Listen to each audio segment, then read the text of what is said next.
Dear colleagues, dear delegates, it's very good to see all of you at the General Assembly meeting of the International Chess Federation, FIDE 2025. We do it online. We already have experience in that.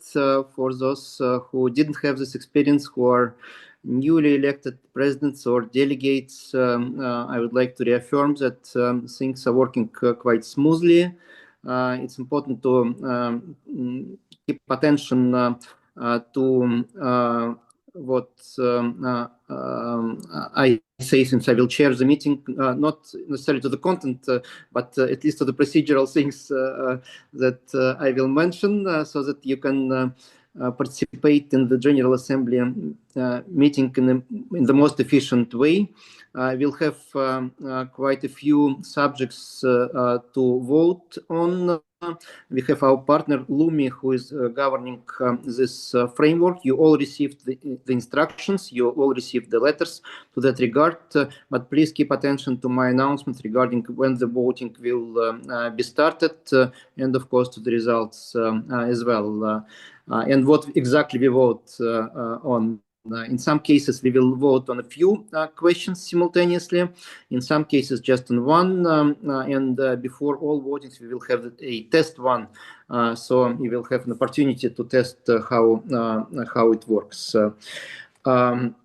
Dear colleagues, we do have quite a long agenda today, so it's important to keep our interventions compact while being precise on the content, on the essence of what you want to say.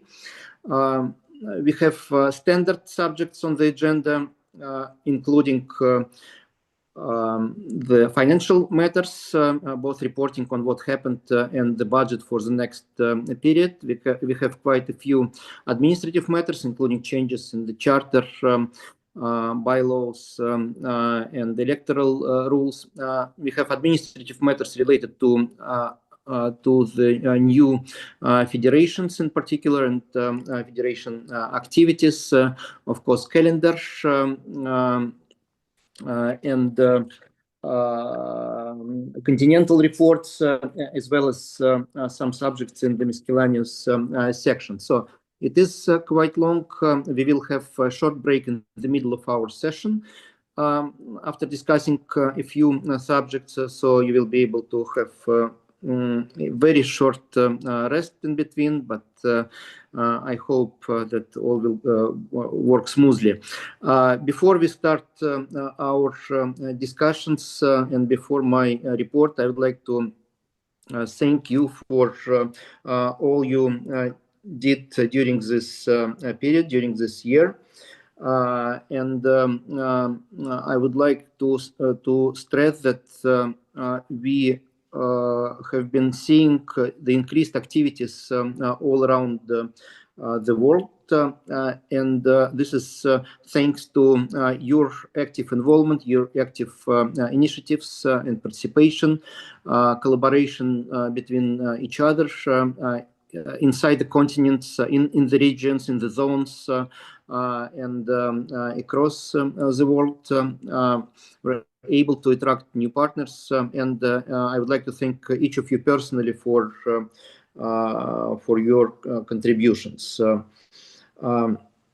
So thanks a lot, and by our tradition, we start our General Assembly with FIDE anthem.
Dear colleagues, thank you.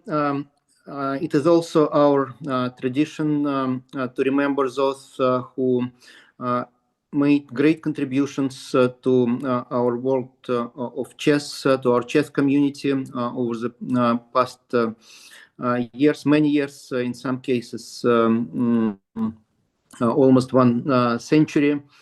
We will have, again, the tradition, a short video devoted to our friends, our colleagues, people who worked for FIDE and for national federations, played chess for a long time. Before that, I would like to distinguish a few persons who made an amazing contribution to FIDE and our chess community. I had an honor to be the guest at the anniversary of Friedrich Olofsson, who was the FIDE president back in the 70s, and who was doing his best to unite the chess world around the common values while political uncertainties were very high. And I learned a lot from him. He was a great man, great chess player, grandmaster, international grandmaster, and he left a huge legacy. He passed away just a few weeks after that, and it was a huge loss. I would like to make sure that all of us remember what he did and his great contributions. He was indeed a very bright man. Of course, one of his achievements was and where he was involved was a famous match between Fischer and Spassky, and Boris Spassky passed away this year as well. I was present at his funerals in Moscow. It was a very sad moment. He was a great chess champion and left huge legacy of chess games and the way he helped to teach the new generation of kids around.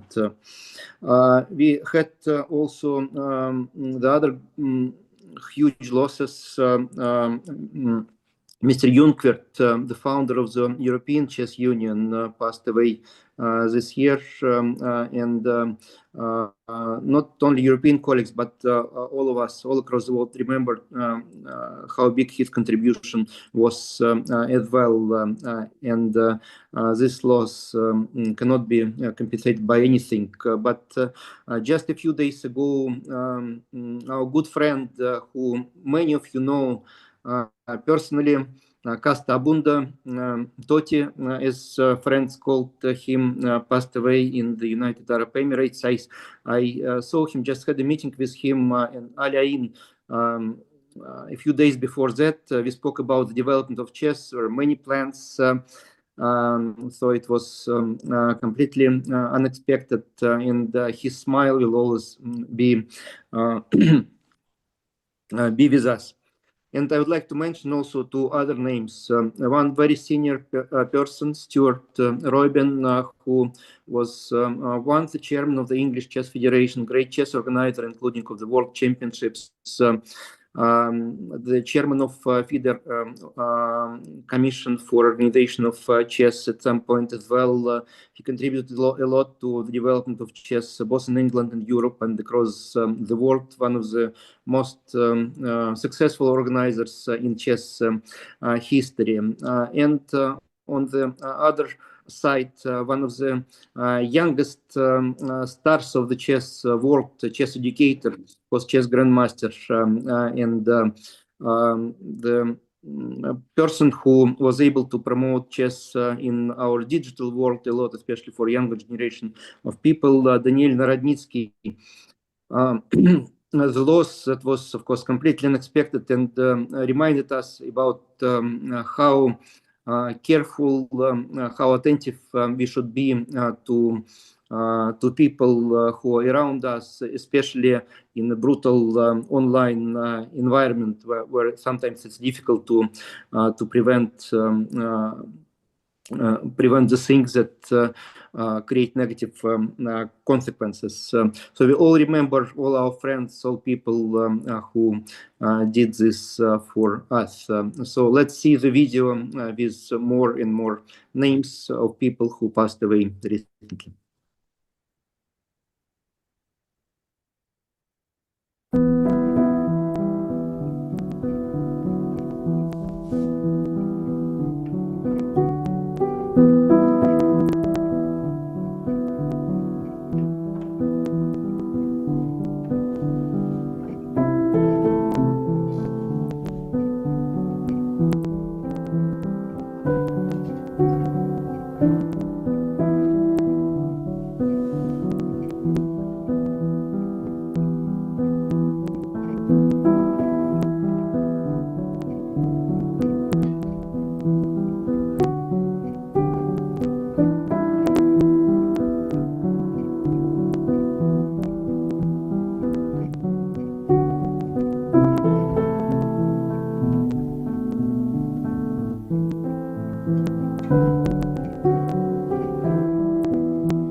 Thank you. Thank you, dear colleagues. And let me turn now to the report of the President. It's not going to be very long, as you know, most of the things that we have been doing throughout the period. We are sending out our FIDE newsletters regularly, and we publicize what we are doing on our website and in social media and directly in communication with you. So I will concentrate only on the most important things while we will discuss other things over the course of our General Assembly. It is clear from what we have been doing so far and more pronounced that FIDE has indeed two missions, not just one single mission. One mission that is that perfectly fits any international sport federation is running professional chess, in particular world championships and giving world championship titles, chess Olympiads, and other chess competitions, as well as maintaining the systems of ratings, titles, and other things pertaining to the professional chess. The second mission that have always been around, but that became quite visible and important only recently, is a social mission of chess, where we use chess as a tool to improve our societies across various tracks and channels. And after my report, you will see a short video devoted to the social chess year that we had this year in 2025, following our 100-year anniversary. This social mission of chess allows us to reach out to wider communities, to communicate with governments, not only about tournaments, events, but also about the role chess can play in our societies, and where we can collaborate with other institutions, with the governments, non-profit organizations, to bring chess to wider communities. Coming back to the professional chess, we did our best and we succeeded in running all international competitions that have been scheduled, and all world championships were not just scheduled but run and successfully across the year, across the whole world. We still have 3 events in December. One started just now, our joint project with Mahindra company, the Global Chess League. Another one will start tomorrow, the World Youth Rapid and Blitz Championships in Antalya in Turkey. And we will have World Rapid and Blitz Championships, open and women in Doha in the end of the year. So this will complete our schedule. And by doing that, we were able to attract new partners, keep our previous partnerships even stronger, and diversify our activities across the world. If before one could argue that we have too much just in one region, after the previous General Assembly, we had events in Singapore with support of Google, the World Championship match. We had the World Rapid and Blitz Championships in New York. So across the Atlantic Ocean from the traditional European market. We had the World Team Rapid and Blitz Championships in London, in England. We had the World Women Chess Championship match in China, where 2 Chinese players competed for the crown. The World Cups were held in Batumi, Georgia, and Goa, India. And more and more events were organized in other regions all across the world. So this kind of geography shows that we are not trying to keep events only in one region. Of course, I should mention Kazakhstan is one of the biggest partners as well, and Uzbekistan, where Grand Swiss was held. So we are diversifying chess activities across the world and doing this successfully. This has a direct consequences for our financial stance. Our treasurer Zhu Chen will report on that very soon. But I would like to reaffirm that we have a very stable financial situation based on the fact that we were able to diversify our partners and have events in different parts of the world.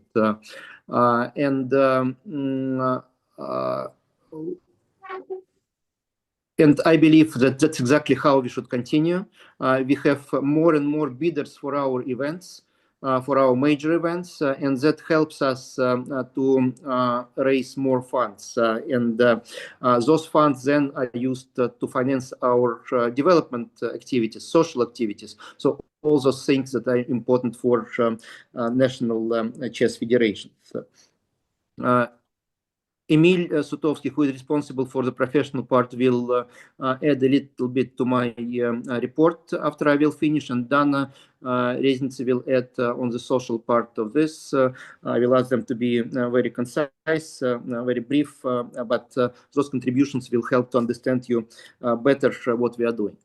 Another part of our work and my personal work was the communication with our partners, in particular with international organizations. I would single out the International Olympic Committee that was our good partner throughout the year. including some financial contributions even for some small projects, but more importantly, in sharing best practices with us, and we were sharing best practices with the International Olympic Committee. We have constant communication, sometimes even daily one. We know about issues being discussed in the IOC. IOC knows what we are doing, and they know that we have an ambition of bringing chess to multi-sport competitions, including maybe at some point Olympic Games, and they're supportive of including chess already into the regional competitions. And you know the result. We have the special committee that runs these activities under leadership of Victor Bologan, who has his birthday today. In fact, so we can congratulate him as well. But more importantly, his team and I was involved personally in many of these initiatives, was able to bring chess to almost all already continental multi-sport games, both adult and youth. We are still working on some of those. It's not an easy process, but step by step we are expanding our activities. Also, we are in consultations regarding chess being a part of esports Olympic movement. It's still in the phase of preparation. We were a part of pilot esport Olympic Games. And chess was included as a private project in the Esports World Cup with support of chess.com. So it's another track that is strategic and very important for us to follow. And as far as the Paralympic Committee is concerned, we have a very good feedback from our partners related to the fact that we were able to hold already the second Olympiad for players with disabilities, this time in Kazakhstan, in Astana, with more teams participating than in the first games, and with the plan to have the third Olympiad for players with disabilities in Samarkand the same time, basically, as our main Olympiad. So that's a great progress where we have very good relationships with the Paralympic movement all across the world. Of course, we have many challenges. I mentioned ratings, titles. There are challenges related to other things we are doing. We made improvements. We had very heated discussions, and we will continue make the steps forward based on consultations with all interested parties. So I would like to thank all the commissions who are working in FIDE for their contributions. As compared to before, it's in some cases I can see that it's almost full-time job for many people, or at least a job that is taking high percentage of their time. And FIDE is becoming more and more professional. While I still amazed by how many enthusiasts, volunteers we have, and whose contribution is extremely important. The professional core of FIDE became an extremely important critical factor for improving our chess community. So that's what we will continue doing in the future. So I think I should stop on this and first give floor to Emil for a short intervention, and then we'll have the short video on social chess year, and Dana will contribute to the President's report. Thank you. Emil, please.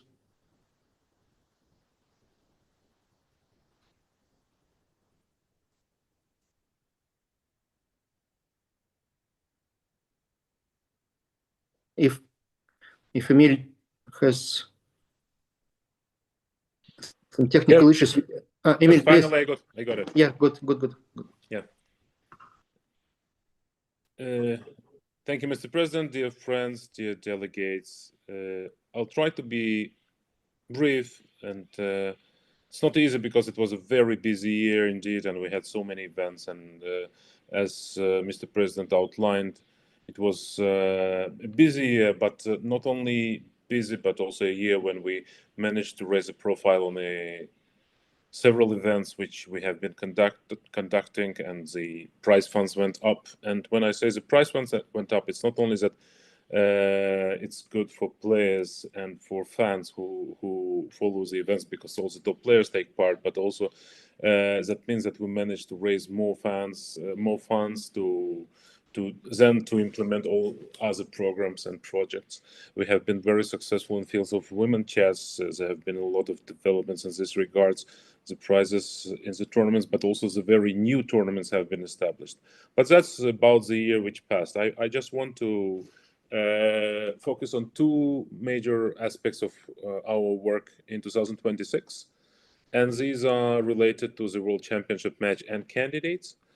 And I want to briefly inform you that preparations have begun not now and not a month ago. They have been starting already last summer. And as you know, the candidates have been announced, but it's not only it was announced, but also that the partnership we are building now and we're having for candidates, and already some preliminary agreements for the match, would allow us to raise income for the events, which is the main revenue for FIDE, and that in itself would help once again the players, the community, the spectators, the possibility to make it more interesting and exciting for the wider public, but also to generate the revenue, and that's very important. Already now I can say that we expect a record revenue year in terms of sponsorship and broadcasting agreements in 2026. The candidates will take place in Cyprus, this we already know, in March and April. And I'd like to thank Cyprus Chess Federation for being good partners. And for the match, it will be as usual in November or November-December. The venue is not yet decided, but once again, the preliminary talks and agreements already are there. And I think we will manage it to have at a very high level, and also once again, not only to reach all the financial target, but once again to create a surplus. The second important thing which my team and I have been busy with is about the World Cup, the entire system, which would both create opportunities for players, but also provide opportunities for countries which previously have not been able to qualify their players into the World Cup. And to that effect, we have prepared the adjustment and expanding of a format which would allow more players from each continent to qualify to the World Cup, and once again to expand the participation. To remind you, back prior to 2019, it was 128 players in Open World Cup. Then we upgraded it. Today it is 206, and we're going to expand it once again. Furthermore, it would require additional investment, but we have strong partners and we are ready for that. And at this moment, we are finalizing the format issue for that, and we will be publicizing all the details. All in all, as Mr. President mentioned, and I feel it very much so as my responsibility, the streams generated from the events, which is probably today over 80% of FIDE revenue streams, that's what not only secures the events themselves, but something that allows FIDE to run all the numerous programs. And my team and I, we don't spare a single effort to run it as great as we could. And we see that every year, just literally every year, we see more events, and the events which are existing are getting more publicity, higher level of organization, better coverage, and so on. At present, we are preparing the whole range of activities for 2026. In addition to two flagship events, which I mentioned already, there is Olympiad, of course, and your teams will be coming to Uzbekistan to participate for this magnificent event. But there's so many more events which we are preparing. And once again, we think of this as a mission which has not a dual but even more objectives, and hopefully, like all the previous years, we will be able to deliver. But again, it's not only about to deliver what's planned, but every time to raise the bar higher and to deliver and to achieve. So once again, thank you for your support. I'm in touch with many of you, and just let's do it together. Thank you. Thank you, Emil. Thanks a lot. If needed, of course, questions can be asked both now or when we will discuss the calendar section 5. But now I would like to ask our office, Sava, to put the video about social chess year on the screens. Thank you. In 2025, we marked the year of social chess, a year to highlight how chess connects people, supports communities, and opens doors to education and belonging.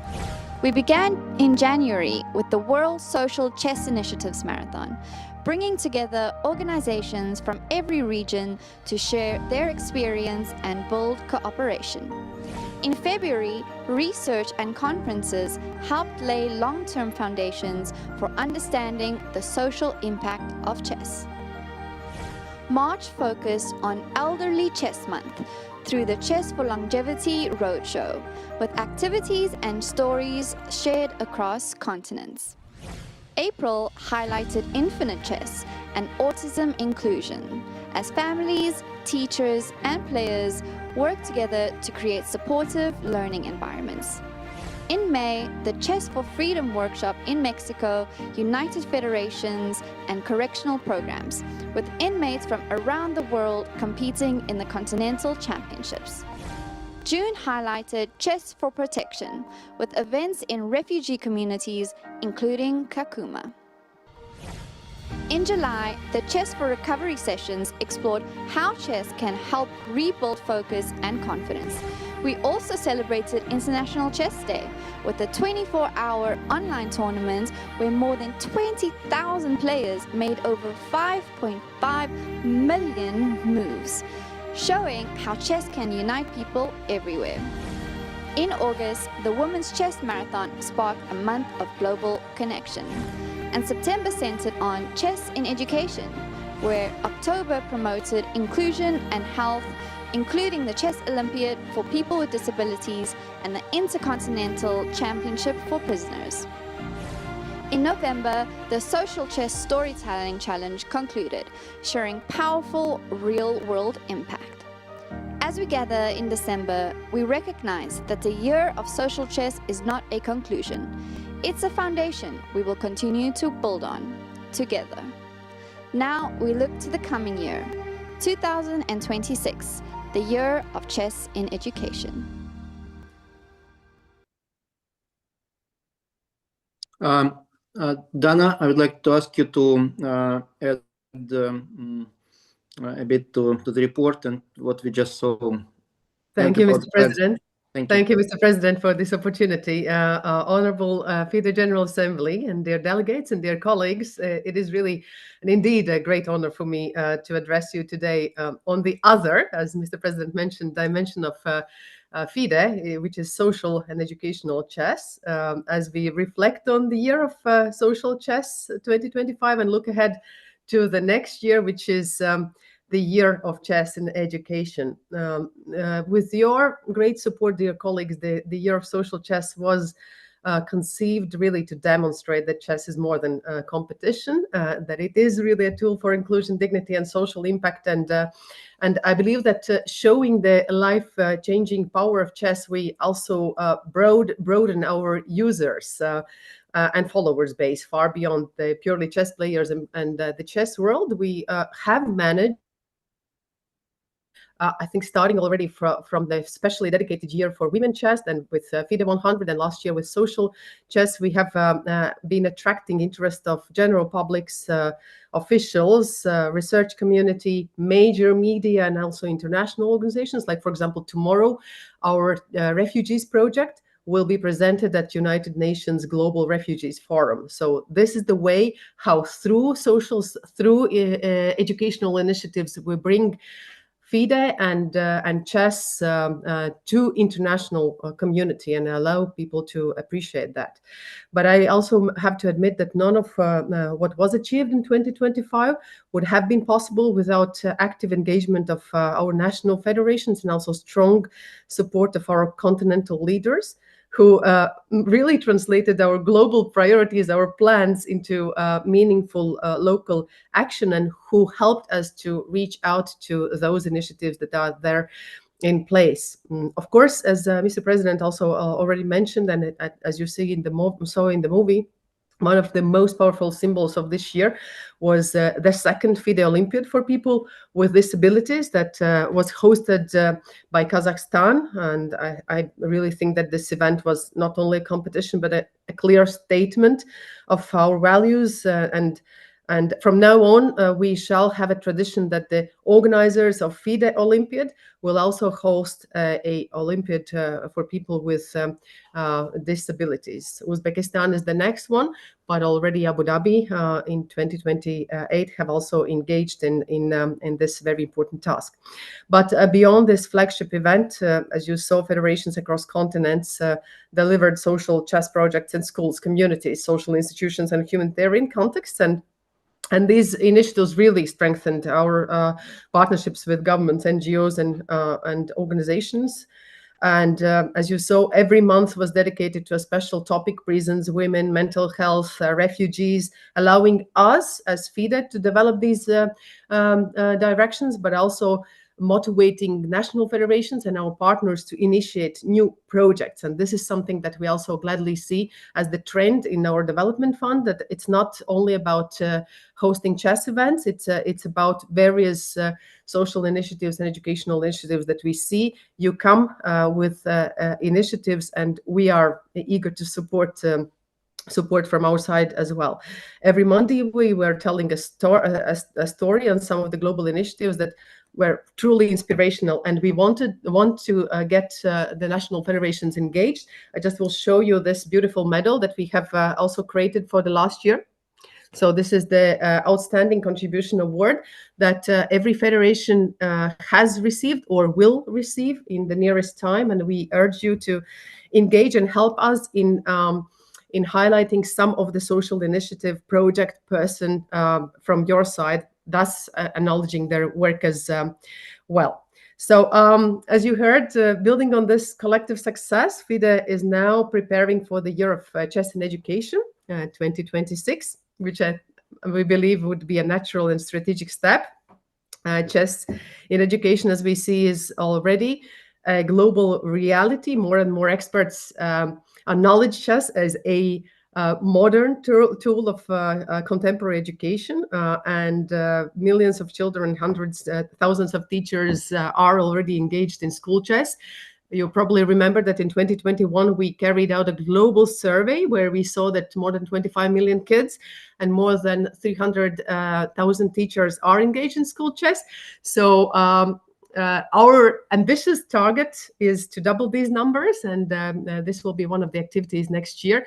We have already published the global survey that we encourage you as the national federations and also your school chess partners to engage in, respond to our inquiries, give us information about the school chess initiative so that we can assess what has been our progress and where we still need to work on. So really the purpose of 2026 is to scale the impact, improve quality, strengthen institutional recognition in close cooperation with you, the federations, continents, which is very important for us, and other partners like the International School Chess Federation, our new and strong partner in this mission.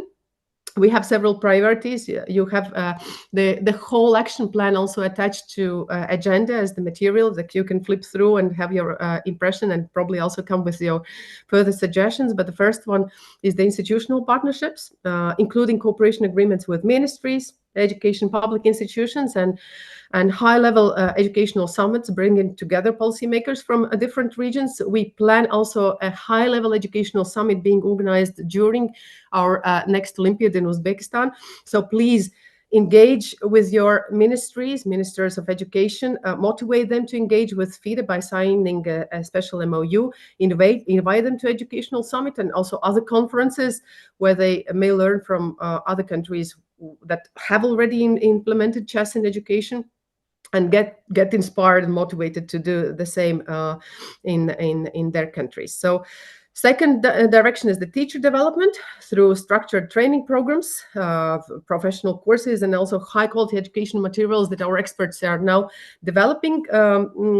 We hope that we will allow to increase the quantity and quality of teachers working with kids, and we will have a good material base that we will be able to share with you, national federations, and with your teachers that have the idea that they want to introduce chess in schools, but they don't sometimes even know where to start from, or they lack the resources like the methodological materials.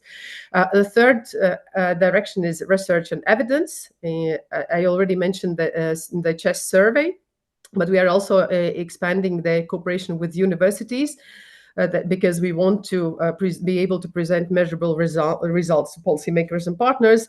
Access and visibility supported by pilot projects, continental strategies where we wish you to come and help us. And finally, the Year of Chess in Education, I hope, will also lay the foundation for the future, including the preparation of our FIDE Educational Strategy 2030, ensuring a long-term continuity. And last but not least, I also want to thank every member of our commissions who've spent their time, energy, love, and passion to implement these major projects and create these networks, and also to you, dear delegates, your federations and your team members who have been actively supporting us, giving us information, sharing the initiatives, organizing meetings when Mr. President or any other official of FIDE have been visiting your countries. That's very important for us. This is how we build the base for stronger chess community at the national and international level. And this is something that I would also encourage you to support us with the next year. And since you will also see the presentation of the budget, you'll also see that the possibility from our side to support various national initiatives would increase in 2026 as our development projects budget will be largely increased. So this is something that I would like to finish my short presentation with the encouragement to come with new initiatives, and not only national but also regional, zonal, and continental ones, so that we can scale them up. When we talk about social and education, I think this cooperation aspect is very important. Every lesson counts. That's the new slogan of next year, and I believe that we'll be smart enough to learn from others and ourselves, and not only mistakes but success stories most of all. Thank you, Mr. President, and dear delegates, for your attention. Yeah, thanks a lot, Dana, for your intervention and for great initiatives. Good luck to all of us in implementing those. We will do our best to succeed. And now I will open the floor for a few questions or remarks. Please be very short, just 1-2 minutes, maybe up to 5 interventions to have time to turn to subjects that require our decisions, our voting. So first,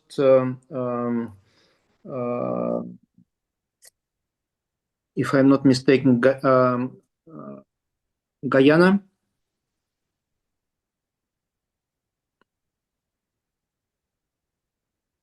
So, Fofana Ibrahimos, sorry, please.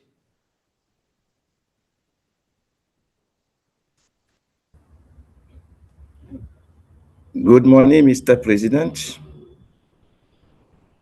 Good morning. Good morning, dear member of General Assembly. Ladies and gentlemen, good morning. I'm the president of Guinean Federation, Chess Federation. On behalf of Guinea Chess Federation, It's a pleasure and a great honor for us to join International Chess Federation. Thank you for your trust, and thank you to give us the opportunity to be member of International Chess Federation. Since 1982, our chess federation has existed, but associated with draft game checkers in same federation. It's now we are chess federation in our own right, recognized by the Ministry of Sports and by the National Olympic Committee since August this year. We have 12 members in the federation with 4 ladies. We have plenty chess players all over in the country. We are teaching chess at school. We train more than 500 kids at school. And we plan to do more better. Our main goal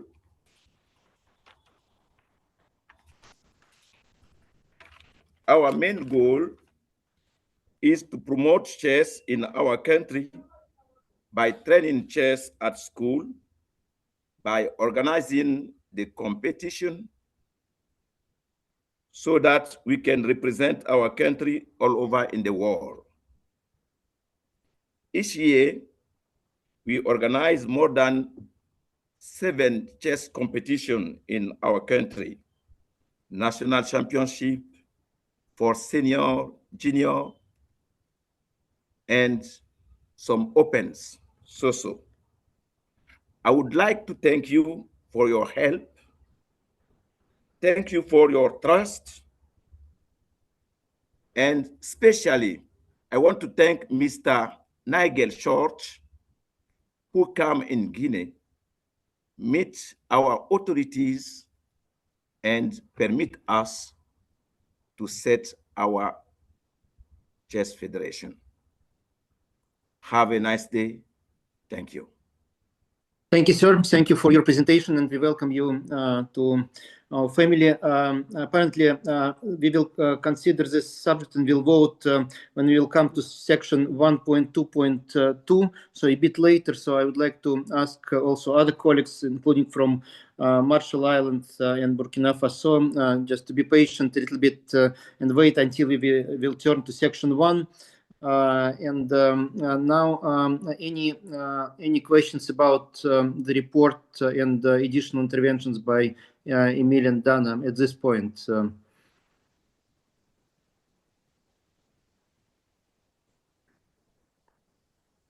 If not, I would like to thank all of you for your attention. Most of the subjects will be discussed over the course of the General Assembly, and I would like to give the floor to Roberto Rivella for his report now, for the report of the Constitutional Commission. Thank you. Thank you, Mr. President. Dear delegate, first of all, let me add my memories and my heartfelt condolences to the families of some friends, as Italian International Master Federico Manca, Croatian but half Italian International Master Milan Merge, and Toti Costabundo, who, among many other contributions he did to the chess world, he was also my predecessor as chairman of this Constitutional Commission. Then, among the competencies of the Constitutional Commission, there is the task to approve the list of member federations having right to participate and to vote in the General Assembly, the list of delegates having rights to vote, and the list of suspended member federation. Given that this is the first time after the election in Budapest that I have to submit to the General Assembly a report as the new composition of the Constitutional Commission, given also that there are quite a lot of new delegates from many chess federations, and finally also given that we received in the last weeks many different requests regarding different subjects, let me spend 1 minute to explain a little bit better what exactly does it mean to verify the list and approve the list of voters, and about what are the competencies of the Constitutional Commission. You have to bear in mind that the system built up by the FIDE Charter is a system of balance of powers. So there are powers and competencies of the General Assembly of the Council, for example, about obligations of member federations. And Constitutional Commission can have an additional competence about that, can deliver advisory opinions about a decision concerning suspension of some member federation, but has not a direct competence about suspension, not even about a request of suspensions. The Verification Commission has this kind of competencies for what concern federations that are in areas of payments, but can just submit a request to the council to decide, and so on. About violations of ethics and disciplinary code and personal behaviors of persons or organs is the Ethics and Disciplinary Commission that has competences to evaluate, and so on. What does it mean? It means that, for example, our first competence regarding the meetings of the General Assembly is to verify 15 days before the first meeting of the General Assembly. This year, 15 days expired, this is line on the 29th of November, a list of member federations having right to vote. We checked, and in that moment, there was just one suspended member federation, Burkina Faso, a given association with the Burkina Faso, as I can explain better after. And then we approved the list of suspended member federation. The Secretariat also added in the list all the names of presidents and delegates that were received before the 29th of November. On the basis, in accordance with the Charter, with electoral rules, in non-electoral years as this one, this is the deadline, 15 days before the opening of the General Assembly. It means that requests to take notes, for example, of new elections, new presidents, or new delegates cannot reach after this deadline. After the deadline, it's true, there is a period of 5 days to approve or to decide appeal by the Constitutional Commission, but we didn't receive appeal. Then there is another deadline, up to 8 days after the publication. It's possible for member federations to communicate the participation of the FIDE delegates at the place of the president, or of the president at the place of the delegate, but not to add new nominations or to inform about new elections and so on. So from one side, after that, there is another deadline of 2 days for appeals.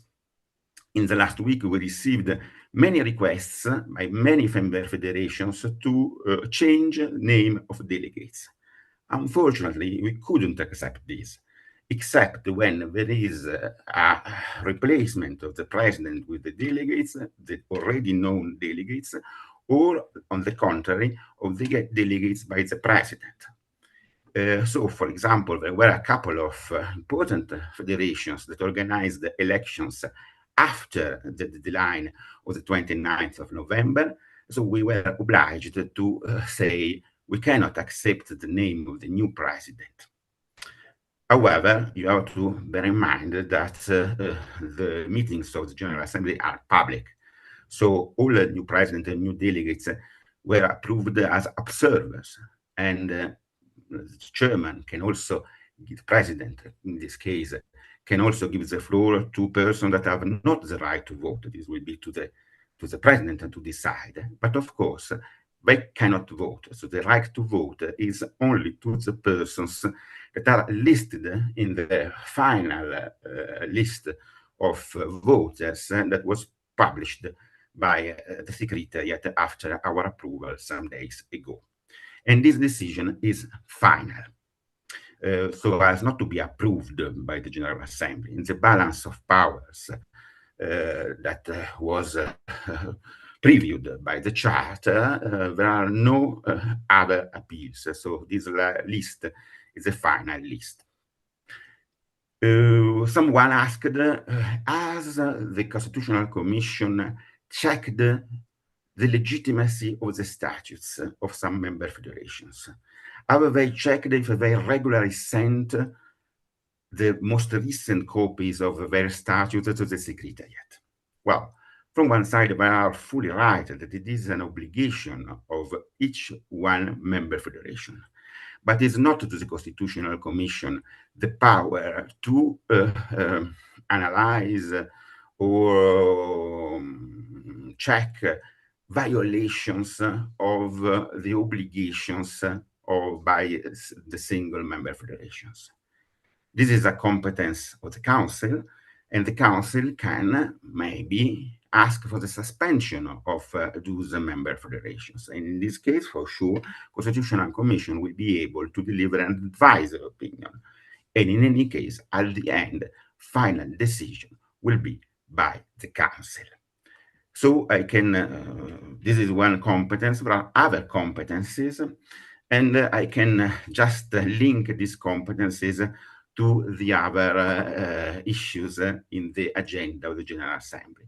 And in this case, of course, there is our report, and on these points, our report is, of course, submitted to your attention for your approval. And the first point concerns requested by the Council to suspend and today to expel a given member federation. So the Burkina Faso Chess Federation, but not in a new composition, in the past composition, the Comité National du Burkina, I can check the right name. It was the Comité National Burkinabé des Échecs. So this was this started with a request by the Verification Commission, because for more than 2 years, without justification, they have been in arrears on their financial obligations. So they were suspended by the Council. Then the Council verified if they had the full control or not of chess activities in their country. And they verified that they were not really operating anymore in the last 2 years. So the Council inserted in the agenda at this point as a request of expulsion of the Comité National Burkinabé des Échecs. As Constitutional Commission, we had the important competence to deliver an advisory opinion about that. In our opinion, the Council was right, and so the decision to expel, to submit to your decision, of course, because it's the General Assembly to decide the expulsion of a member federation, as it is only to the General Assembly to decide the admission of new members. And so what we had to do is just to check if this happens or not in accordance with the Charter, with the other rules. So in our opinion, these can happen in accordance with the Charter, of course, to you, to delegates, to decide if expel or not the Comité National Burkinabé des Échecs. After that, there are some requests, but this will be another point, about the admission of new members. There is a new different association for Burkina Faso, the Fédération Burkinabé du Jeu d'échecs. And they submitted requests to be admitted. The same for the Fédération Guinéenne des Jeux d'échecs. We already had occasion to listen their president, I believe. And then there are other requests by Marshall Island Chess Federation, Kiribati Chess Federation. And again, what we had to do is just to verify if this can happen in accordance with the charter. And so our opinion was favorable. This can happen if you will decide in accordance with the charter. So this will be to your vote to admit or not these new members. Then there are, I just mentioned now, but maybe we will go deeper after, that there are some requests of changes of rules. And on all these requests, of course, we had to deliver an advisory opinion. And in some cases, we were requested by the Council to draft a proposal of rules. This especially happened for what concerns bylaws. But this after, so I will not mention now, a final wording about some other requests we received recently that for our interpretation are not related to our competencies. So we received, for example, 3 recent requests. One was by Mr. Mevrael about alleged violations of FIDE rules by FIDE organs, Council and Management Board, about the organization of the FIDE World Rapid and Blitz Championship 2024. Well, these are alleged behaviors of persons or FIDE organs. This is competence of the Ethics and Disciplinary Commission. It's not competence of the Constitutional Commission.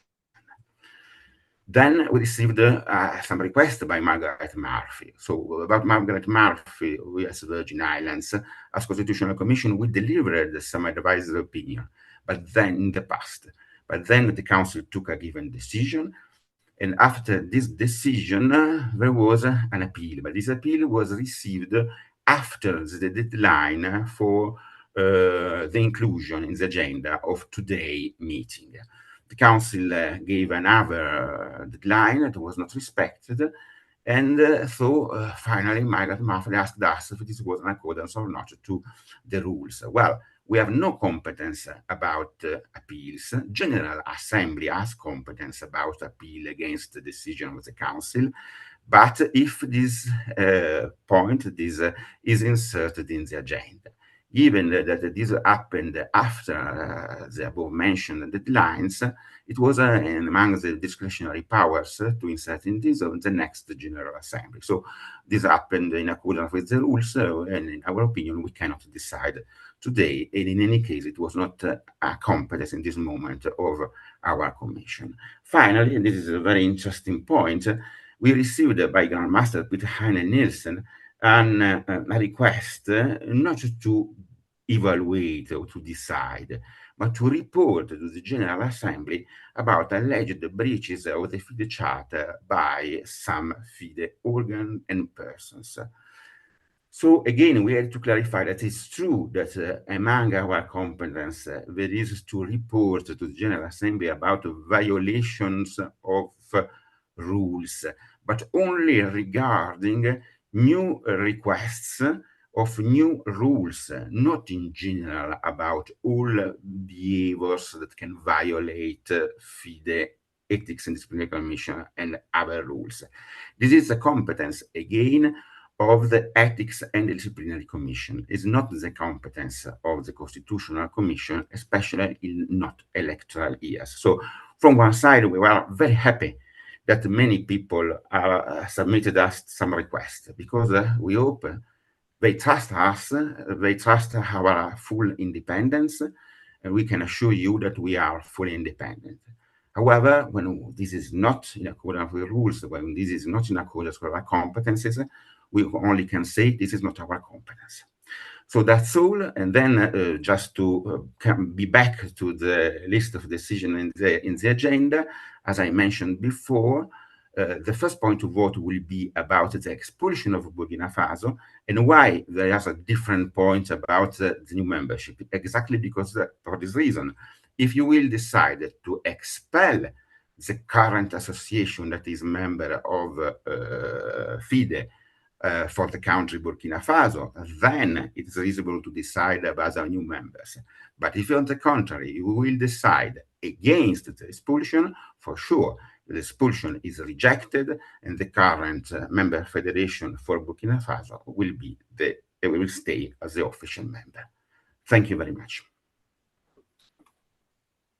Thank you very much, Roberto, for your report and comprehensive analysis of all cases and requests. So we have a question from Jonathan O'Connor, Ireland. Please.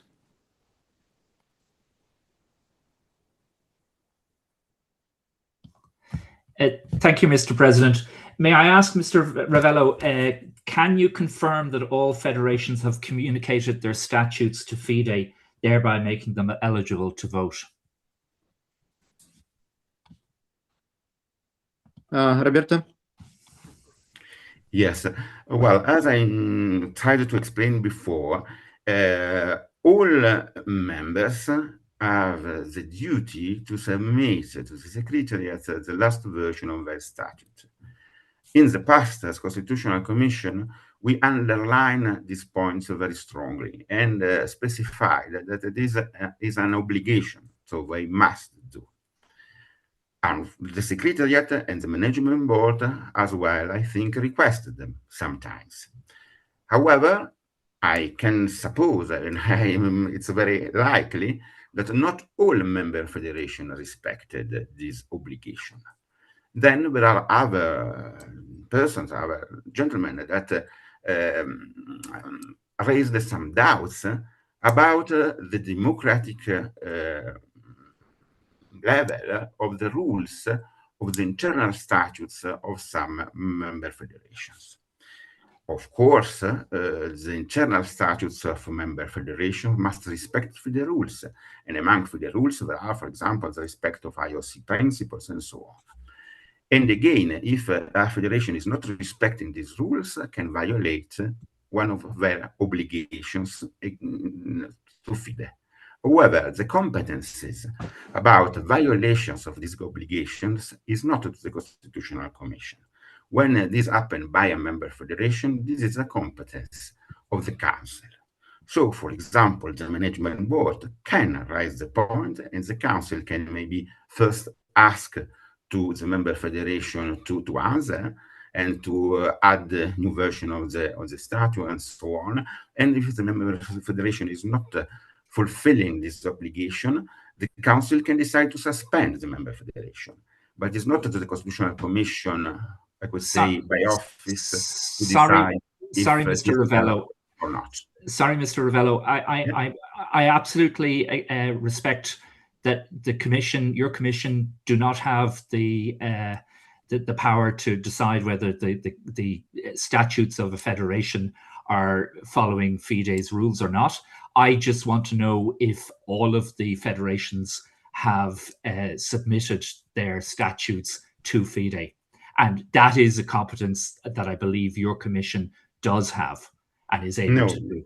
No, we have not this competence, because this is it's against a violation of the obligation by the member federation, and we have not the competence to verify this violation.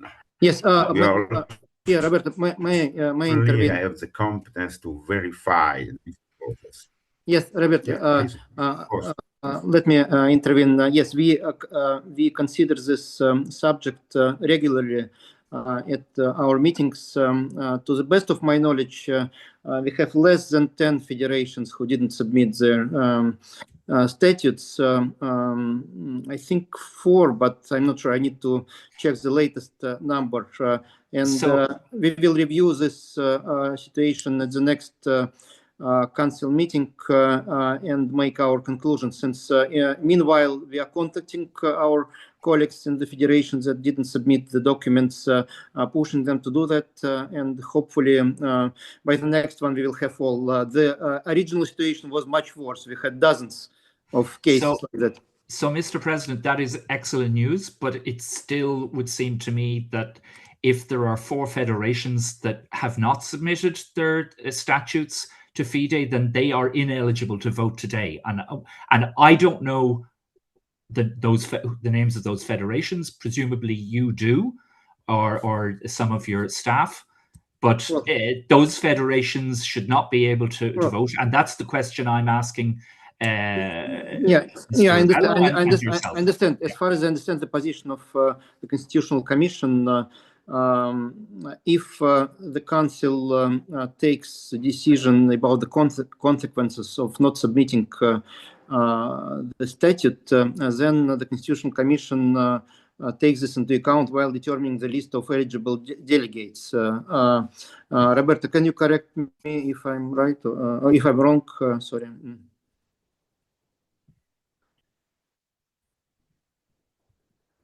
Roberta? Yes, you are right. This is a violation of an obligation of the member federation, as many others, also much more serious one. If, however, the member federation is not suspended by the council, the member federation is not losing their right to vote. So only the member federation that are suspended can lose their right to vote. If not, it will be sufficient to submit to the attention of the General Assembly any different typology of violation of the obligation of the member federations to suspend the right to vote. This, of course, will be a mess. The suspension of the right to vote is a sanction, and it is a sanction that must be delivered only by the Council, or if you are talking, for example, about personal behavior, by the Ethics and Disciplinary Commissions. Without this sanction, we have not this competence. With this competence is just to check if the federation is suspended or not. In this case, they are not suspended, and so on. Thank you, Johnson. I suggest not to continue this discussion. It's a very good discussion. We have another big subject of arrears that federations have, which is also a big violation of federations' obligations. And in each case, we are trying to see if the federation is doing enough to clear the arrears and keep the right to vote, not being suspended. But thanks a lot for your reminder. Actually, I just checked. We have only 3 federations now that didn't submit the statutes. But I would suggest, as it was not on the agenda, not to have discussion. If the Constitutional Commission had a clear position that they have the right to vote, as the Council didn't decide on any kind of suspension. So thank you. We have, thanks a lot. We have Alan Herbert, Barbados, please.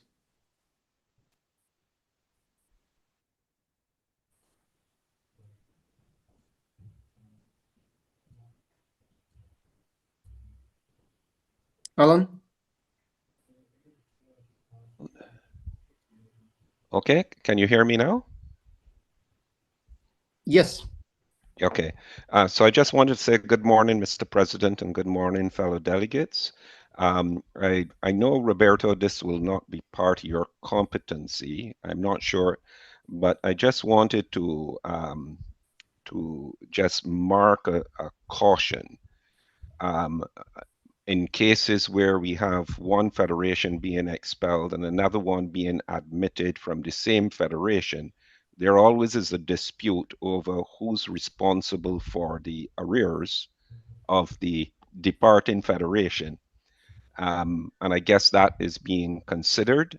Otherwise, you can open the door that if a federation figures its arrears are just too much, it can do what is necessary to be expelled, and then another federation appears without having to settle those outstanding arrears. Yes, Alan, thanks a lot for the question. I'll take it. Yes, it was considered, and we had a clear report that the new management is going to resolve all the financial issues.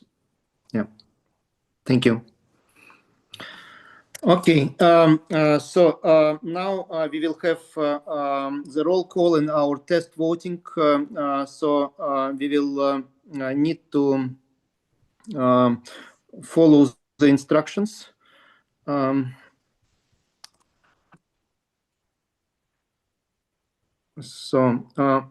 What exactly do we do?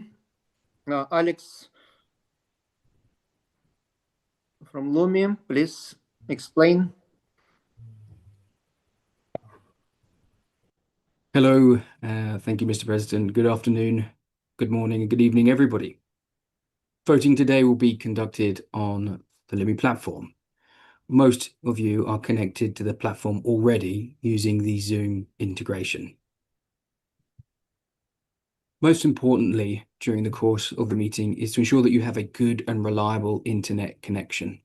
If you have been following the business of this General Assembly so far, then you'll be in a good position to continue and to carry through with the voting. We recommend using a computer or laptop for the best experience and to be able to see as much of the voting screen and Zoom as possible. However, tablets and phones will work. You'll just be dealing with a smaller screen. As we can see already during the course of this GA, microphones, cameras, and speakers from your devices will be used if you wish to participate in discussions. So please test those using Zoom before you raise your hand to speak in the meeting. Your Lumi credentials were sent out via email, and you can always reference those for a URL to follow to re-access the Lumi platform if for whatever reason you become disconnected. Your username and password are found within there, and you simply need to enter them to gain access to the Lumi platform.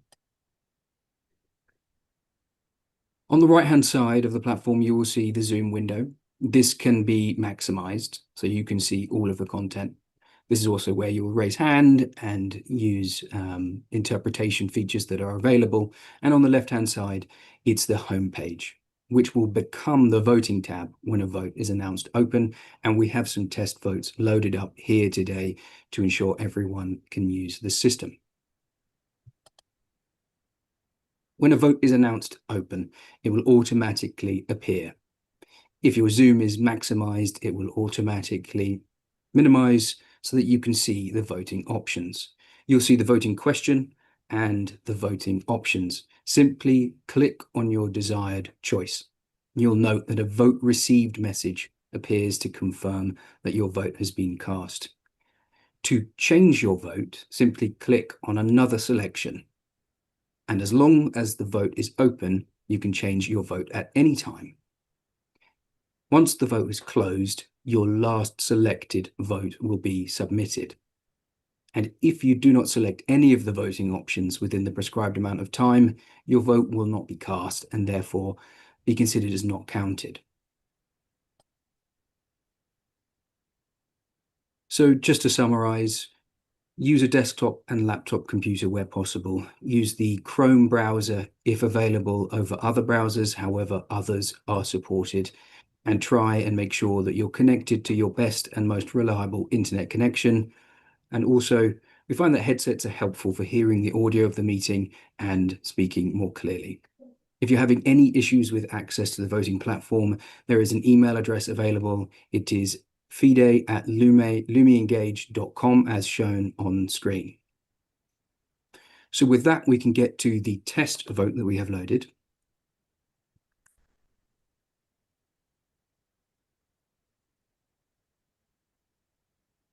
And that voting item is, do you like winter? And that vote is now open. I've set aside 2 minutes for this vote, hopefully giving everyone adequate time to vote on this test piece. And you can see the countdown there showing how many seconds are remaining. All delegates, please now click on your desired responses. And once again, the vote will automatically appear on the left-hand side of your screens.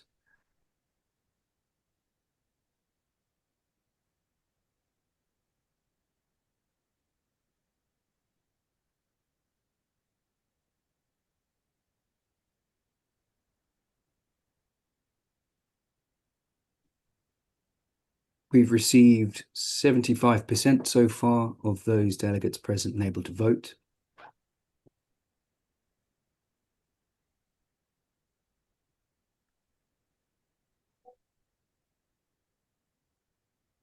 So once again, just simply click on one of your desired choices in favour, against, and abstention on this item.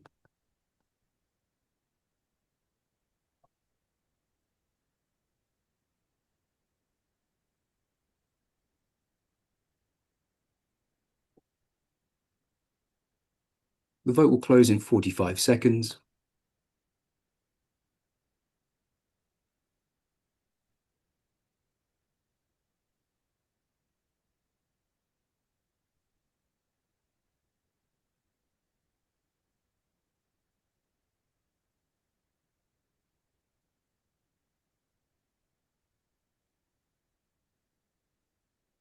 The vote will close in 20 seconds.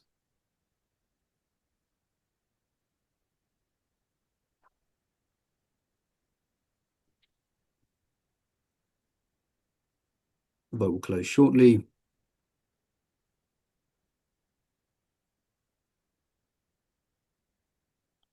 And is now closed.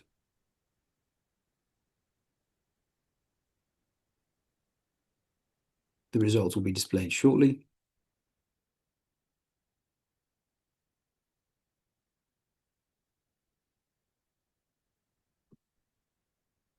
And are shown on screen, with so far 129 delegates, 20 not participating in a vote, 18 cast for abstentions, 91 total votes spread across in favour and against, with 63 in favour and against 28. We do have another test vote loaded in a slightly different style. This is simply selecting one of 3 available options. That vote is open now. I may not leave this one open 2 minutes if I get most of the votes in good time, but this is your opportunity to test voting using the system. Simply click on one of the 3 presented options from the list. Once again, as long as the vote remains open, you can change your mind and select another option. So feel free to test that now.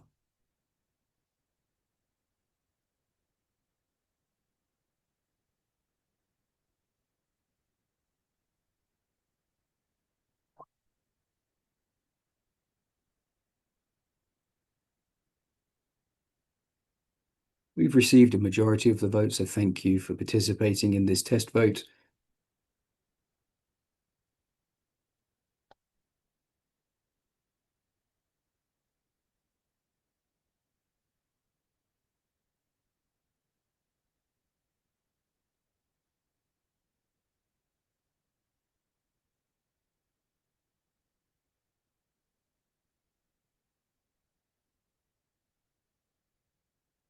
The vote will close in 45 seconds.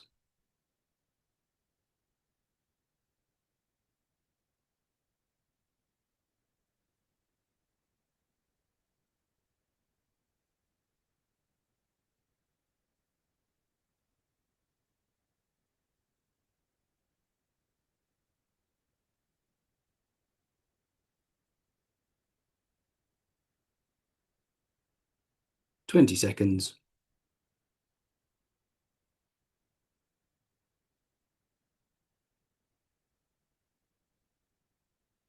Ten seconds, and the vote will close shortly.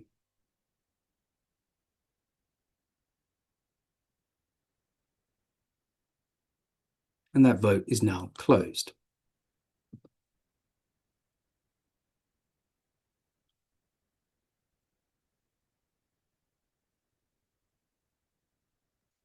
And the results displayed,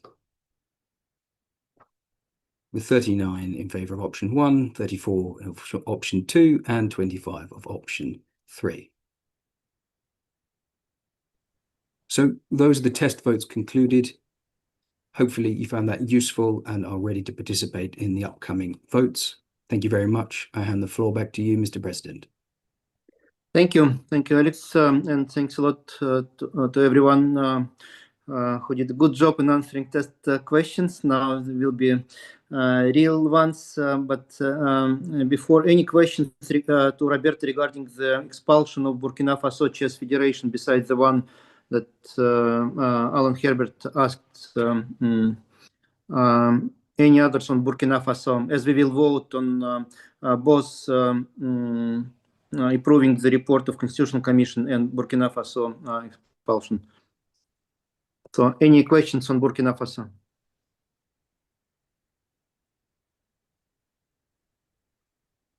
I believe no. Then I would like to ask Lumi to put for the vote two subjects simultaneously. First, approving the report of the Constitutional Commission, which is and expulsion of Burkina Faso Chess Federation 1.1.1.1, correct? So two questions: to approve the Constitutional Commission's report. Second, to permanently expel the Burkina Faso Chess Federation from FIDE. And just a reminder then that the next subject we'll consider is application and adoption of the new federation from the same country, Burkina Faso, just to avoid any misunderstanding. Let's start the vote. Thank you. The vote is now open.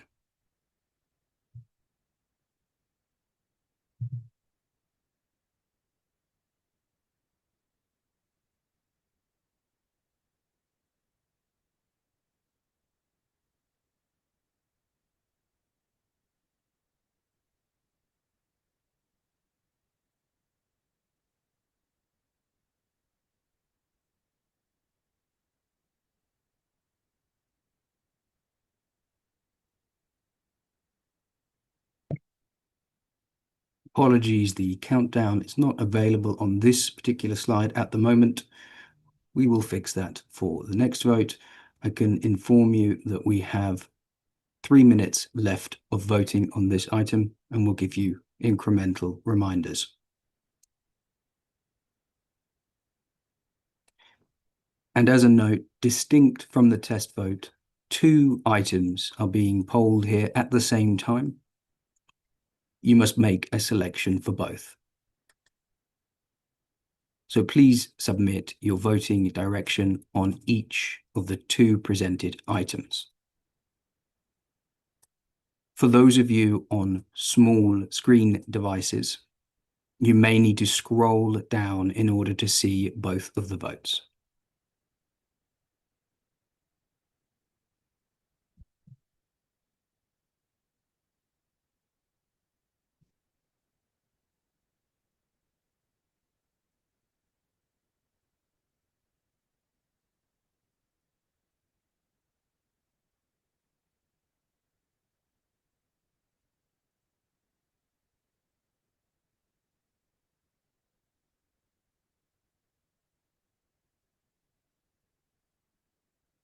The vote will close in 2 minutes.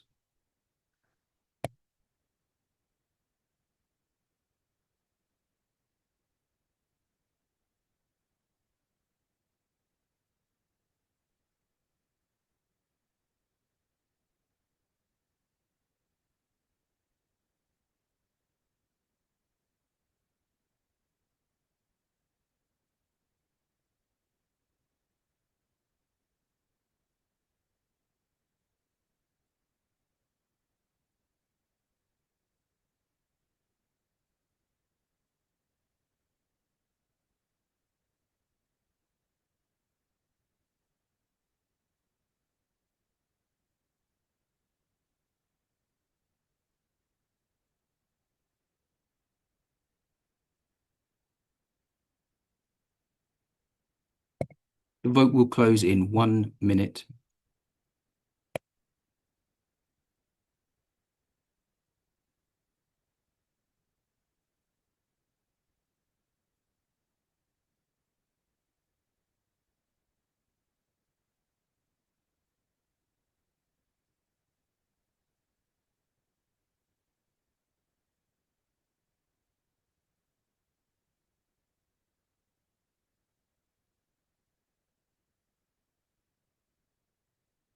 The vote will close in 30 seconds.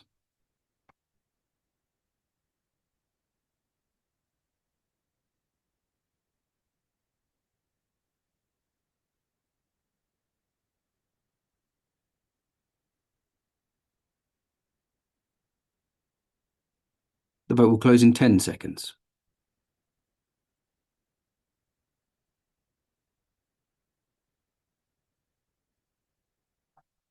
The vote is now closed.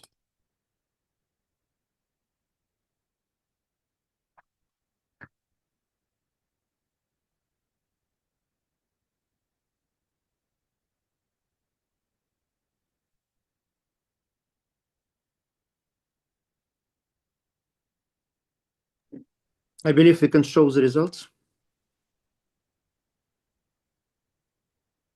And the result on the first item displayed.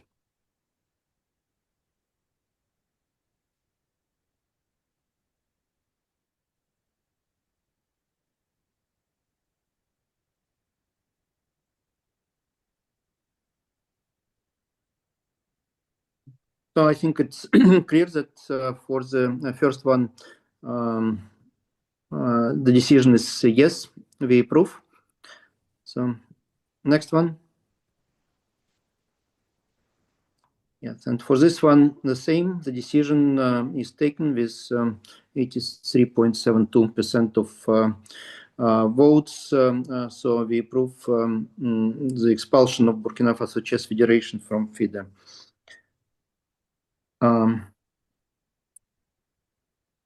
So I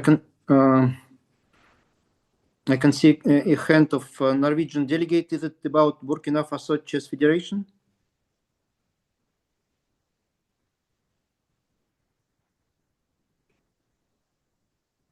Norway? Hello. Hello. Is a question about Burkina Faso Chess It is Federation? a question about the voting method. I think the Congress should decide on how to vote before we vote. Do you mean the voting method with the electronic system, or? Yes. Well, And whether it should be. The decision was taken according to the procedures by the council, and so we vote by using the system of Lumi. For all cases? Yes, for all cases. So every vote will be anonymously? No, that's another matter. If we will request to vote first, not openly by secret ballot, we will first vote whether it's secret or open, and then we will vote on the subject if there is a request to do so. Thank you very much. Otherwise, all subjects are on open vote. Yeah. Yes, If not, yeah, thank you. Thank you. So we move to the next subject, admission of new federations. And first is 1.2.1, admission of Burkina Faso Chess Federation, the new one. I believe we have representative from the applicant. Please take the floor.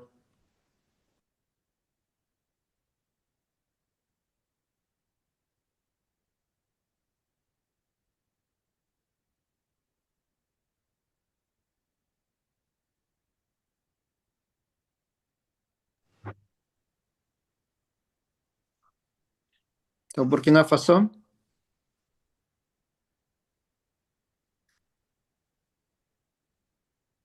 Or Burkina Faso, if I'm incorrect.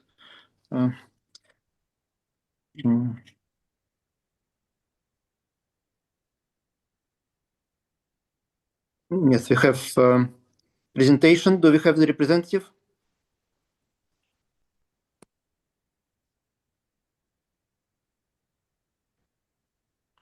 If not, you all had this in the materials. So if there will be any questions, please ask after we will have other presentations by other new federations. We already had the Guinea application presented by the representative, which was 1.2.2. So we turn to Marshall Islands. I saw the hand 1.2.3. Please present the application of Marshall Islands Chess Federation.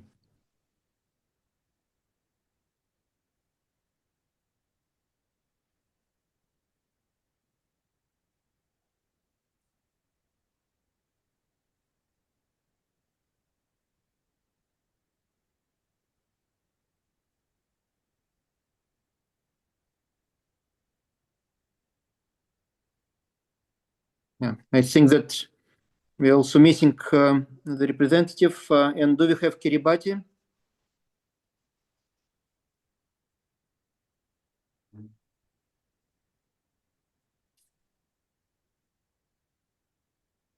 I don't think so.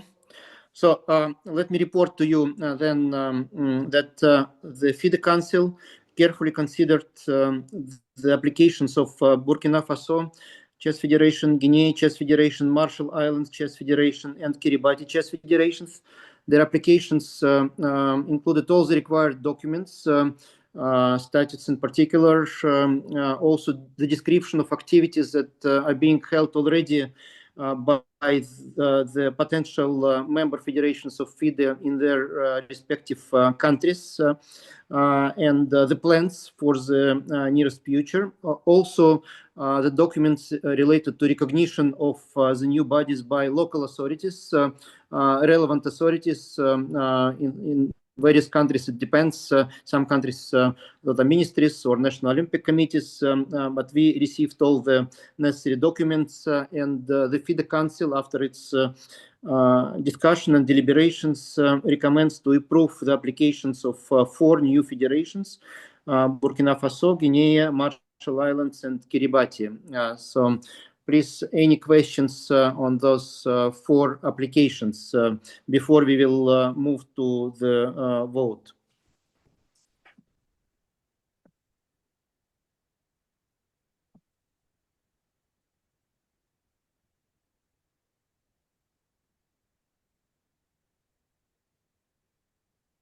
We have Nicolas Carbonell, please. Burkina Faso. Hello. Hello. Well, I was trying to unmute myself. It was impossible. Now, ladies and gentlemen, distinguished members of the General Assembly, it is a privilege to stand before you today and in very few minutes to present the vision, the achievements, and the strategic direction of Burkina Faso Chess Federation. Born in June 2024 and then recognized by the Ministry of Sports in October 2024. We have done a lot of things from scratch. We are investing heavily in capacity building. We have launched AWS Chess for Structured. We are in that with Mali and Niger. We have launched this year humanitarian project, including refugees, children, to teach them chess. We have also made a big program of educational chess. We have trained new school instructors.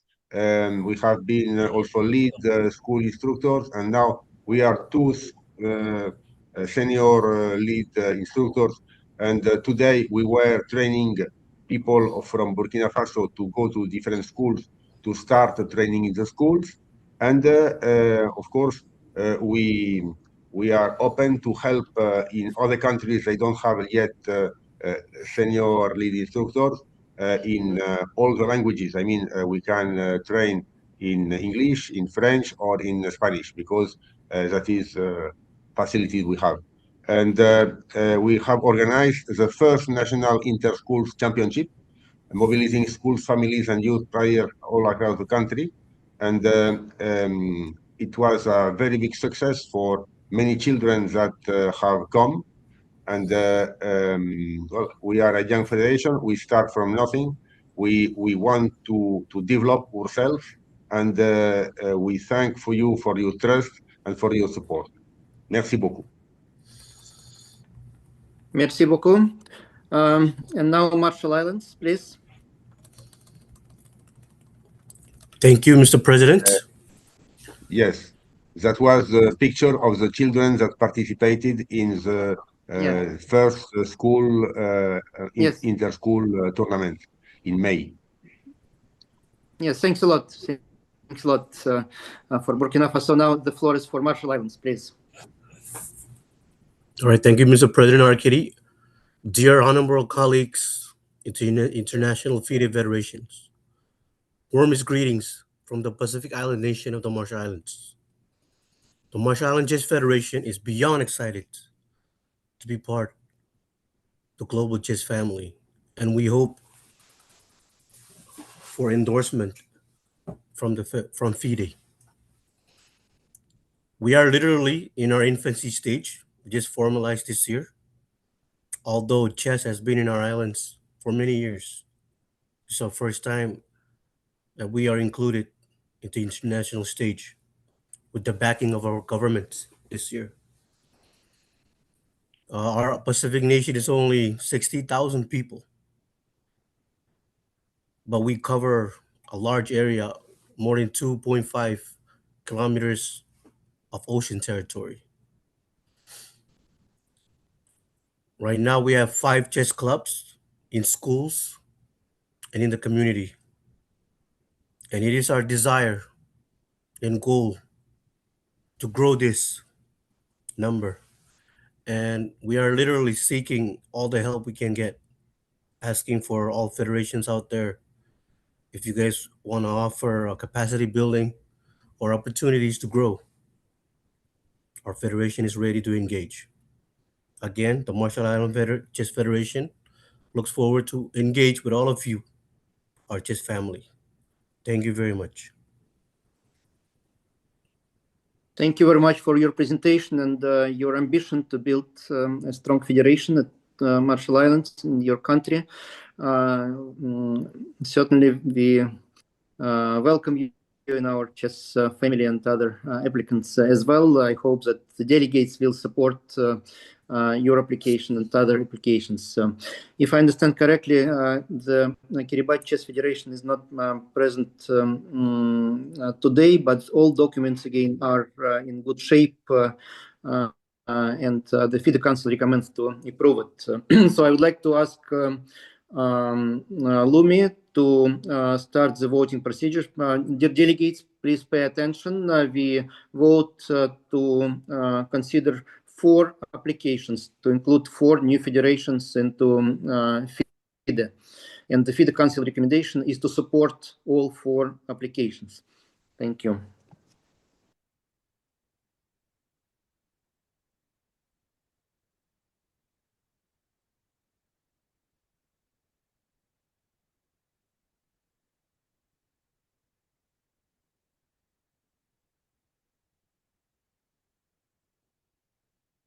Thank you. The vote is now open.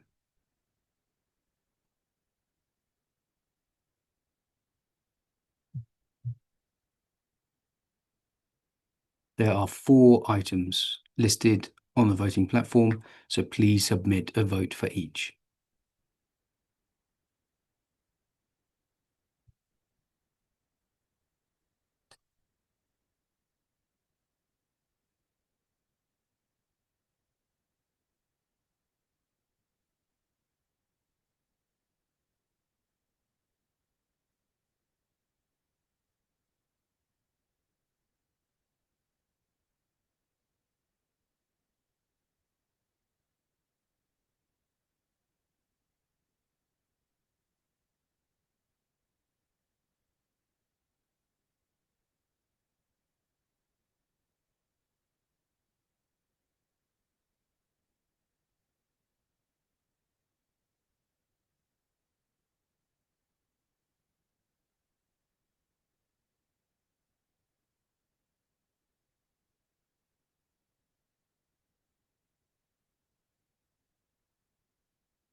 The vote will close in 3 minutes.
The vote will close in 1 minute.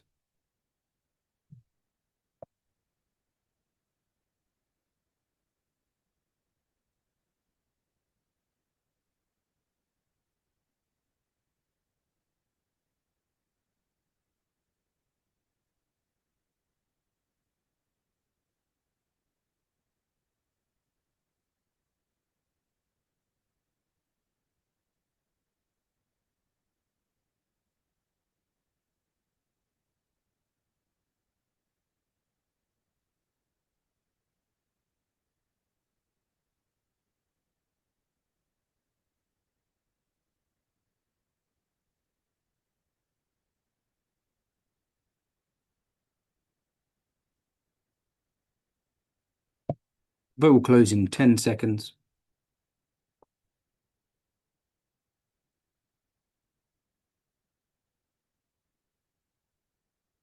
And the vote is now closed.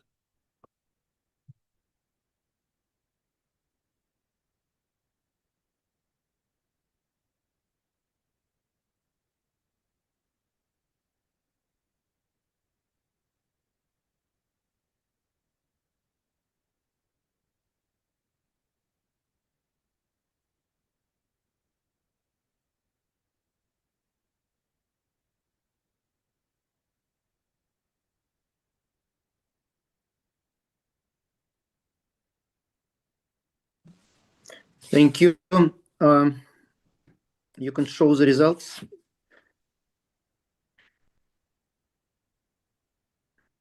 So item 1.2.1.1 to approve the admission of the Burkina Faso Chess Federation. In favor 110 out of 112 those who voted, so not counting abstentions and non-participation. So the decision is taken to approve the membership. Congratulations. So the second one, 1.2.1, to approve the admission of the Guinea Chess Federation. We have 107 out of 108. So the decision is taken to approve. Congratulations.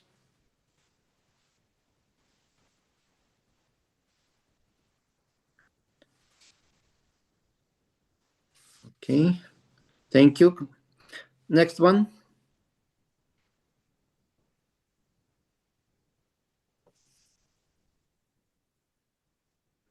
to approve the admission of the Marshall Islands Chess Federation, 101 out of 103. So the decision is taken to approve. And the last one, to approve the admission of the Kiribati Chess Federation, 100 out of 102. The decision is taken as well. So thanks a lot. And again, congratulations to all new member federations of FIDE. And let me clarify immediately that all delegates of the newly accepted chess federations have the right to vote from now on all the subjects on the agenda of the General Assembly. So, since I got a question again about the order of voting, let me clarify again. By default, all the voting procedures today are in open vote procedures. If there is a request on any of the subject from an interested party to have a secret ballot, then we will first vote, you will first vote as delegates whether we will have the secret ballot or we will keep the open ballot. And then the ballot will be done according to the decision the General Assembly takes, whether it's secret or open. By default, again, it is open. I hope it is clear. So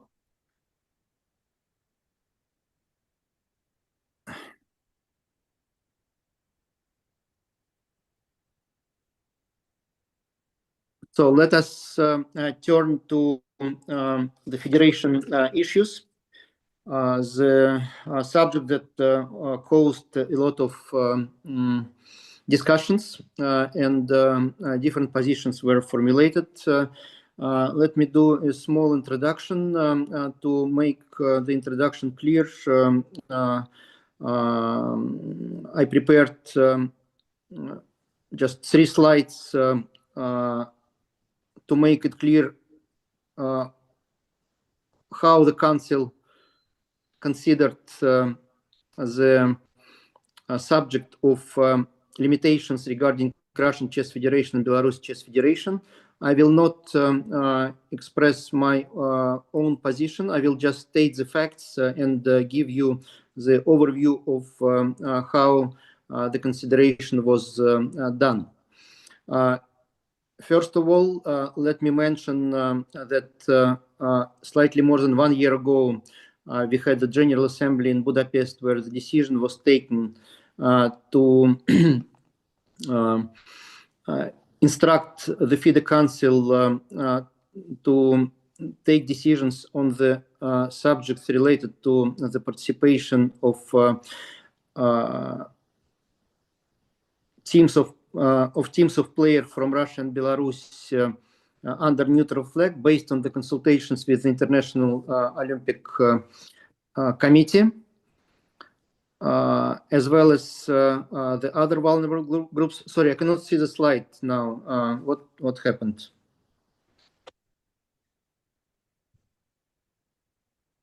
First it appeared and then it disappeared. Yes, thank you. And we followed this decision strictly. We were holding consultations with International Olympic Committee on each particular decision we were taking regarding the participation of youth teams, teams of disabled players, and women teams, and all competitions were held without any accidents, and no single objection from the International Olympic Committee was received. the International Olympic Committee was stating every time that it's a prerogative, it's a competence of the International Sport Federation, and if you believe that it is in the best interests of the entire community, then the IOC is not objecting to that. And we were reporting to IOC, in fact, after each event, how it went and whether we had any issues. Now, on December 11th, exactly at the time of the council meeting, the IOC had its summit, and the resolution was taken based on the recommendation of the IOC executive board that provided for a few things. First, that youth athletes with Russian or Belarusian passport should no longer be restricted in their access to international youth competitions in both individual and team sports, and standard protocols of the international federations or event organizers regarding flags, anthems, uniforms, and other elements should apply.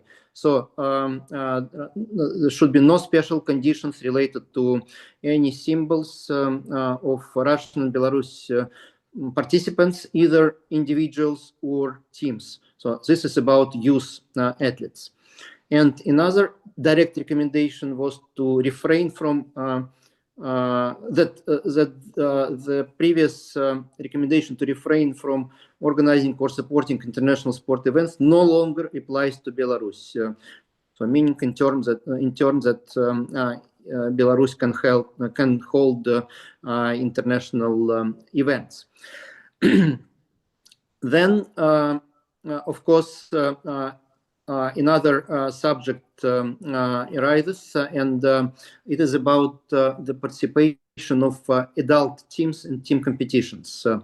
Let me remind you that from the very beginning, starting from 22, individual athletes from both countries were participating in individual competitions under neutral flags and without national symbols and anthems. Here, the International Olympic Committee confirmed its previous position, which consists of a number of things. One thing is a recommendation adopted a few years ago, and the second thing is letters that international sport federations receive mostly during this year, during 2025, from the IOC, where the International Olympic Committee responds to the requests of the international sport federations, whether they can allow the participation of teams of athletes from Russia or Belarus, and under which conditions. And the latest letter, we were receiving this kind of letters throughout the year on different events, including women competition. The latest letter we received was in November, on the 6th of November. And the reason for this letter was our request, where we asked whether we can put on the agenda of the General Assembly the subject of participating of the teams from Russia and Belarus, and whether we can take a decision of their participation under neutral flag as before. And this is the answer we received, meaning, and the interpretation is unambiguous, that it's in the hands of the International Federation to take this decision, including as related to team events. And as before, and it was clear from the previous letters, that the International Olympic Committee will not intervene into this decision. Let me note as well in this part that the Paralympic Committee recently took a decision that the teams from both countries can be allowed to participate in team events using national flag and symbols if the related sport federations decide to do so. We didn't do it in Astana, since the event was announced long before, and everyone knew about the conditions of neutral participation. But again, the decision of International Paralympic Committee allows teams to participate with symbols. And the next slide, please. Here we have the examples of competitions, both individual and teams competitions, where teams from Russia and Belarus were allowed to participate and participated, including competing directly against, in the case of Russia, against Ukrainian teams. And in all those competitions were no accidents. So Water Sport Federation had the World Championship in Singapore, and for example, the relay teams were participating in the competition. Fencing Federation, World Fencing Championship in Georgia, in Tbilisi. Also, the participation of teams was allowed. International gymnastics, international rowing, judo. Judo actually took the decision to allow also symbols, flags, and anthems, and there were no objection from the International Olympic Committee. International Canoe Federation. And those federations collectively award 140 sets of medals. Let me mention that was one example that I saw in the letters of other colleagues, the water polo, since it's a team sport, a pure team sport, as compared to, for instance, relays or competitions where a number of players participate simultaneously, like in the rowing, for instance. So for water polo, the decision was taken in November to allow Russian and Belarus teams to participate, but no single event was held since that. So it's going to happen in 2026 only. But the decision itself was already taken to allow the participation of those teams. Let me stress that even without the requests from the Chess Federation of Russia or Chess Federation of Belarus, the Council would have to consider the subject, as we have now direct recommendations from the International Olympic Committee regarding youth teams and from Paralympic Committee regarding the teams of players with disabilities. And also, we have a clear signal on paper documented from the International Olympic Committee that all other decisions are completely in the hands of the federation, of FIDE, and we are legally allowed to take those decisions, whether and under which conditions the teams can participate. So the Council considered this subject and proposed a certain resolution that was sent out to everyone. We have another slide with the resolution. So it consists of a few parts. One part is to follow directly the recommendations from IOC and IPC regarding youth sportsmen and players with disabilities. So here we believe that it is really clear what to do. Also, there is a special subject of competitions in Belarus, where it's also clear. And then there is a subject of competitions of adult teams, where the Council voted by majority to allow participation under neutral flag, and recommends the General Assembly to take this decision. But as in all previous occasions, of course, we will send the decision of the General Assembly to the International Olympic Committee just to be on the safe side and to get again the clear answer. Again, was a clear response already that it's in our competence. But if any of you are still afraid that it is not, we will double check. And for the future, as we will have many events next year, we ask the General Assembly to give, to delegate to the Council the authority to define the conditions of the participation of the teams in close consultations with the International Olympic Committee and International Paralympic Committee within their competence. So that the picture. Given all those circumstances, now we have, of course, the positions of interested parties. We have the position of the Russian Chess Federation and Belarus Chess Federation that will be presented. Of course, I will give the floor to the Ukrainian Chess Federation, who is directly interested party in this subject as well. We received letters or comments from a number of federations, including England and a few others.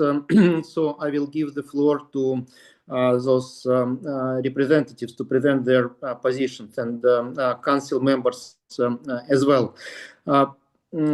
For the interested parties, the time frame should be well, it is strongly recommended to keep it within 5-7 minutes, since you will be able then also to answer questions if necessary.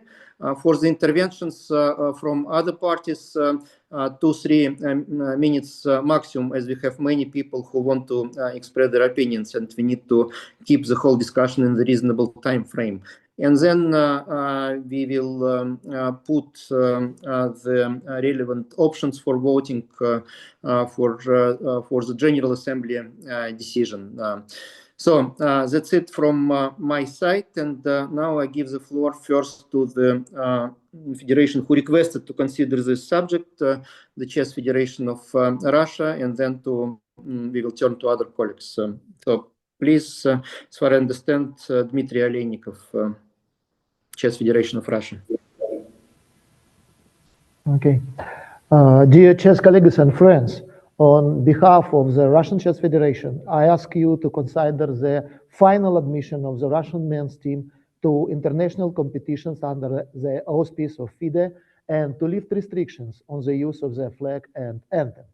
We sincerely hope that this will confirm and complete the process of gradually lifting step by step against sanctions against the Chess Federation of Russia. As you know, sanctions against children's and youth teams have recently been lifted, and our chess players participated in both the World Championship in Colombia and the World Chess School Championship in Washington. Sanctions against disabled chess players have also been lifted, and they took part in international competitions. This summer, sanctions against the women's team were lifted, and our team won the World Team Championship. We now hope that the FIDE General Assembly will lift the sanctions against the Russian men's team, allowing them to participate in international competitions in 2026. We all know that the sanctions were imposed under political pressure, while the FIDE Statutes Article 4.4 states that any discrimination in FIDE is prohibited. This includes discrimination against individuals, groups, or entire countries and federations based on religion, gender, nationality, and among other things, political views. Since the FIDE statutes are the supreme law of the organization, all decisions that contradict them must be repealed. Let me remind you that the FIDE's ability to survive for over 100 years of its long life is largely due to the fact that from its founding, from the year 1924, FIDE abstracts from any political decisions.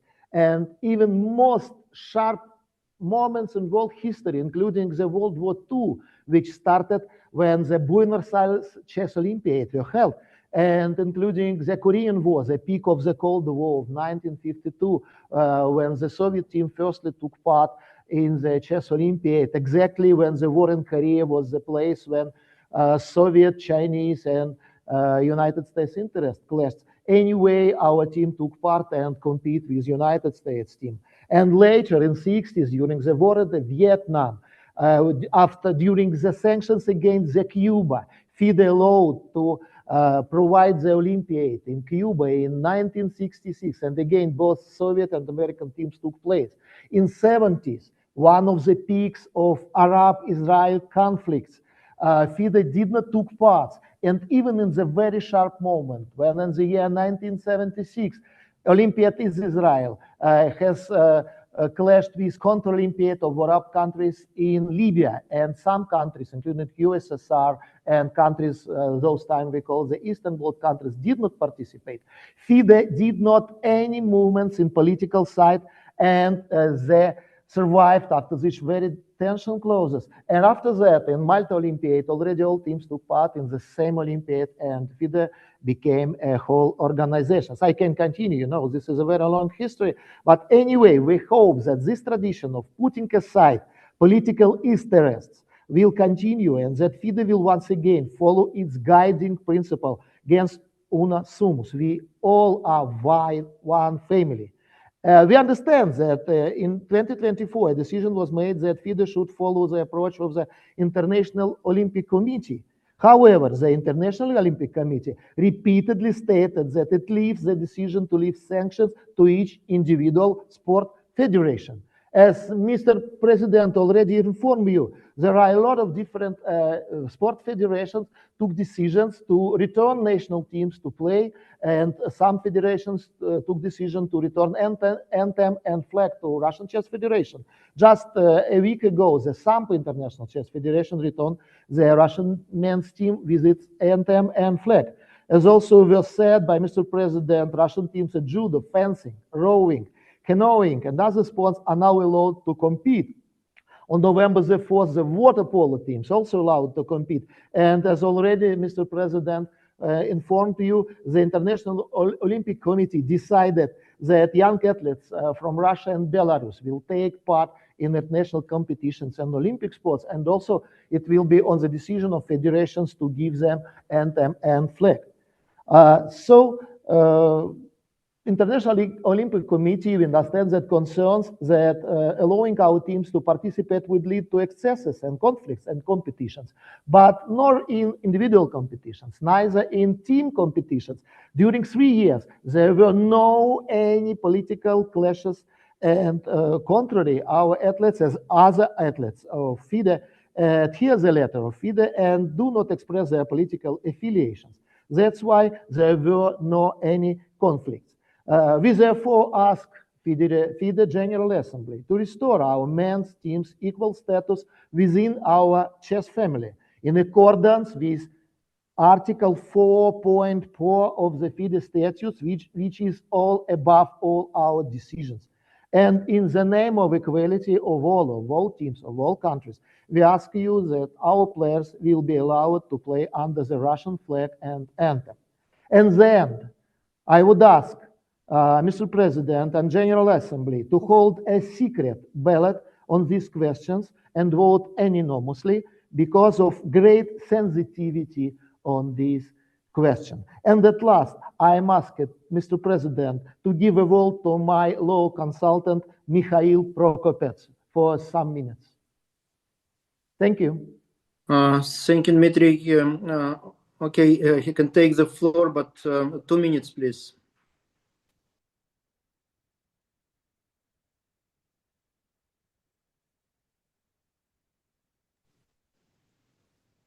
Please.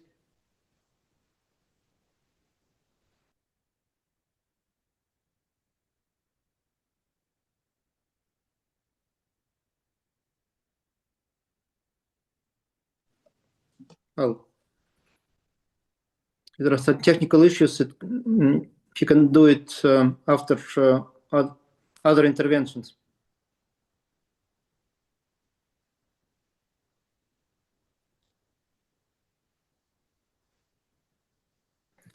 Okay, let's do it after now. What's his name? Sorry, once again. Yes, I can see his hand, Mikhail Prokopets, but the microphone is still off. Please, Mikhail Prokopets. Yes, thank you, Mr. President. I'm sorry, I was muted and could not unmute myself. Thank you. Can you hear me well? Yes. Okay, I will not take a lot of time, sorry, for this technical issue. My name is Mikhail Prokopets. I'm a founding partner of international sports law company SILA. And since we are the only international sports law company in Russia, we handle the most cases in 2022 regarding the whole Russian sports. So I can say that I'm the guy who cares about the whole situation and see the picture from all kind of sports, not only from the chess situation. So what I can add to Dmitry that for now it's absolutely clear that athletes could not influence and athletes could not stop any geopolitical problems, any geopolitical conflicts, and there is no any link between the banning of athletes and stopping the war, stopping the conflict. It's absolutely clear now, otherwise the conflict should be already stopped, because all athletes, all Russian sport was banned like more than 4 years ago. And now it's clear that we are somewhere, and it's clear that IOC changed his politics, because IOC understand this also, and it's clear that we somewhere in the middle of returning of Russian like sport into the international family, sport family. And isolation is not, and ban is not a solution, of course. And we understand that athletes' career is extremely short, and you know that the ban can destroy the athletes, the players' career. Sorry. Okay. Please continue. Yeah. So I want to say a couple of words about the IOC position. As Mr. President already mentioned, IOC delegate the power to decide regarding this issue to the International Federation, and our colleagues our friends from English Chess Federation share their opinion just before the General Assembly, saying that IOC is extremely against the including Russian men teams back to the FIDE family, but it's absolutely not true.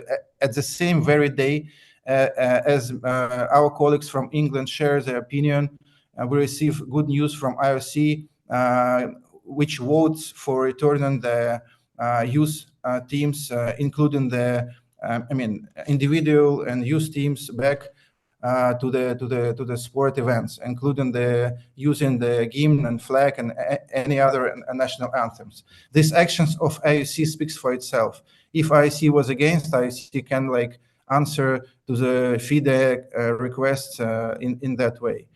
And it's very interesting that now we have already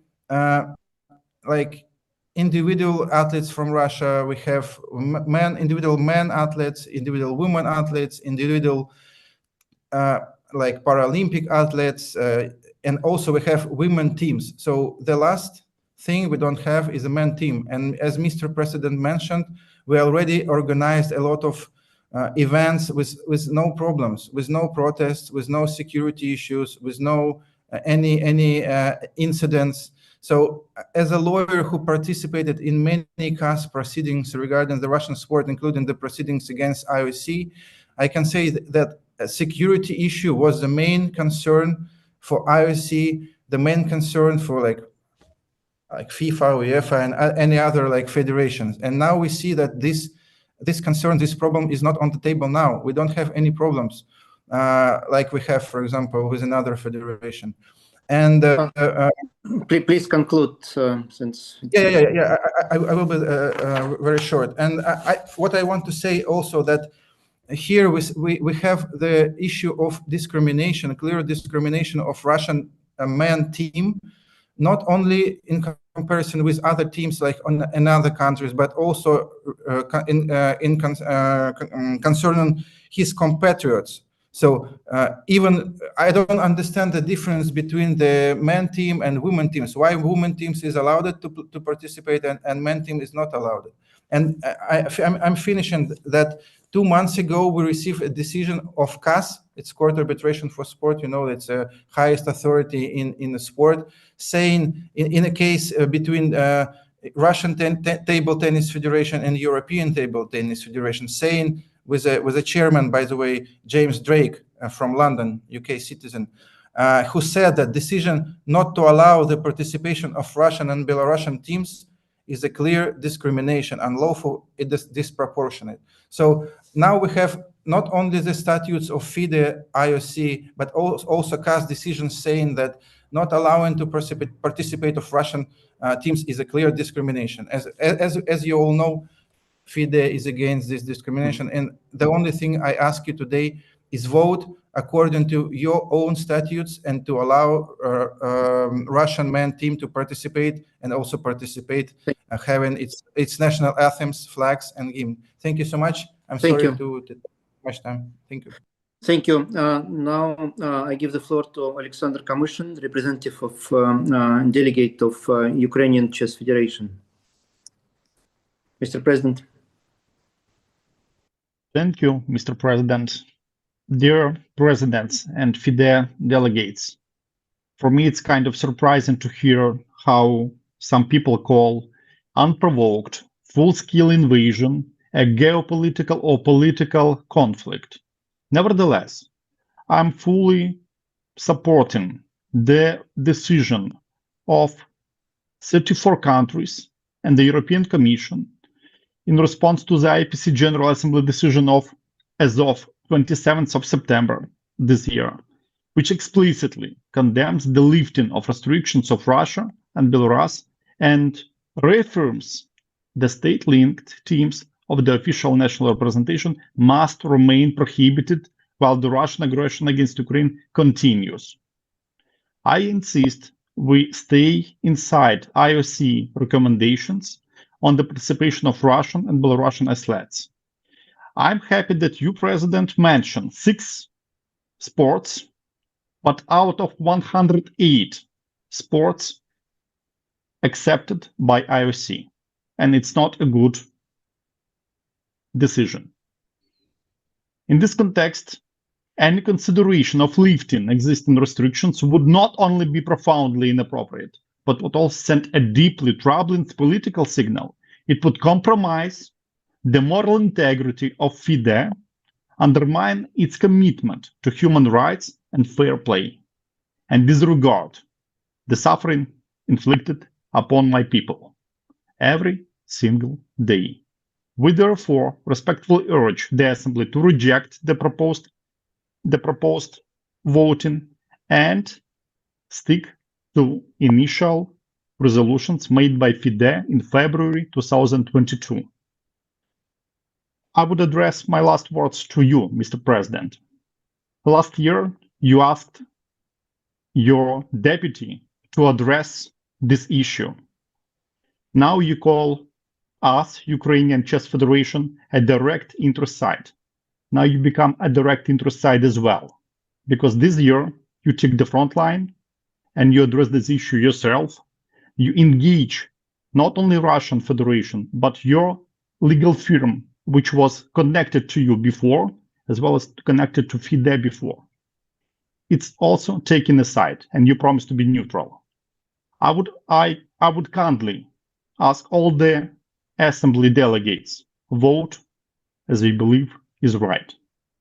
Thank you. Thank you, Mr. President, for your clear position. Now, Babur Talbayev, Kyrgyzstan, please. And please keep it to 2-3 minutes maximum. Hello, can you hear? Yes. Thank you very much, Mr. President, dear FIDE Council, delegates, ladies and gentlemen.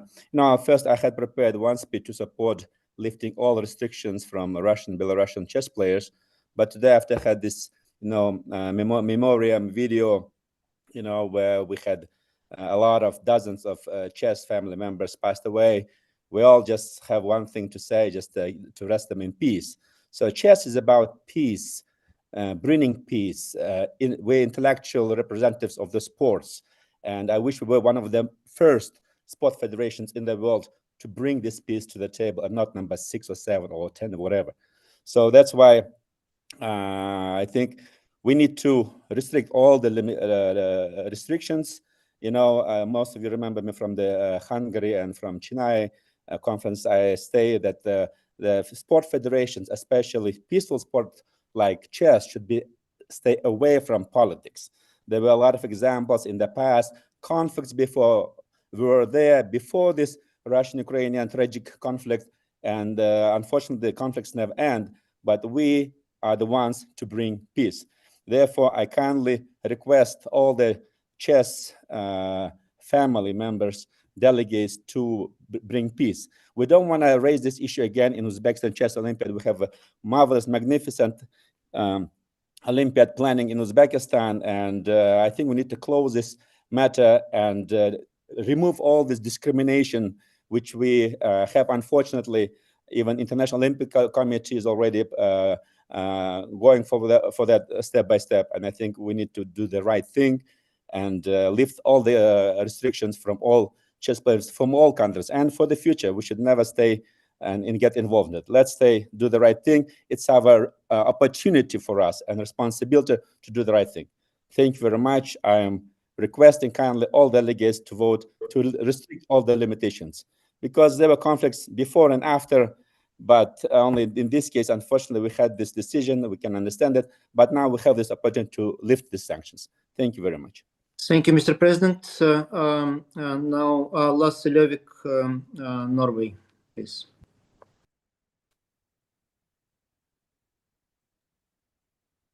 Dear Chairman in Congress, I have 3 points I want to raise.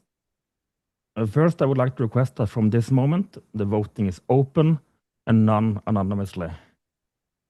Secondly, I wish to express serious concerns regarding the manner in which information has been communicated in this item.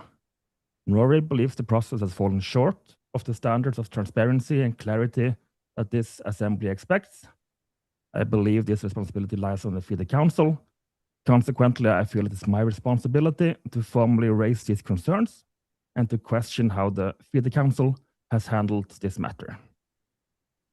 Thirdly, I would like to recommend the FIDE Congress vote on the motion presented by Malcolm Payne and the English Chess Federation.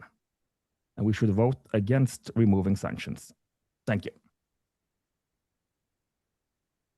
Thank you, Lasse. I think it's the right moment to give floor to Malcolm, since he was mentioned, so probably I should present his position. Malcolm Payne, England. Thank you, Mr. President, for the opportunity to speak, and good morning, good afternoon, and good evening to all the delegates, wherever they are. Mr. President, in your report, you highlighted the importance of the excellent work you've done in developing the relationship with the IOC and how important this relationship is to the interests of FIDE. And it's essential that all delegates understand and know that just last Thursday, the IOC issued updated guidance for federations on the question of sanctions against Russia and Belarus. And I will repeat a section of this guidance, which you can see on the link which was sent in the email that I sent to delegates. And I think it was noticeable, Mr. President, that you left this out of your presentation. The IOC statement says, in parallel, the IOC's recommended conditions for participation for international federations and international sport event organizers of the 28th of March, 2023 should remain in place for senior competitions. And this rules out the reappearance of the Russian team in competitions, and particularly at the Olympiad. It is in the interests of our member federations, particularly those who receive funding from Olympic committees, that we do not go against the wishes of the IOC that have been so clearly expressed just last Thursday. It is also scandalous that FIDE should send a note out to federations using a lawyer who is actually the Russian Olympic Committee's lawyer. And I really feel that the FIDE Congress needs to remain independent. It needs to vote in the interests of FIDE and its member federations, and that this vote must be open. and that we must see how people have voted in this issue because it is so important and it is in fact potentially dangerous for the future of the organization if we go against the views of the IOC. So I echo the view of my Norwegian colleague that this vote must be open. I urge delegates to reject resolution 3.1.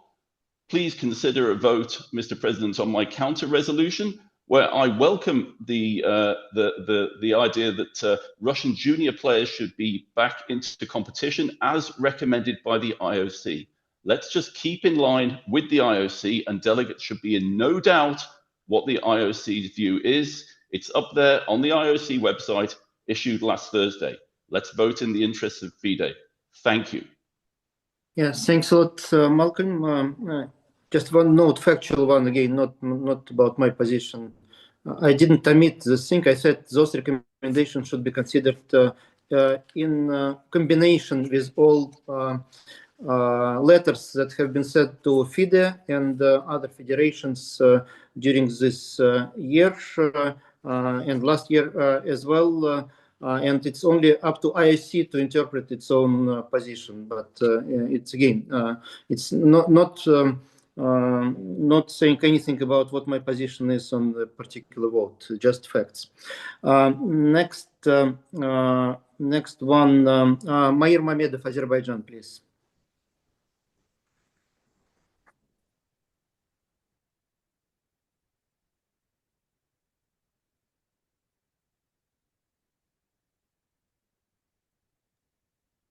Or I saw the hand.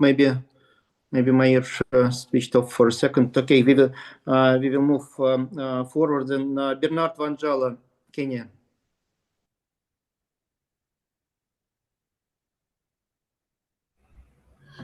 Yeah, thank you, Mr. President, and dear delegates. I know this is a hot discussion, but I want to join the rest to welcome the decision of IOC to allow the children. In my view, children should not be punished or, in decisions that they don't participate. My view is the proposal from the Council does not necessarily mean that we are lifting the entire sanctions that were placed before. We are aware most of the teams that sometimes participate in senior events comprises of youths and juniors. The same we are accepting today from the recommendation from IOC. And that means if we don't include the teams, then still the children who have qualified to participate in team events will still suffer from the same problem we are trying to cure. In my opinion, the sanction for senior players should remain, but consider the team, given that some of the teams comprises the youth who may qualify to be part of this team. And I urge the General Assembly to support the recommendation from the Council. Thank you. Thank you. Mair Mamedov, please, Azerbaijan, and the FIDE Vice President.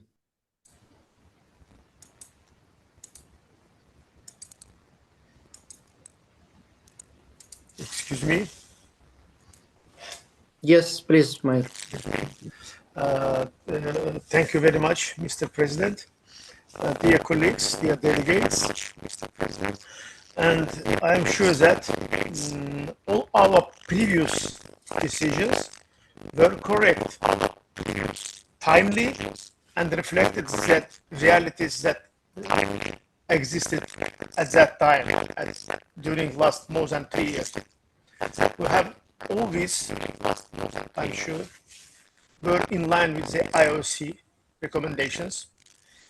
I mentioned earlier during our last council meeting that reality are changing, and I hope and I see for the better side that, and the IOC, as we see, is also responding to these changes. I think our world is becoming closer to peace. We have to take into consideration this fact, and let us, as always, stand in solidarity with the IOC recommendations and respond to this as well. That's why I ask all delegates to vote for the FIDE Council. Thank you very much. Thanks a lot, Mair. So now Zurab Kazmayparishvili, President of European Chess Union. Thank you, Mr. President. Dear Mr. President, dear delegates and dear colleagues from the Council. I'll be very short. Actually, I was even not ready to speak here on such an issue. But I just want to point out a few things. One, chess, we know very well, this is an individual sport. So when we are talking about some kind of discrimination, never was discriminated any Russian or Belarusian player, never. We did everything possible with FIDE together, so to secure their participation in all kinds of events, which is very important from the point of the professionalism, because respected lawyer from SILA says that sportsmen, athletes have very short life. Life for some people are also very short, unfortunately. So when we are talking about discrimination, we did not discriminate anyone. When we are talking about the team events and why we did it, we know very well, because team events, it's a glory of the country, glory of the respected federation. So here was the problem, because we don't want to give the right to the countries, like, for example, when we consider about Russia, this to celebrate the glory in the sport. Sport cannot be used for the glory of the politicians.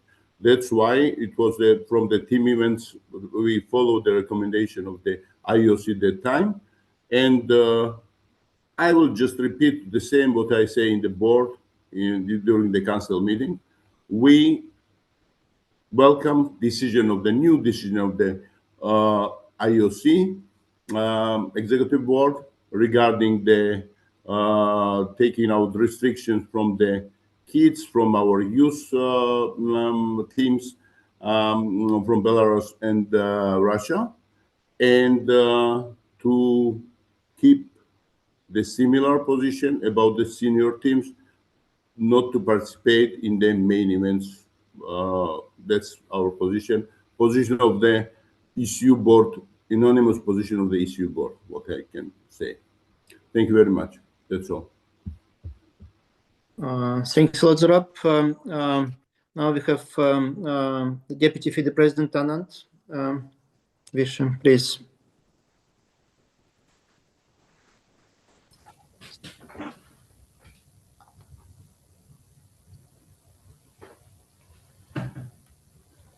Am I unmuted? Yeah. Yes, please. Yes. Thank you, Mr. President. I would like to just add that we have been adhering to IOC recommendations for the last several years, and we have clarified and consulted with them in great detail about this change, and you have all the communication in front of you. I would support the FIDE Council's decision. Thank you. Thank you, Mr. Deputy President. Now, Johnson O'Connor, Ireland, please.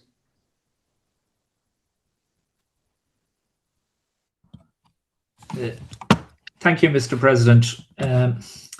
Mr. President, distinguished delegates, I rise to express serious concern about the composition of the FIDE team at this year's Women's Rapid Team Championship. Every member of that team was Russian. This directly contradicts the clear decision of this General Assembly taken at the Budapest Olympiad and is simply unacceptable. Historically, FIDE teams have included officials and players from multiple federations, reflecting FIDE's international character and the authority of this assembly. Fielding a team with no representation from any other country violates both the spirit and intent of our decision. This action is a slap in the face of the General Assembly and raises serious questions about whether our resolutions are being respected. These decisions are not symbolic, they are binding. When FIDE itself fails to uphold them, the credibility of our institution is undermined. I therefore call on FIDE leadership to explain how this occurred, to take responsibility and to ensure that future FIDE teams fully comply with the decisions of this Assembly. Thank you. Yes, thank you, Jonathan. I think both from the spirit and from the discussion we had in Budapest, it was clear that when we were talking, for instance, about youth teams, and we had the team also under FIDE flag at the Olympiad under 16 in Colombia. It was clear that we are talking about the team of players from one country under neutral flag, and the IOC had this completely the same understanding, and they have the same understanding for other sports as well, as I already mentioned. So you can disagree with my explanation, that's fine. I'm just explaining the position that we took, and we took the decision in close consultation with IOC, and it didn't contradict any of the decisions. So thank you. Just my explanation, but you're free to take or not to take it, of course. Thank you. Okay. Next, we have Vincent Garrett, please.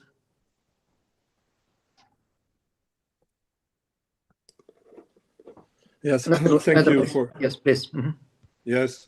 Yeah, the Dutch Federation is concerned about this proposal and also a bit about the process. And we find it quite difficult to stomach that documents are sent the night before the assembly, and that means that there's no time to properly assess these documents.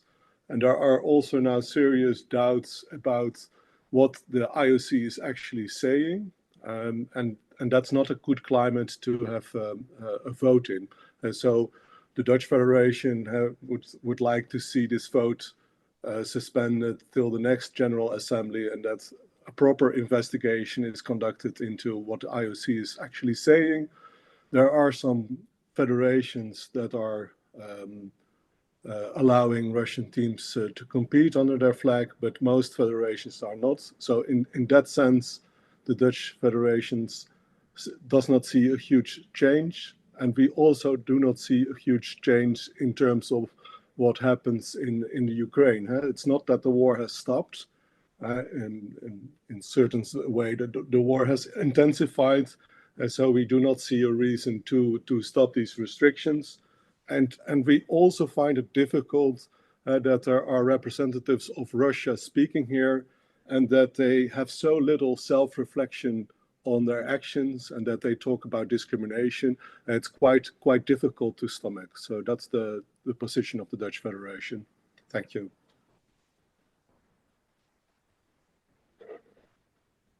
Thank you, Vincent. Now, Pepe Hasekarili from Panama, the president of American Chess Association, please.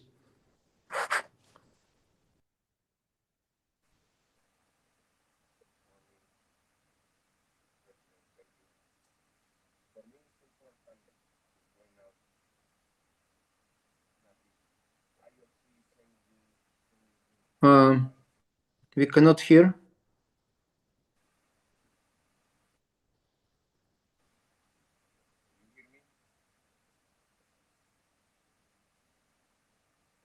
No, some technical issues, I believe. Let's turn to then to Cuba. Mr. Rivera.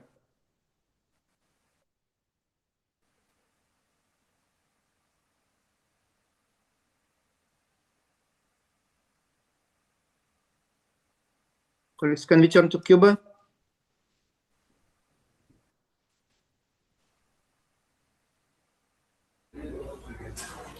Good day, to all, Mr. President Arkady. I still think it's urgent that the world continue to focus on the singular conflict and that we continue to sanction Russian chess. I don't agree with the sanction. Thank you very much. Thank you.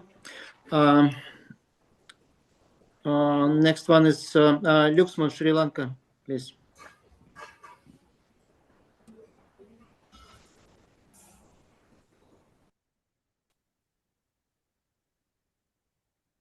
Yeah, good day for all of you. So actually, I'm really worried to see, when we were playing in 80s, all these three countries were playing as one team. So now because of that, because of some political reasons, they have, some problems and they are accusing each other. I don't know why our young players like Nepo are, punished because some politicians are doing a war.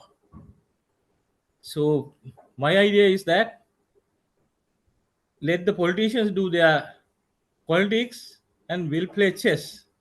So we'll unite and we'll allow all players to play chess. So that is my idea. Thank you. Thank you.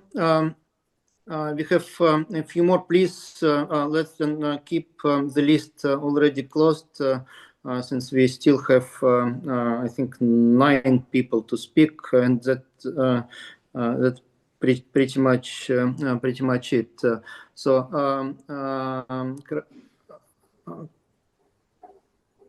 Weimar Muniz, Colombia.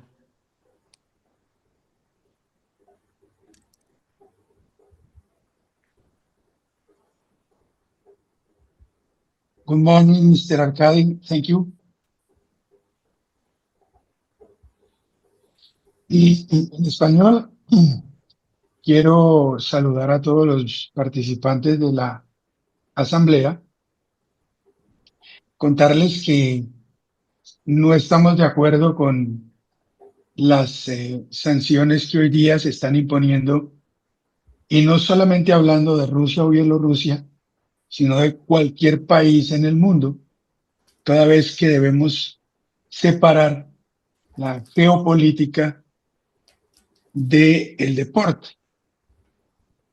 Tuvimos la oportunidad en Colombia de organizar una Olimpiada Mundial Juvenil y es muy triste ver 4 grandes maestros, niños de 16 años, tener que subir a un podio y ni siquiera poder usar su bandera o escuchar su himno o tener un emblema que lo represente.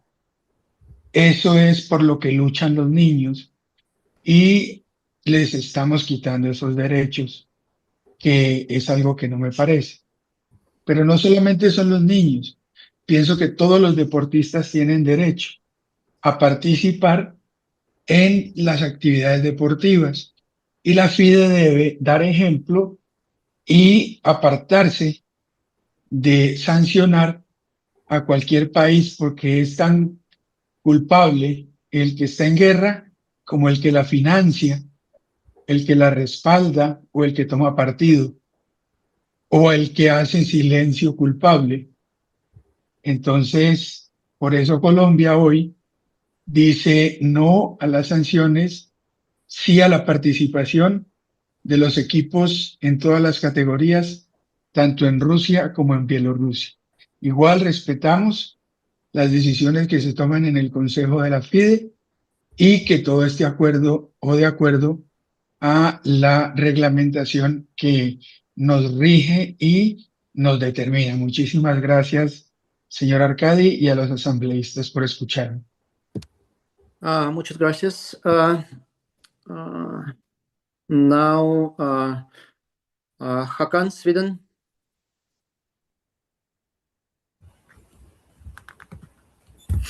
Dear Mr. President, dear colleagues all over the world, you mentioned, Mr. President, 5 or 6 sports within the Olympics. It was water sport, fencing, gymnastic, and judo. As far as I know, they are already within the Olympic movement. They are Olympic sports. Chess is not. I agree with your great ambitions, Mr. President, to narrow the Olympic movement, to get closer to them, and in the future get chess into the Olympic. In that way, I think we will handle this case with very high care. We have to be very, very, very patient and handle it with high care. So I think it's nothing has changed in the world, and nothing has changed between Ukraine, which we support so much, and Russia. So we totally ask everybody to reject and to have the sanctions still. We also want to have an open vote, as the Norwegian and also Malcolm Payne asked for. Thank you. Thank you, Hakan. Ingrid Lauterbach, Germany.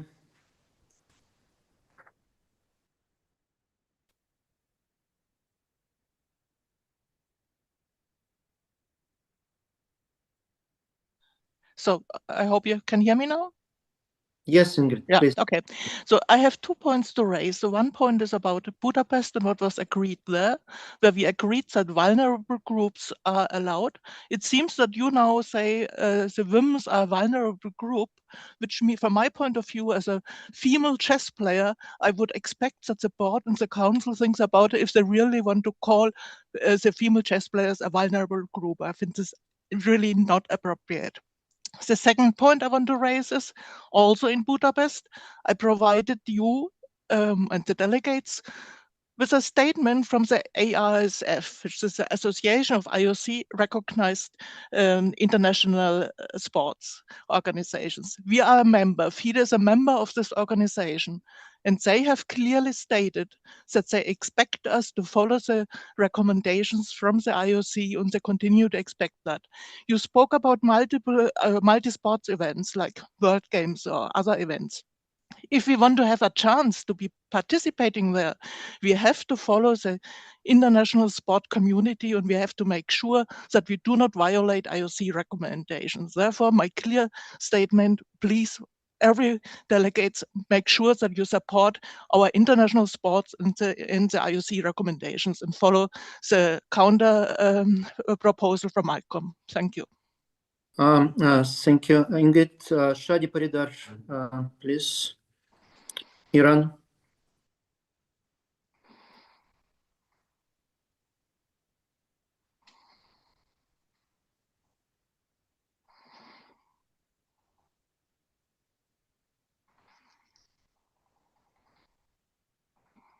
I think she disappeared, maybe.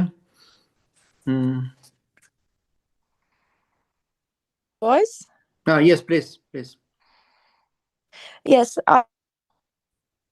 that we are not chess not with politics, and in other hands, somebody tried to say that Russian should be in sanction.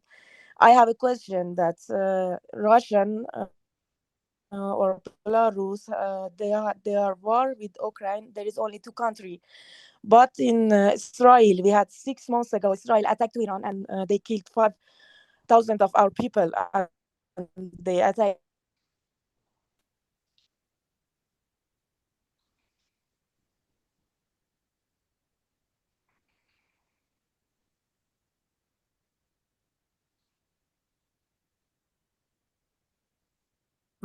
Sorry, we cannot. Yes, Iran. Yeah, please. But And please stick to the subject if you can.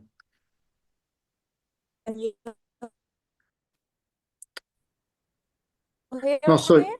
No, we almost not. It's no, almost not. Sorry about that. We need to turn to the next one. Hanif Kireshi, please. Pakistan.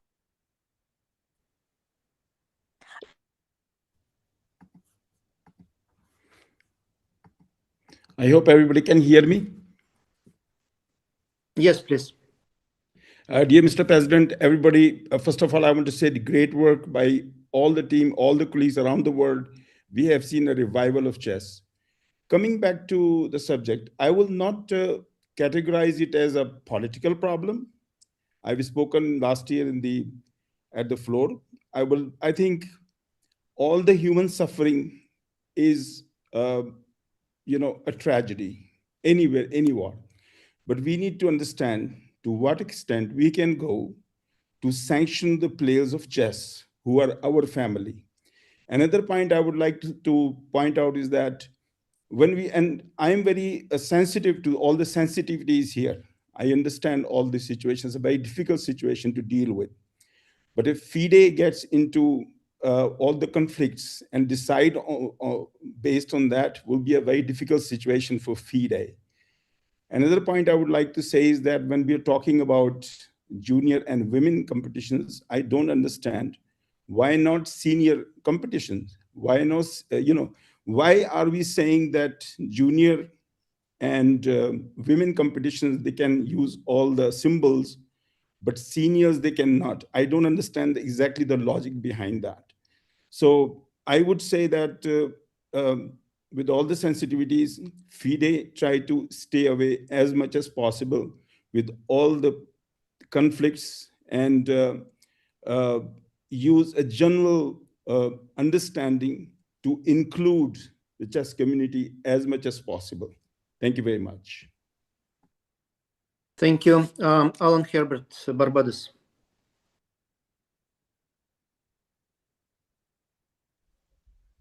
Thank you, Mr. President. If you're in FIDE long enough, sometimes you see similar things reappearing in arguments. And I know many of my colleagues and delegates will be grappling with this matter as a matter of conscience. And should FIDE get itself dragged in? But if you ever doubted why we make a difference, doubt the stance FIDE took against South Africa. So this is not the first rodeo for FIDE. And while it was not the only thing that finally brought down apartheid, it was one of the major things because South Africa is a huge sports-loving nation. It was one of the major considerations that would have brought down apartheid and given us the South Africa which is inclusive today. And therefore, I ask the delegates, let us follow the FIDE, the IOC guidelines. And if you think this was FIDE's first rodeo where FIDE had to make such a decision, and all the arguments I heard this morning, and I heard every time this thing comes up, they all came up to justify not taking any action against South Africa for apartheid. Thank you, Mr. President. Thank you. Thank you, Alan.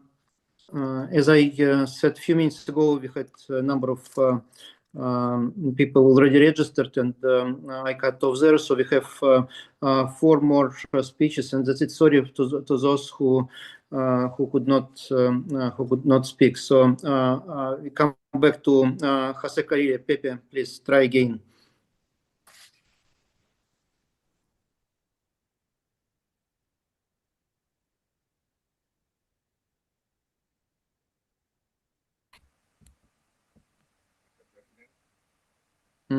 No, your microphone is not good.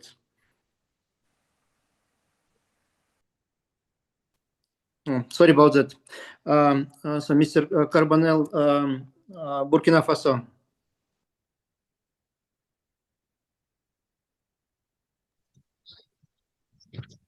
Okay, thank you very much. Well, I have heard many things here. I think we are the FIDE Assembly at this moment. We are sovereign. We can change previous decisions without any problem. Even we have taken some decisions in the past, we can change them now. We don't need to follow all the decisions taken from other bodies that have decided to reject or to accept Russian participation in our competitions. They have the right to do this for them, but we are sovereign for us. And why FIDE has to have a political point of view regarding the Ukrainians and not the Palestinians, for example? It's we cannot enter into political decisions in chess.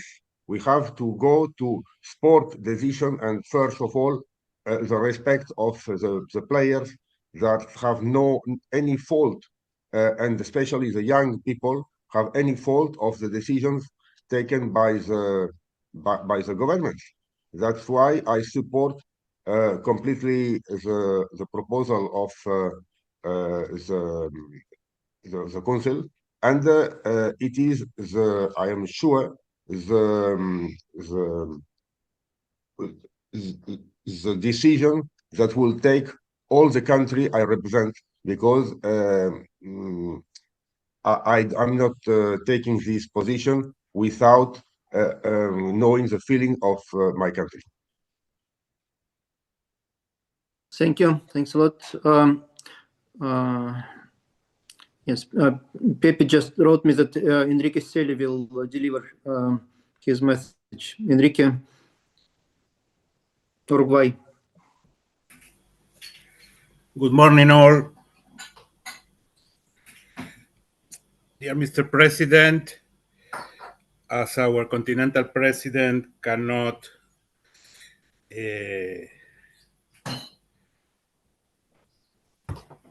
put his message, I will try to read it, okay?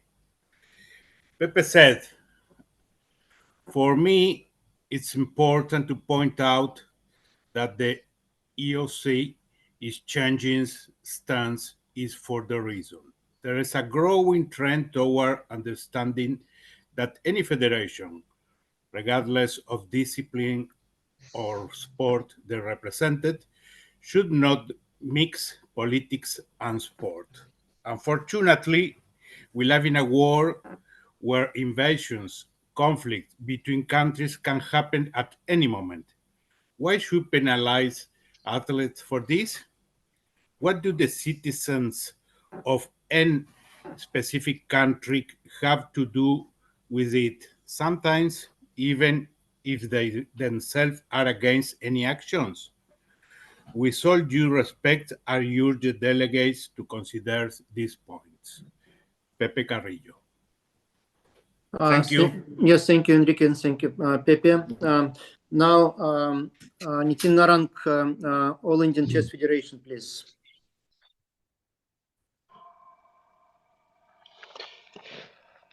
Dear President, distinguished colleagues, I'd like to make my submission in 3 points. And when we go to vote, I would want all the members to put their mind on these 3 points that I'm going to mention.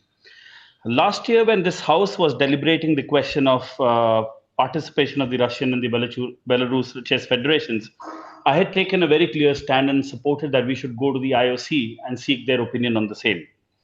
And one of the major reasons that was mentioned, people opposing this agenda, was our stand or decision would jeopardize our relationship with IOC. Now, today, that concern stands conclusively addressed. The IOC has directly come out with recommendations when it comes to the youth participation. I welcome that stand, and I recommend that we should be supporting that stand. Leading to my second point, which is about the seniors. Mr. Payne, Malcolm Payne from England, had mentioned about the resolution of IOC. I would read out 2 very specific points of IOC, which very clearly talk about the stand of IOC on this issue. They say the sanctions against those responsible must remain in place in 3 points that they want us to consider. 1, no international sports events organized or supported by an IF or NOC in Russia or Belarus. no flag, anthem, colors, or any other identifications whatsoever of those countries be displayed, and no government or state official can be invited. And they also very specifically mention, as a part of their recommendations, that athletes with Russian or a Belarusian passport must compete as individual athletes, neutral athletes. Bringing to my third point, the point of the mechanism of neutral flag. The neutral flag framework exists precisely for such situations. I'm repeating this point. This framework of neutral flag exists precisely for such situations to preserve sporting participation while clearly separating athletes from national representation. This is not a new or an untested formula or a mechanism. It has been used repeatedly by IOC, by international federations, and by FIDE itself in earlier contexts. So I very strongly support that the adult senior athletes competitions must be allowed under neutral flag, making sure that the sports is kept away from the politics. This leads to three outcomes. It safeguards the integrity and universality of the competition. It ensures political neutrality of sport, and it removes any claim of state representation. I very strongly say that taking a stand against this resolution will only penalize individuals for circumstances which are entirely beyond their control. So I strongly recommend supporting the FIDE resolution and would repeat that the neutral flag framework exists precisely for such situations. So let's allow the youth, as per the recommendations, to play under their country flags, and let's allow the seniors under the neutral flags to play the competitions. Thank you. Thank you, Mr. President. Now, floor is for Georgios Makropoulos, Greece, and FIDE Vice President, please. Can you hear me? Yes, Makro. Okay. Good evening, ladies and gentlemen, dear colleagues. I would like to start by saying that I fully support the last speaker and everything what he said. And I would like to remind to the people that at least they have been in FIDE for many, many years with me, that my position in FIDE has not changed 1 centimeter for 40 years now. Always I was saying that sports should not be mixed with politics. 40 years I have the same position. It was not dependent my position if the war was in Ukraine, in Russia, in Yugoslavia, in Africa, in Asia, in whatever. Always I had the same position with this. And this is because I'm coming from a country where there is a history of 2,500 years where there is the main principle that sports should stop the war. You know very well that the ancient Olympic Games, the war has to stop. Everybody was invited in these games there to participate in the games. Everybody was not exceptions, was not any discrimination. So it's very important. If you want to work for peace, you should use the sports.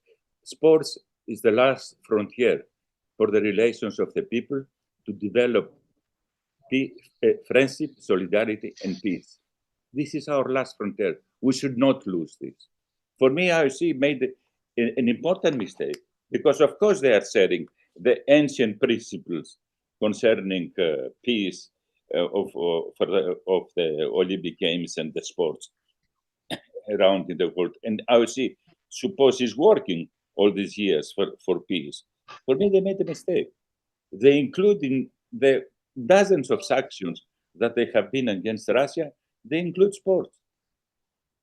Why? Why we should lose the only instrument what we have to keep alive the relations between our people? It's obvious that this is a mistake. And of course, I agree completely with Malcolm. I respect very much his opinion when he says FIDE is an independent organization responsible for its own decisions, and it's in the general interest of our sport to be in line with the official recommendation of IOC. But when IOC has already decided that give the right to the federations to make their own decisions, we are not fighting against the opinion of IOC. It's not a fight. They permit us. You know very well this. They permit us to make our own decisions how we want to handle these problems.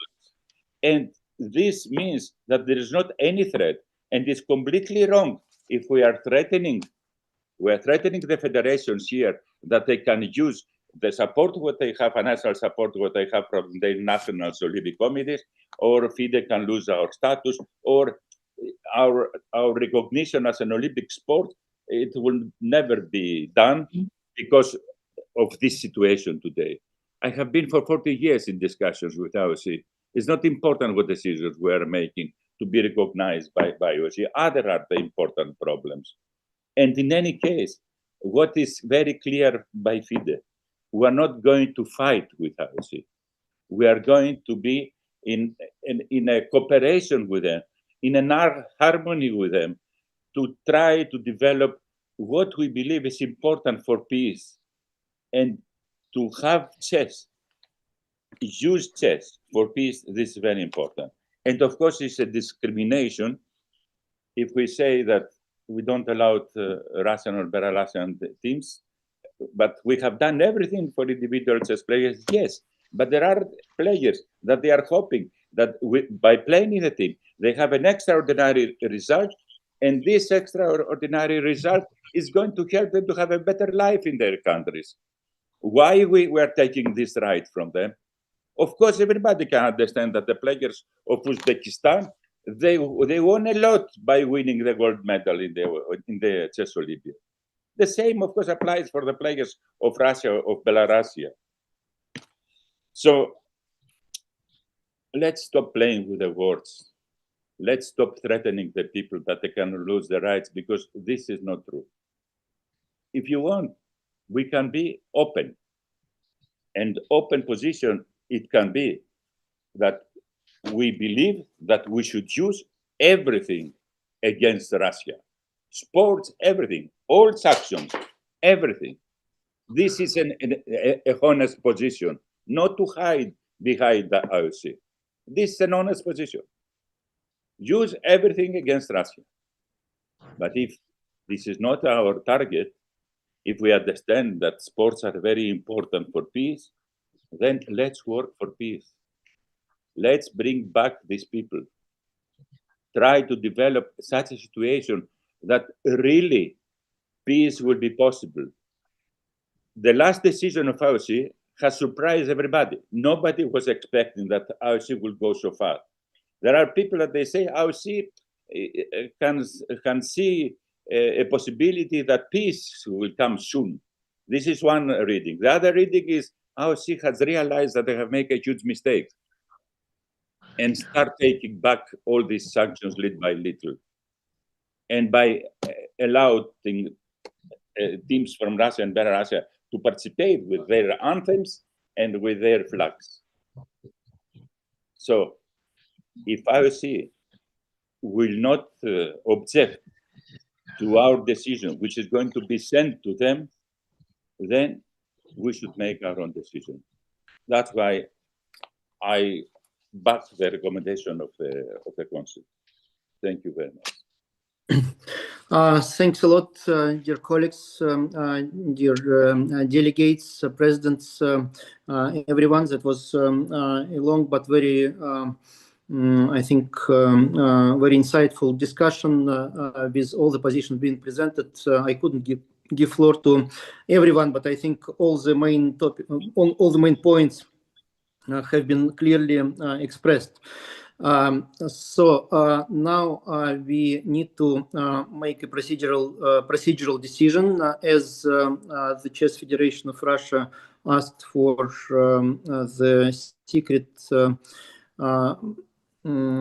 voting, anonymous voting.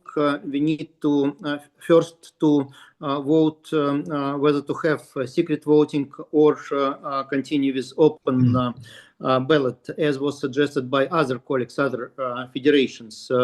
And of course, you all understand the sensitivity of the of the subject and of this voting. I remember how tough it was in Budapest for many, where we were like forced to have this kind of voting.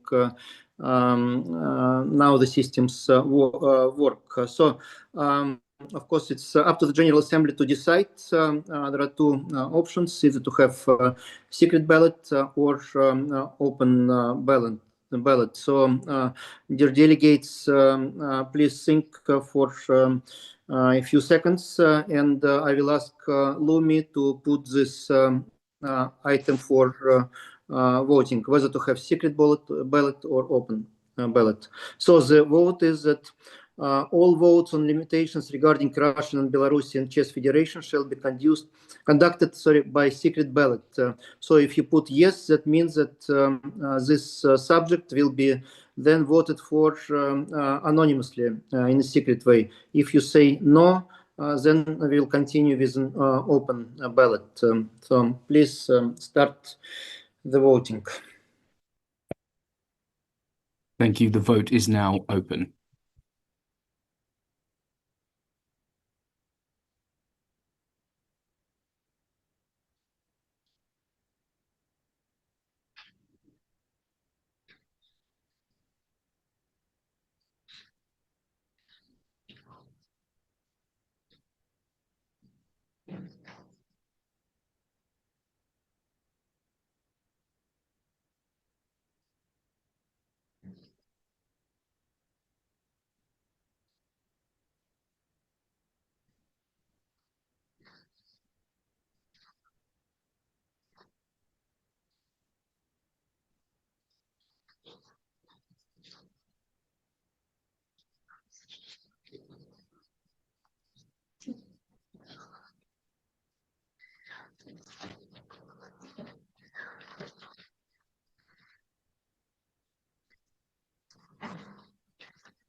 The vote will close in 1 minute.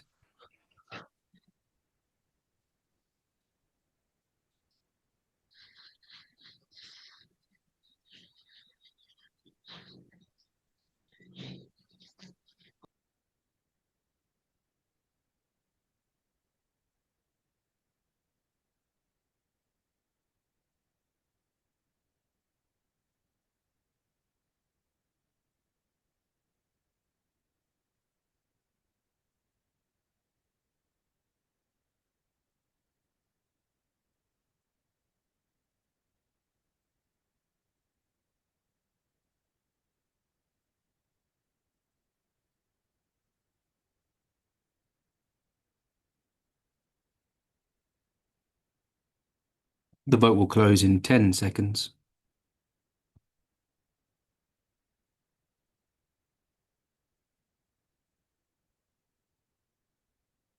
The vote is now closed. When you are ready, please show the results.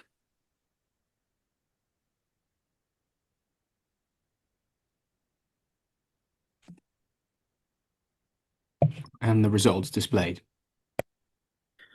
So we have 113 votes cast, not counting abstentions.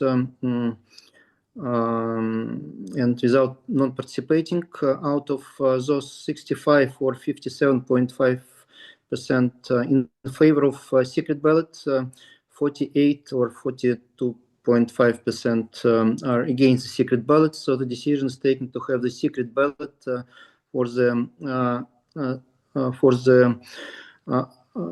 voting items related to the subject of limitations regarding Russia and Belarus and chess federations. Lumi, please prepare to have the secret ballot for the further questions. Now we have a few draft resolutions. We sent out two draft resolutions, one proposed by the Chess Federation of Russia, who initiated the consideration of the subject, and accordingly we will start with this one. The second one will be the recommendation of the FIDE Council. No other drafts were officially sent by FIDE to the delegates, but if the decision will not be taken in the first two ballots, then we will turn to alternative resolutions. I know that there are some proposals that were formulated in the last moment, and that is related to the fact that we will have to implement the direct recommendations of the International Olympic Committee anyway, while on other things there are different opinions, of course. And all of us understand this very clearly. So please be prepared to start the voting. Again, we start with the proposal of the Chess Federation of Russia to lift all limitations on the participation of Russian and Belarus teams in FIDE events, including the limitations on using symbols. So that's item 3.1.1, and we will have, as far as I understand, three options. Again, yes, no, or abstained. And the decision requires simple majority out of those who put the vote. Please start the voting.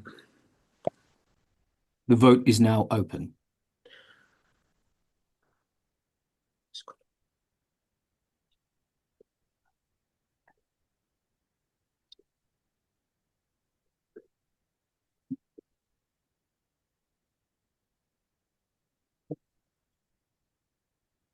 Еще раз подчеркну, для окончания результатов, что мы обе версии будем ставить. И, соответственно, даже если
Vote will close in 1 minute.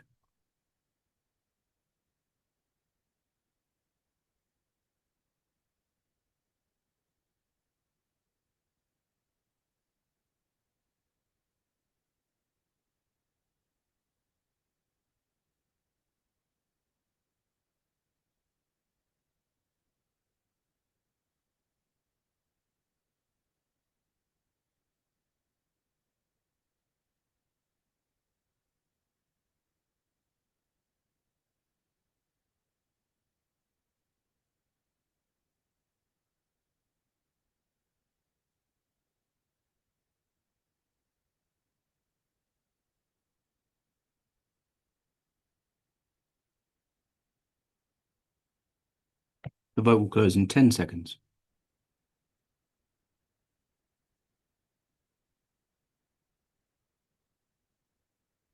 The vote is now closed.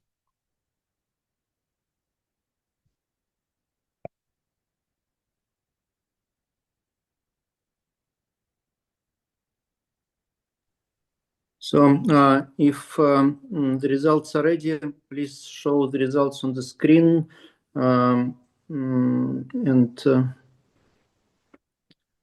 Yes, so we have 112 votes cast with 14 abstentions, 61 in favor, 54.5%, 51 against, 45.5%. So this decision is supported by the majority. But again, as I said in the beginning, we have two draft resolutions. So we put now for vote the second version supported by the Council.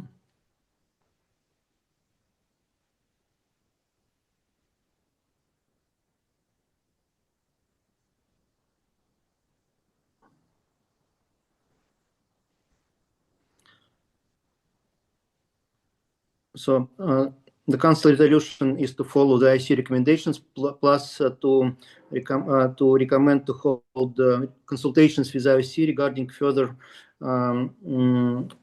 conditions of participation of Russian Belarus adult teams, while allowing them to participate in all events. So please open the vote. The vote is now open.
The vote will close in 1 minute.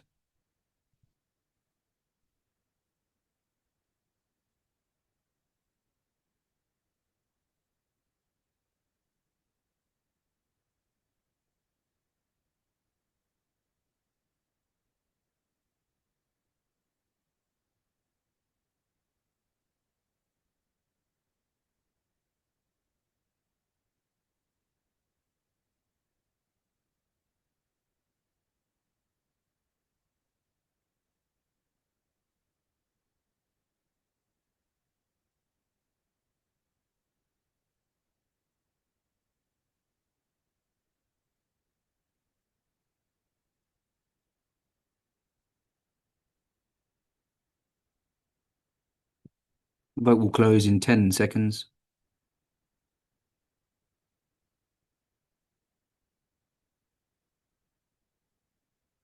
The vote is now closed.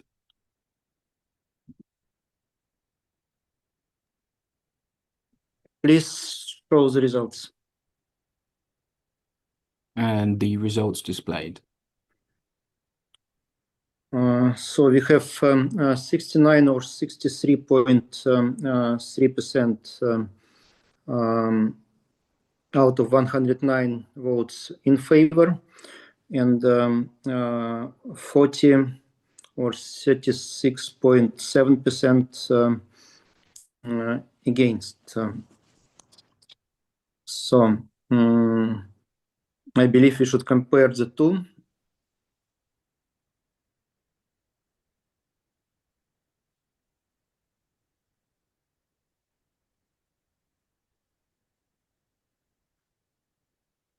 So for the first voting, we had 61 in favor, 51 against. Here we have 69 to 40, meaning that the second option got more votes in favor and less votes against. I would like to ask anyone having the opinion how it is better to proceed from the procedural way, Macro.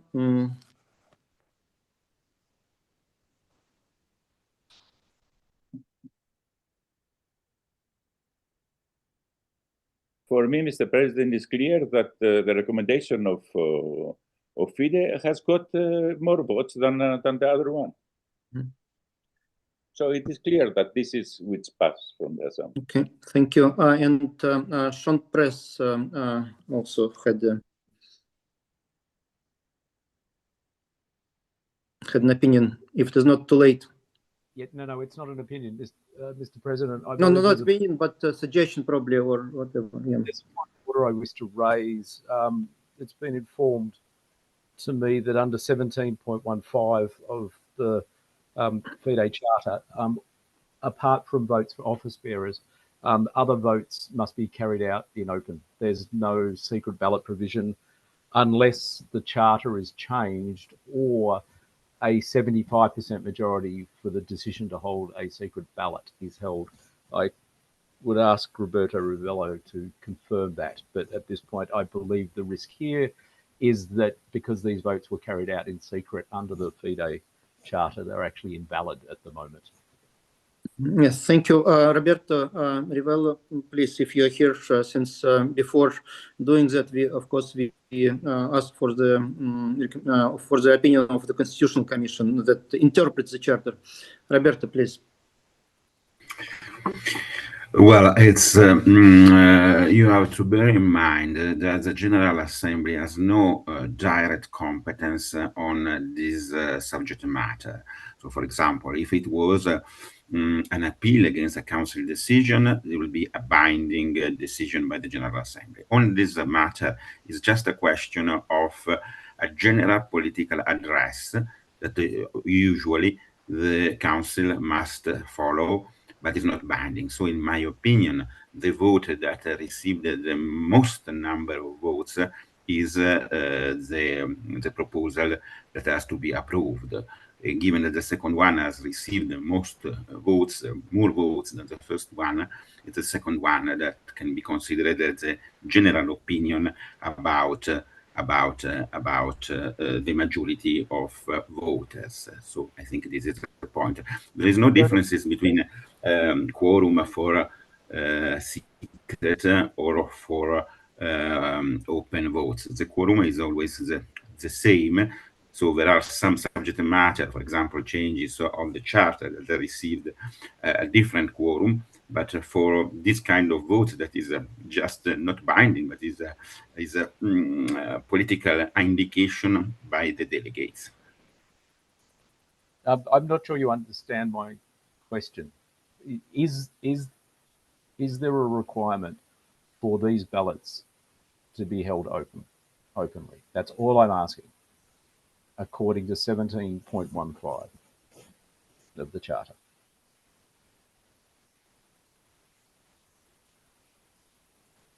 I understood, Robert, in a very clear way. This requirement refers to the matters that are in direct competence of the General Assembly, and the General Assembly has the right to decide whether to have the secret ballot on the matters that are not in direct list of competence of the General Assembly, depending on the subject. So that's my understanding of that. But of course, we can have a very long discussion about that, since it's a legal discussion. Of course, anything can be appealed in CAS if people believe that we did a wrong procedural decision. Sorry, I need to see who raised the hand. So we have Babur Talbayev, please.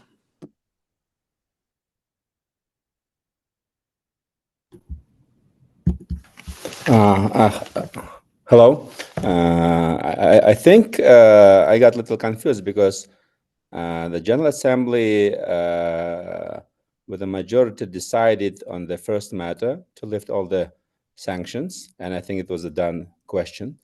And second question, I did not think that it would be competing with the first question. I think it's only is an addition. If there are some other nuances, details which need to be taken care of, the FIDE Council, of course, is in charge and can contribute to it. I don't think we should be, because the decision is made by a majority to lift all the sanctions. I think the question is closed. And then the comparison of 69 or 61, I don't think it is a right way to go. I think these two decisions, they're not contradicting. It's both decisions made by the majority of the General Assembly, and they're both in legal power. Thank you. Thank you. Mayer Mamedov, please.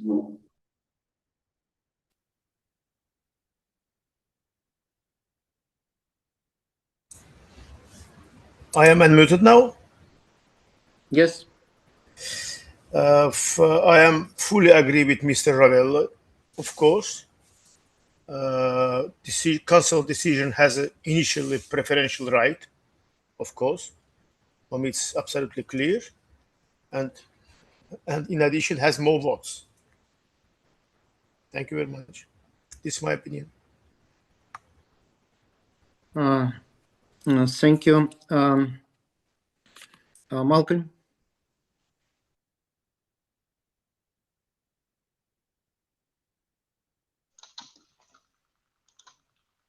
Thank you, Mr. President. I think I just make this basic point that we have 141 delegates voting on both of these resolutions, and we haven't managed to get 50% for either of them. 69 is not even 50%. And these two resolutions are somewhat contradictory. And I believe that even that the vote we had about whether to have a secret ballot or an open ballot was itself unconstitutional. And I wanted to put that on the record. Thank you. Thank you. Regarding the procedure, again, it's the opinion of and recommendation that it was always like that before. Is that the percentages are taken from those votes that were cast, not from the registered delegates. Thank you. David Hayter, please. I would like to, can you hear me okay now? Yes, please, David. Please. Oh, okay, thank you. I just wanted to say that I do believe the motions are contradictory, and I do agree with the chair of the Constitutional Commission that the motion that did get the most votes should be the one that is in force. So the second motion supporting the council's resolution should be the one that adopted by the General Assembly, as that did get more votes than the first resolution. And I do believe that the two are contradictory and are mutually exclusive because they say to do two different things. Thank you. Mm-hmm.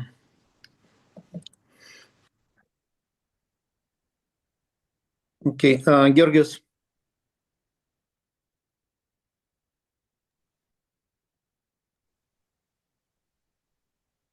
I have a question based on what Malcolm he asked. How many exactly they vote in the last voting? 140, more or less federations? We know the exact number.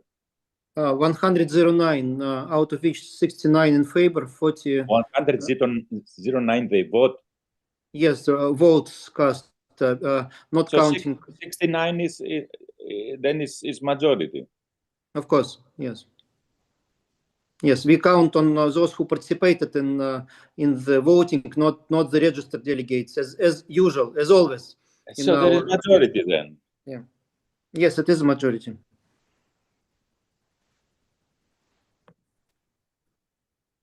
Okay.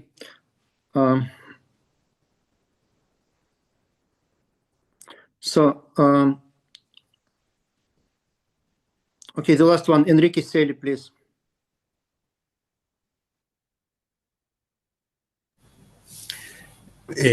Voy a hablar en español, así me expreso mejor. Yo no creo que los resultados sean contradictorios porque la recomendación del Council establecía diferentes opciones y puede haber gente que no estuviera de acuerdo con darle todos los privilegios a las dos federaciones, pero que sí participaran, por ejemplo, bajo bandera neutral. Entonces, ahí me parece que está la diferencia entre una resolución y la otra. Muchas gracias. Gracias.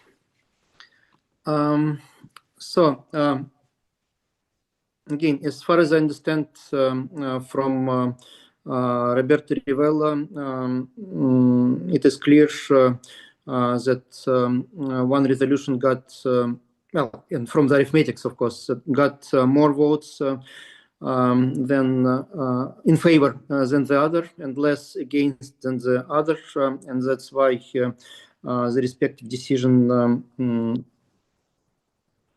is taken.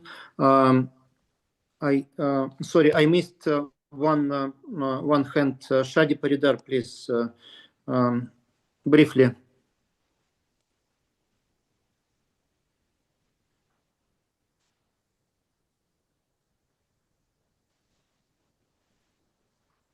Iran.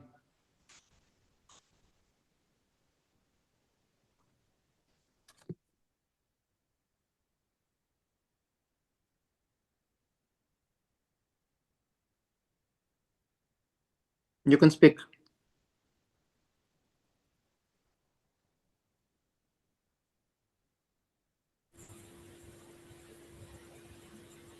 Yes, please. Bonjour, Monsieur le Président. Bonjour tout le monde. En fait, moi j'ai remarqué qu'il n'y avait pas de contradiction au départ. J'ai vu qu'il y a une contradiction à la fin.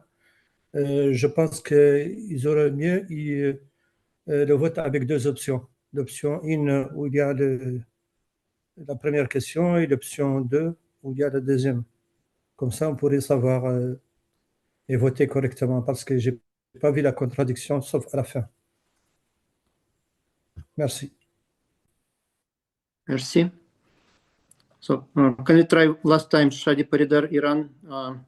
If it works, okay. If not, okay.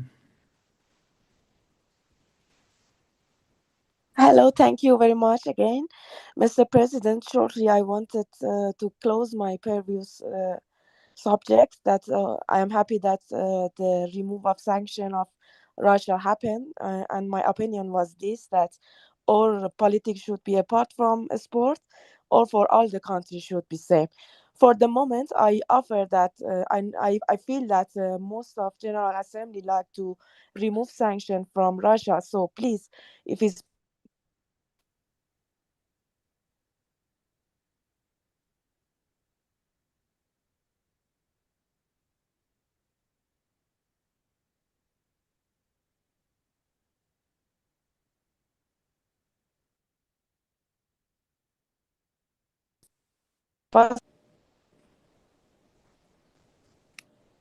Yes.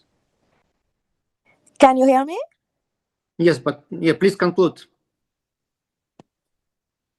Yes, I wanted to ask because I see that the vote of remove the sanction from the Russia is too much also, and because the General Assembly tried to respect the council, so they vote something like this.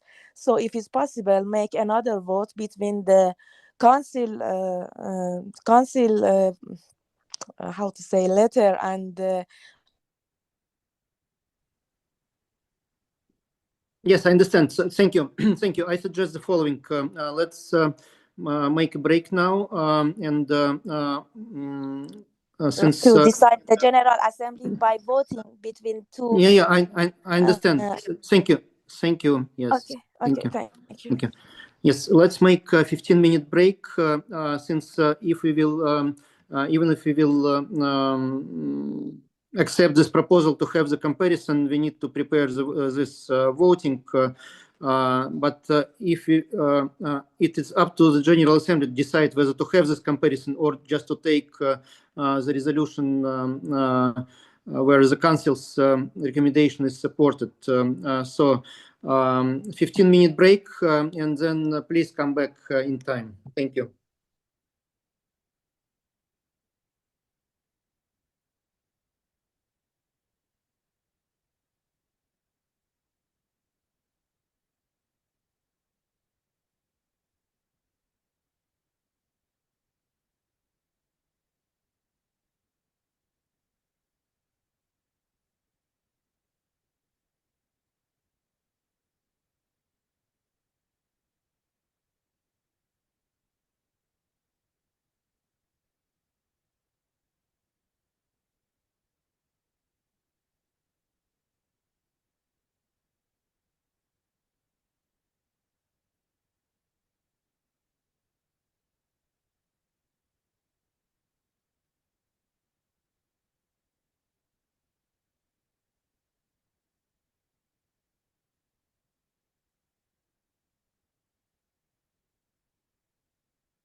Hello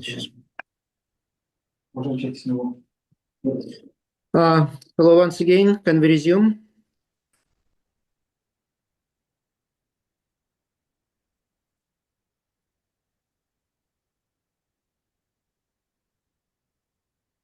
Dear colleagues, we are still holding legal consultations regarding the situation that arised. I suggest that we turn to the other sections on our agenda now and give time to our colleagues to formulate the options that we have, including a possible vote between the two options. But there are, like, I already heard 3 or 4 different options how to proceed with that. So not an easy thing. So let us turn to the section 2, financial matters now. If Lucian is here, we would like to hear the treasurer's report now.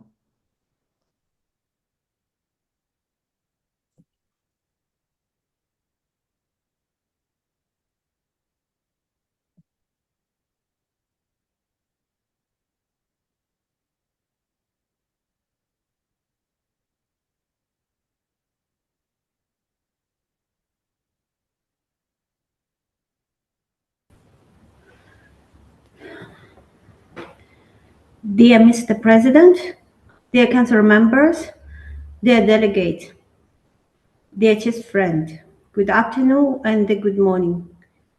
It's my great honor to present the FIDE annual financial statement for the year ended 31st December 2024.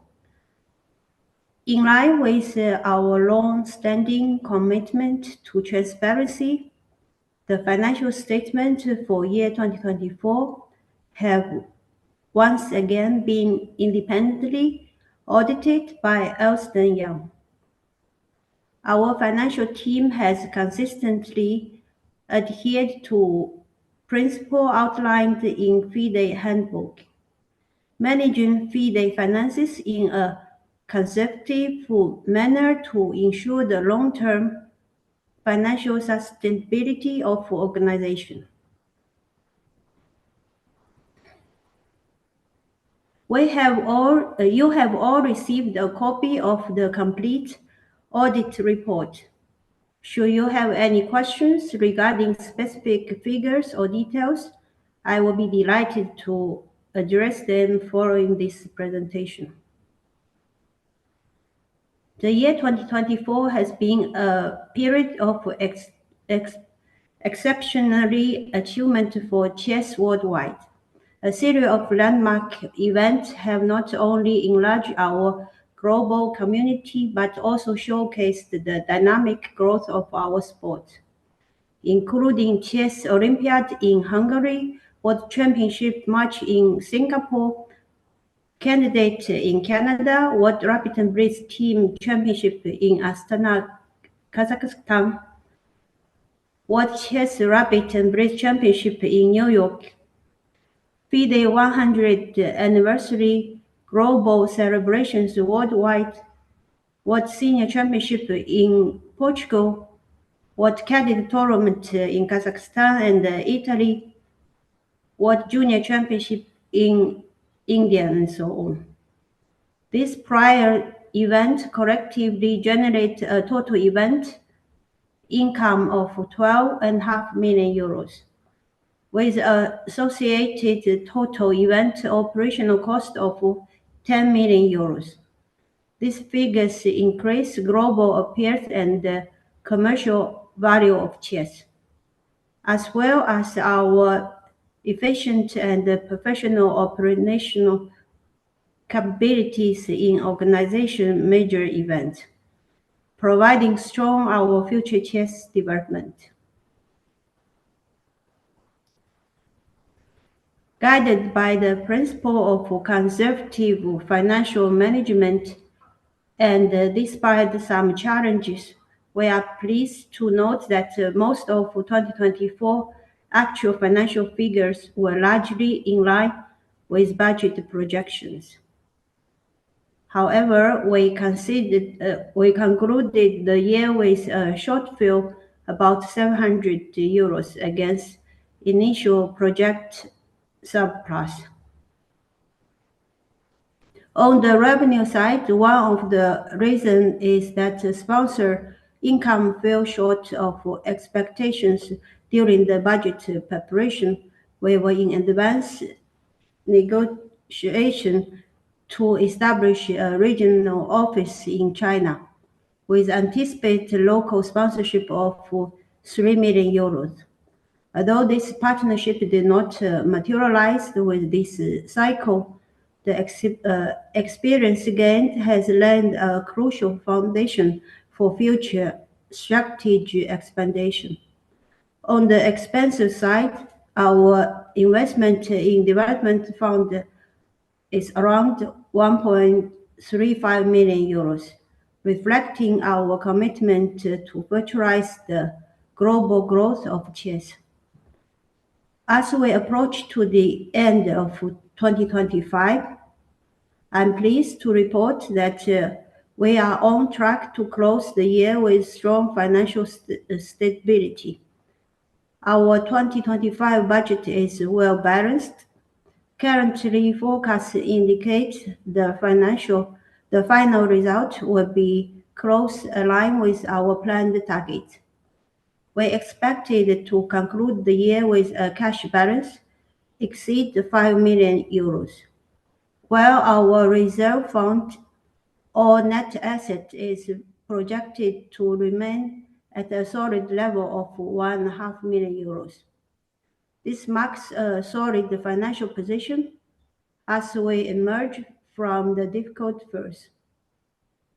Looking ahead, we will continue to adhere to the conservative principle guided by the handbook, enter the 2026 and 2027 cycle with renewed confidence and clear strategy vision.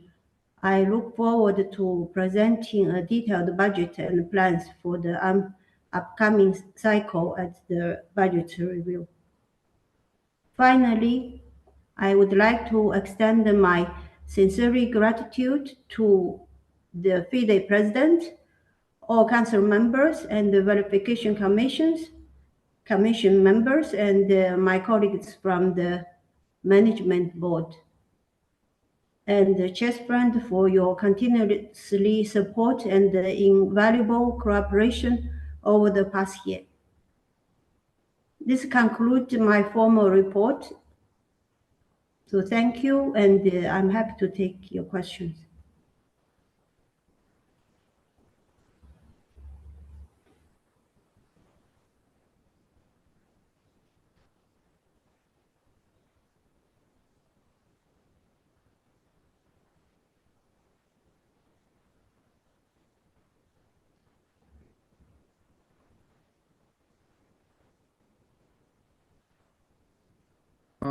Dear colleagues, please, questions. Jonathan O'Connor, Ireland, please.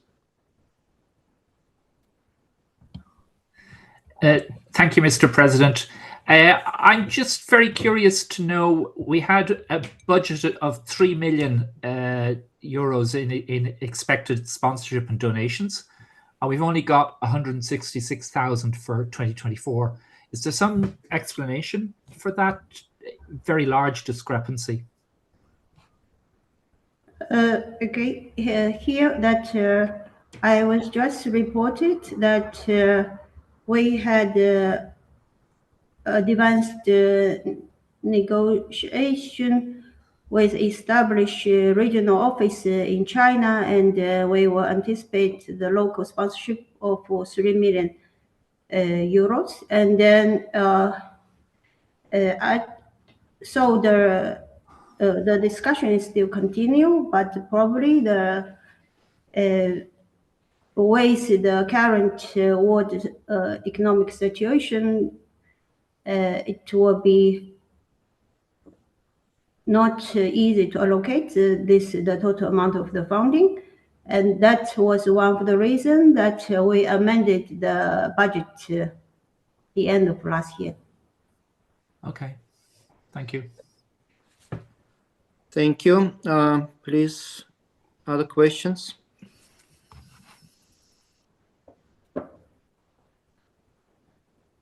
I guess no other question at the moment, but you can ask more after the report of the Verification Commission. Madam Treasurer, thanks a lot. So now we have the report of the Verification Commission. Alan, please.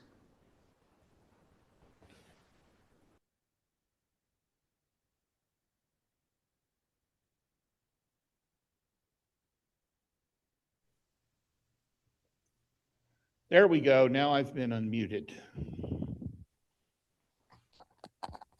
Sorry about that, Alan. Sorry.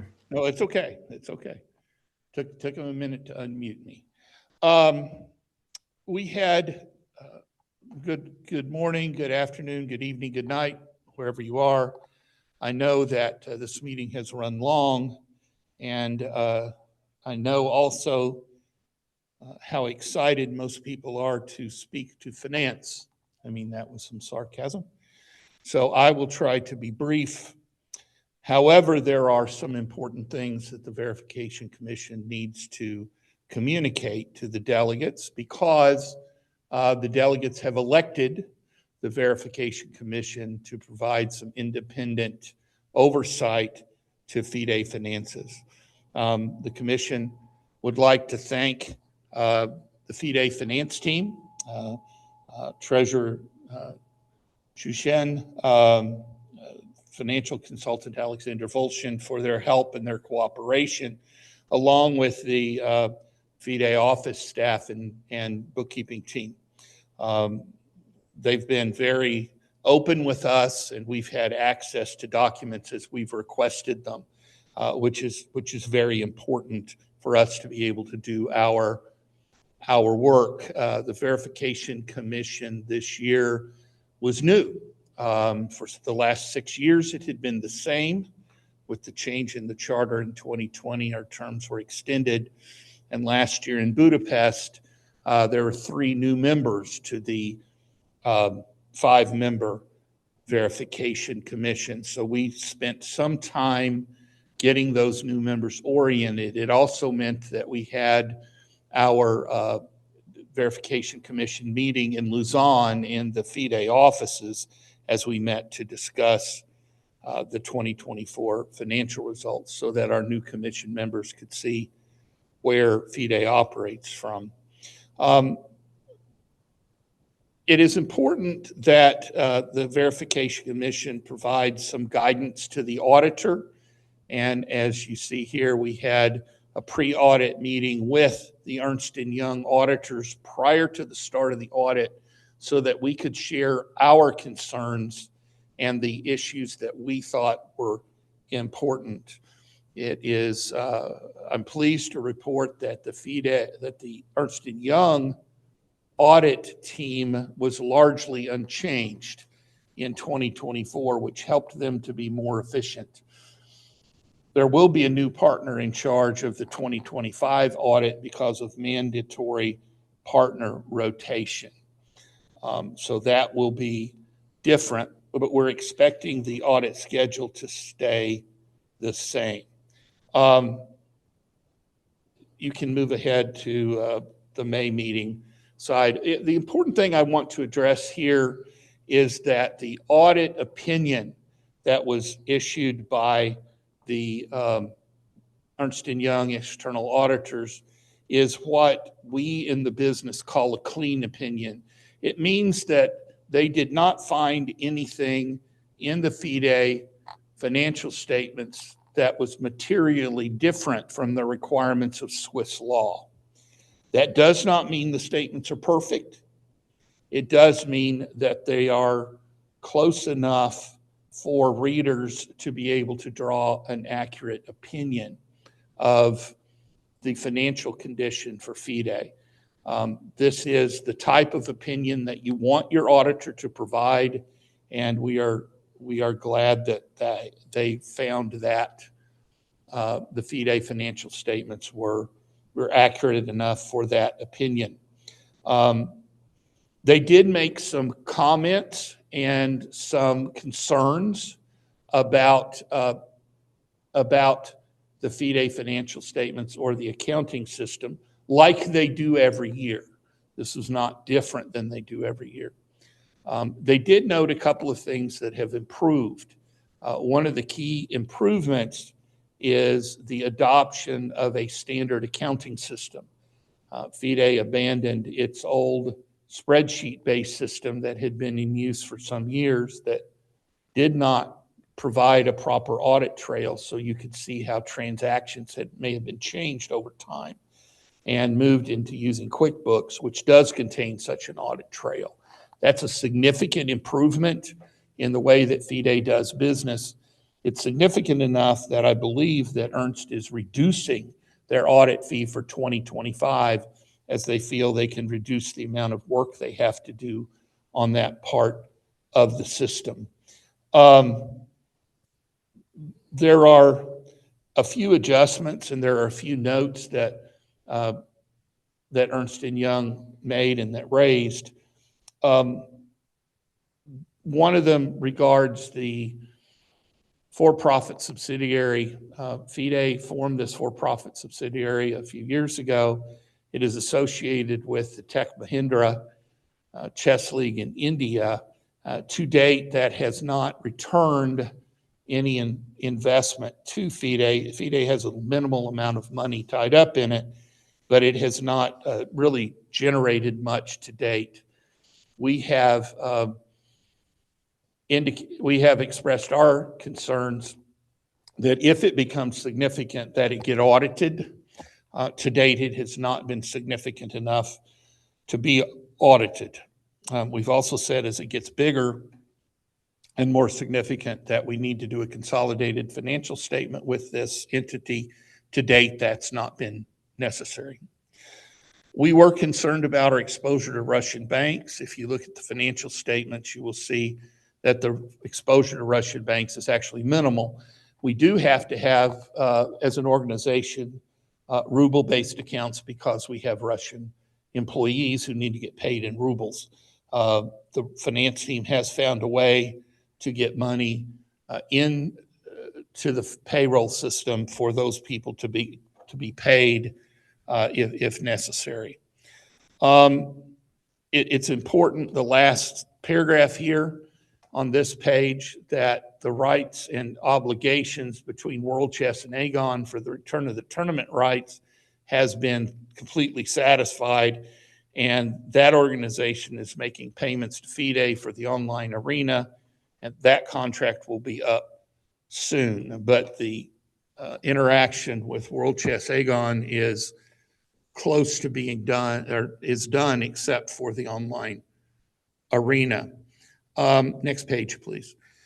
The Verification Commission for the last several years has expressed concerns about getting bonuses well documented and having the criteria to meet for our team members to be able to earn a bonus be very clear.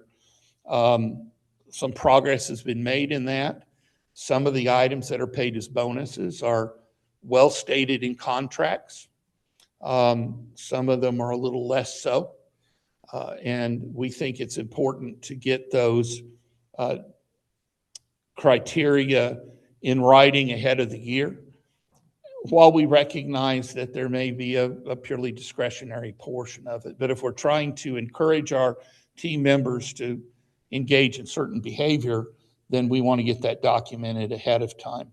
A significant portion of bonuses are being paid to the events team for securing sponsorships, and those are actually fairly well documented.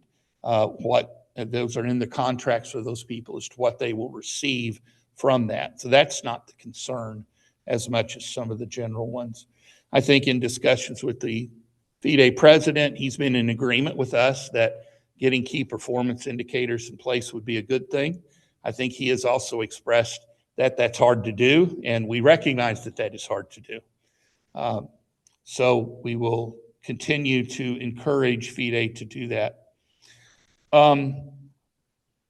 One thing that is a responsible of our commission under the charter is to address, make recommendations to the council about whether determinations should be debtor federations should be suspended from FIDE participation. Last year, there were a couple of federations that were so suspended, one of which now has been, by the actions earlier today, was removed from membership and then readmitted with a new organization. And of course, the key here, the goal for everyone is to get people to participate. The FIDE team has made efforts to collect from national federations that have been in arrears. So we have monitored that, and early in 2026, the Verification Commission will look at the debtor federations and see if we believe any should be recommended to the council for suspension. We will do that early in 2026 so that any of those federations will have an opportunity to resolve their situation in time to continue to participate in the Olympiad and the September General Assembly. As was noted with the question by Mr. O'Connor after the treasurer's presentation, the general sponsorship line has not been achieved for the last several years, and it has declined sharply from 21 to 24. Certainly the emphasis has shifted to securing sponsorship income for events, which is fine. It's easier to get sponsorship income for events rather than just general donations. Our concern is the continued amount that's been put in the budget for sponsorships. The budget that you will vote on later has a sharply reduced amount in general sponsorships, and there is a contract in place already to provide a significant portion of that money. So that is really in keeping with what our concern was, that we have a budget that's realistic about what can be realized, and that we budget amounts that we have a very good belief that they will be realized. Because the concern is when that money doesn't come in, the easiest thing to cut is the development fund. And if we look at the 2024 budget, $3 million in donations was only realized at 166. And the development fund was budgeted at 2.05 million and came in at 1.35 million. So it reduced by 700,000 euros because the money wasn't there to fund more. There also is, demand for it, but we would certainly like to have the development fund be fully funded. This also leads to a concern about the growth in the staff. The budget for the FIDE office, large of which is salaries, was at 2.8 million. It came in at 3.3. So we will be making a recommendation about just taking a review of the staff and making sure that the staff we have matches. As I mentioned, the auditors had an unqualified opinion. Go on down. Please go on down the page for me. There we go. Thank you, right there. This last paragraph, the report noted, the comprehensive report from the auditor noted there were no uncorrected misstatements. So the auditors came up with 2 or 3 items they thought should be adjusted, and the FIDE audit finance team agreed that they should. So those changes actually together increased to the 2024 net income by about 113,000. There were 3 main adjustments. So, and those were outlined here in our report. If we would go down again, here, there we go. The comprehensive report, the auditor raised concerns about Federation debtors balances. Frankly, we think that the auditor missed this a little bit because there's been significant improvement in collection of debtor federations money. And some of the growth in this account was due to a lot more chess activity in certain countries. So these were countries who were current and made payments in January and February. So we didn't see really a problem with that at all. So I do want to point out this paragraph in the middle. The auditor raised concerns about FIDE being careful to make sure we have met the legal requirements in all of the different countries in which we have team members. So we have folks scattered in very many different countries. Those countries all have different social insurance laws and laws related to employment contracts and social insurance payments and all of that. So the auditor raised some concerns about how we have those recorded in our financial statements, and how we're tracking time off. So I think they've raised those concerns with the FIDE finance team. We have as well, and we think that they're going to be developing a plan to get better at that. It's hard to do because the rules are different in so many different countries, and people are spread out all over the world that are working for FIDE. So those were major concerns. We did last year make several recommendations. Most of them were followed. A few of them, it was not quite time to do it, like the recommendations with regards to the for-profit subsidiary. We have carried those recommendations across into the new year. If that generates significant activity, then it needs to be audited and put in a financial statement. I don't think we disagree with the FIDE team on it, and we recognize it may not be time yet. I suspect in 2025 there's not going to be enough business there to justify the cost to do it, but there may be in the future. If you could go down to the next page, please. Here we made recommendation number 6 last year, which I think is important, where we talked about the need to develop future alternative revenue sources. The current online arena revenue is $400,000. That contract will expire, and we don't know if it'll be renewed or if it's renewed at what price. General contributions have declined. So there's just a concern that we develop other revenue sources. It certainly has been a financial benefit. I think FIDE, by and large, is recognizing more revenue, more net revenue, by running the events themselves rather than contracting them. The amounts that FIDE is generating on its own are more than what it was getting from World Chess and Aegon when they were doing those tournaments. But FIDE has not yet really developed effective alternative revenue sources. It's hard to do, and we recognize it's hard to do, but it's going to need to be important. Go on down, please, to our current year recommendations. The first several deal with some ongoing technical issues and with the for-profit subsidiary that I've already talked about. Recommendation number 4, again, we've talked about that, getting sponsorship income that's under contract. I think that's the 25 budget's more realistic in that area. We've talked about getting the method of reporting and monitoring vacation and paid time off, and getting the salaries recorded at gross. Those are things that I don't think the FIDE finance team is opposed to doing. It's just we have to figure out how to do it. Please go on down the page. And this is where we get into those bonuses again. We're continuing to get onto that. And as I said, the FIDE president, I think, has acknowledged he'd like to get that done. It's difficult to do in some cases. And then our concern, too, is that the staff levels continue to increase. Partially, that's because you got to have people in place to do events. We recognize that.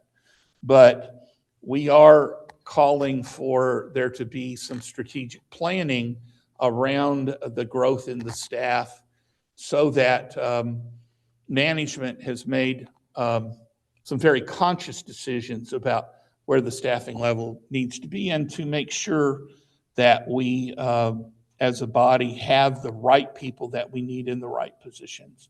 So we think that a strategic staffing review would be a very good idea, And it also could project the areas where we need to expand the staff if there's ways that having more folks in place would lead to better growth and investment.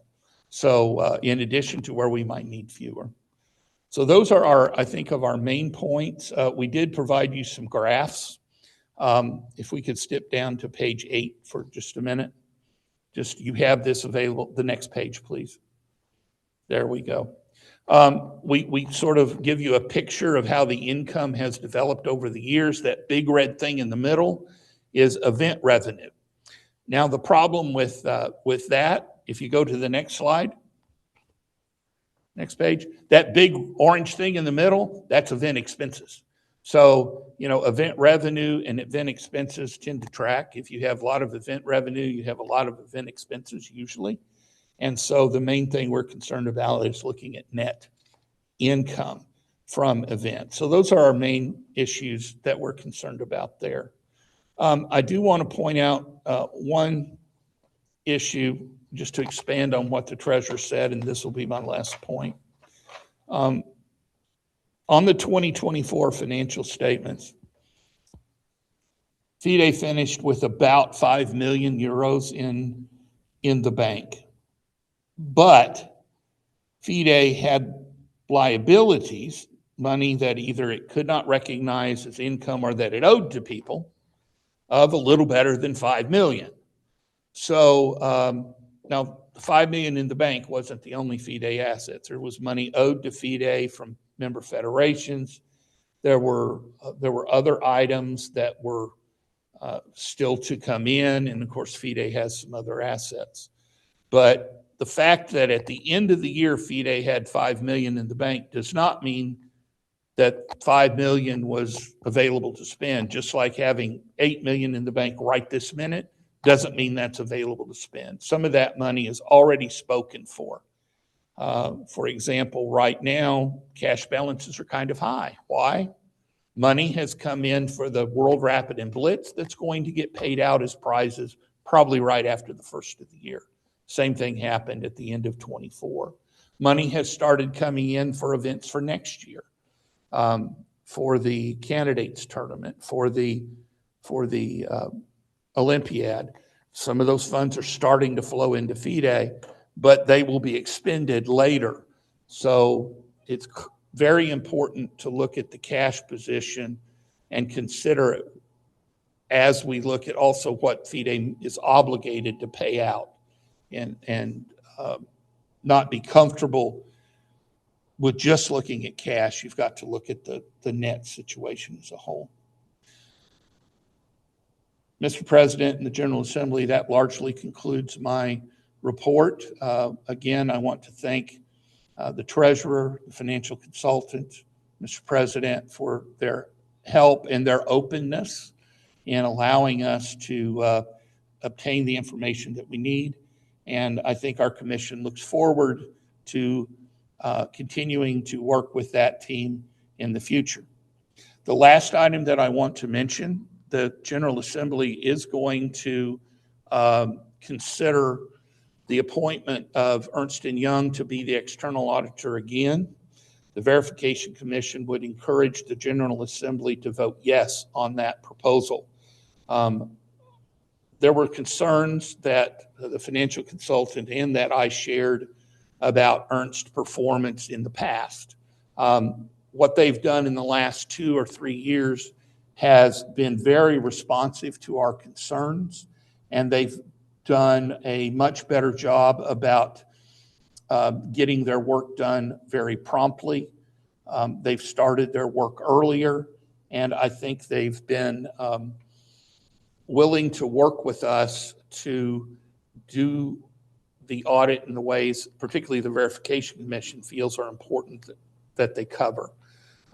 So we would encourage you, when that comes up, to go ahead and vote in favor of retaining Ernst & Young as the auditor. With that, that concludes my report, and I'm willing to answer any questions that you may have. Thanks a lot, Alan. And as we already discussed during the council meeting, we do believe that your recommendations are very constructive along all the lines. We should do our best to improve our bonus system, make it more formal and more well documented. Same regarding staffing and linking it to the strategy that we have and our priorities for different kinds of activities, and also other more technical recommendations, of course. So we will follow up on that, and we can assure the General Assembly that our work with the Verification Commission is based on a very constructive, friendly approach and very serious consideration of all the issues that arise. Regarding the concerns on the sustainability of the financial model, I would like to reiterate what Emil mentioned and others, that yes, we do have most of our revenue linked to the events, as compared to the previous periods. If you take us like 10 years back, most of the revenue were coming from the federation fees. Now it's event revenues. And given the popularity of our events now and the demand to host those events, we are quite confident that those sources of financing are at least stable, if not increasing. But we also see the increasing trend in funding of World Championship match and the candidates tournament, as well as World Cups. So we earn more from these sources. It doesn't mean that we are not working on general sponsorship, general funding. It's just more difficult than attracting sponsors to events that they find really attractive to be linked with. So we will do our best to have an even better balance in this respect, but I believe that overall we are on the right track. So please, questions to Alan or again to Chen or to me, please. And Mr. President, I want to address Yes, that please. last comment just to reinforce exactly what you said. I think the Commission has recognized it is very difficult to generate general sponsorship money as opposed to events. And our issue is not so much with that, it's just getting the budget more realistic. So, and I think this budget that the Council is about to, the General Assembly is about to vote on is more realistic in that area. So, which is progress, which is very much progress. Right. Right. Thank you for this remark. Okay. Thank you. Any questions? If not, then we so we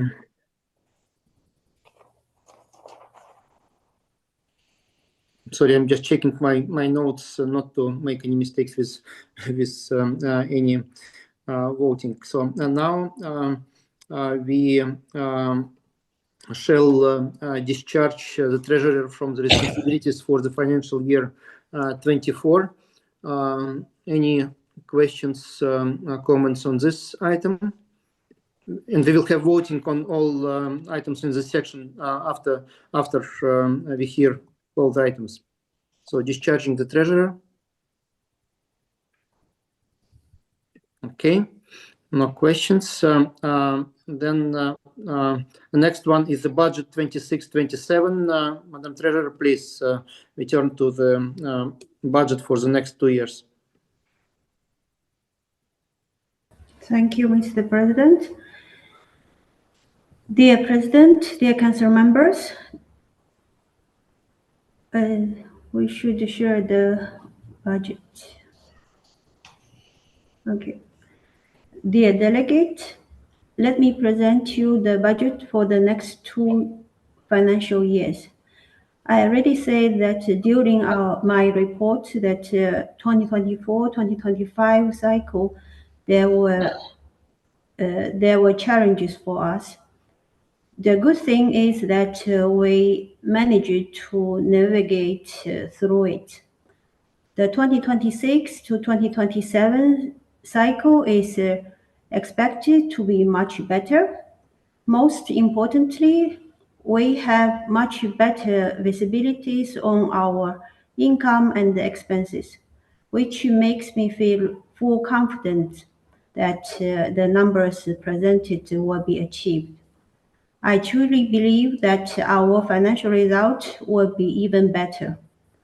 But I fully agree with constructive opinions from our verification commission that the budgeting should be more conservative and for income items should include only certain or extremely likely to be happen the revenue streams. Overall, we are expected to make about 700,000 euros over these 2 years, which will bring our revenue fund with our reserve fund to 2.2 million level. This is very comfortable level that would allow us to withstand any crisis, even similar to COVID pandemic. These results are first of all drawn by strong net income from the event. We are expecting to earn net 4.5 million euros from the event in 2026, which is the best in FIDE history. Even in 2027, despite absence of World Championship match and the Olympiad, net income from the event is expected to be about 2.5 million euros, which is very good for all the year. This would allow us to increase development fund support to 1.7 million euros in each of the next 2 years. Also, we will provide the biggest ever support to national federations for travel subsidies to the 2026 Olympiad and the Para-Olympiad. The total amount of travel subsidy for 2026 Olympiad will be exceed 2.5 million euros. Another priority for me is to keep the administrative expenses controlled. This has been my focus over the last 2 years, and I keep prioritizing this going forward. As you can see in the table, the officials' expenses are projected to be about 30% lower in 2027 than 2025 budget.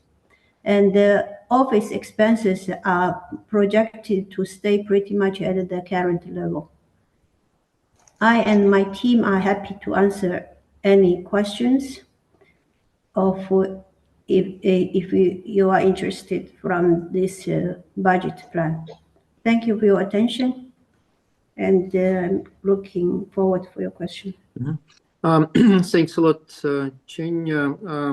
Let me reiterate that while we have more resources under our control by organizing events with our own team and sharing responsibilities with local organizing, we can produce from that more resources that can be allocated to other programs that we have, in particular to the development programs, social initiatives, educational initiatives, training. So that's the core of this budget. And of course, all funding required for the Olympiad and the Congress. So please, any questions? Mr. President, Madam Treasurer, one of the roles of the Verification Commission under the 2020 Charter is to take a look at projected budgets. And as I mentioned in my prior report, we think that this budget is more realistic in a couple of areas. Certainly the sponsorship and donation line reduction reflects much closer to reality. And as Madam Treasurer mentioned in an earlier meeting, some of that's actually under contract. Anticipating a question, I'll just answer it. The drop in the other income line represents a projection in 25 that there may have been opportunity to generate €1 million in a intellectual property rights licensing contract that just did not come to fruition. And I think that issue is dead.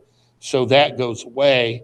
And the largest single source of other income is the online arena, which contract expires in 26, and the 27 budget is anticipating that to be renewed with an increase.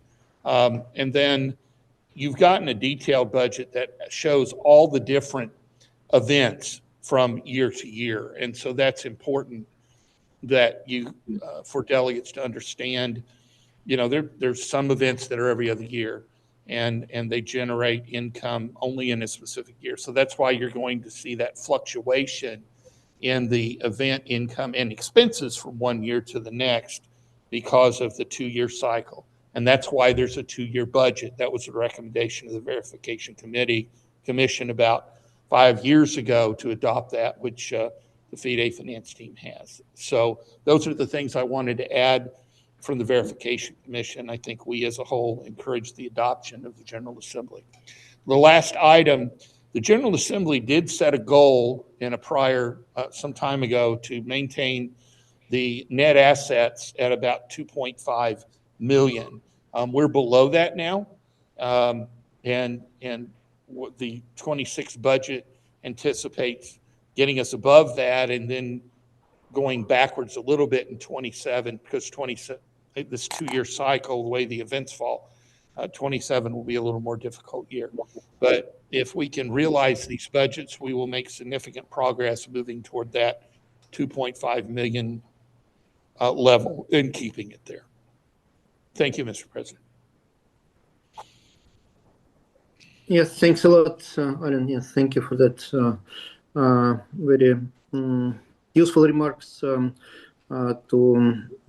both to take into account in the planning and but also in the process of implementation of the budget and in fundraising activities as well.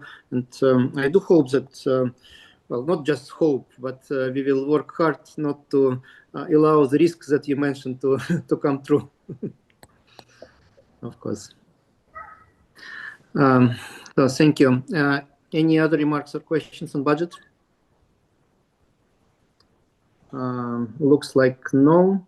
And the last item in the financial section is the appointment of the external auditor. It was already mentioned that we propose to keep the same auditor for the next financial year. Any doubts, questions about that? No? Looks like no. So now we will turn to the voting for all items in the financial section. So 2.2 to approve the Verification Commission report, 2.3 to discharge the treasurer for 2024 activities, and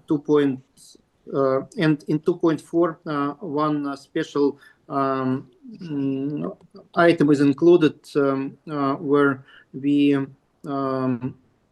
index the ceiling for the fees that are paid by national federations from 35 to 40 and then to 45,000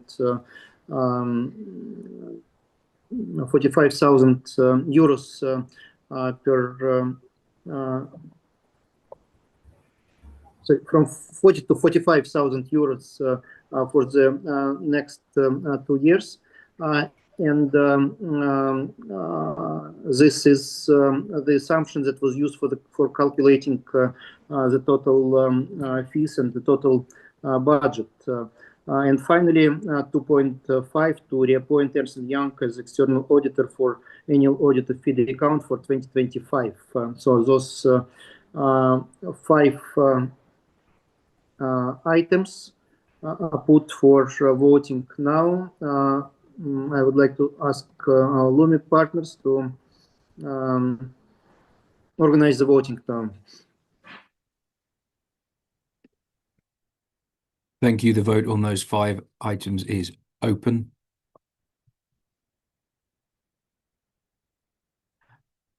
The vote will close in 5 minutes.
The vote will close in 3 minutes.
As a reminder to delegates, we're voting on 5 items in block, and you must place a vote on each item separately. If you're on a small screen device, you may need to scroll down the screen in order to see all possible items.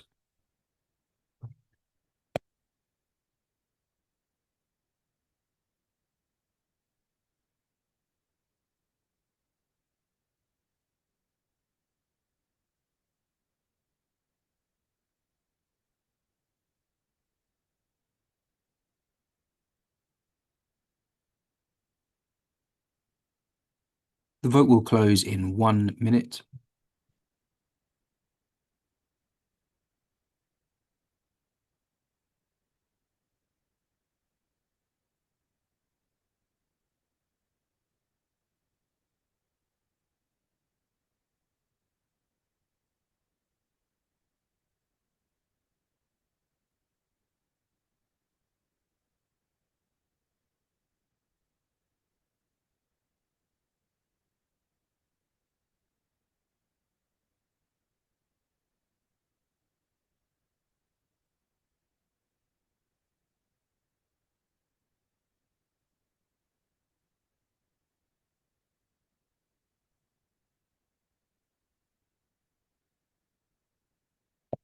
The vote will close in 10 seconds.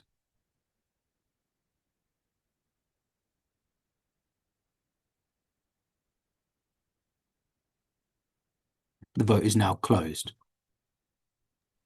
Thank you. Thank you all. So now, if ready, please start showing results. So 2.2, 101 out of 103 votes in favor, 98%. The decision is taken to approve the Verification Commission report. Next one. To discharge the treasurer, 95 out of 98, 97%. The decision is taken to discharge the treasurer. Next one. To approve the FIDE budget for 26 and provisional for 27, 96 out of 100, 96% of votes, the decision is taken. To approve the update of the financial rules, 86 out of 94, 91.5% of votes, the decision is taken. And to reappoint Ernst & Young as external auditor, 92 out of 95 votes, 96.8%, the decision is taken as well. Thanks a lot for all who worked on the financial part and for your votes. We move to section 4, administrative matters. We have 3 items. والآن نستطلع نتائج التصويت. I wish I would understand what is said, but please switch off the microphone. Yes.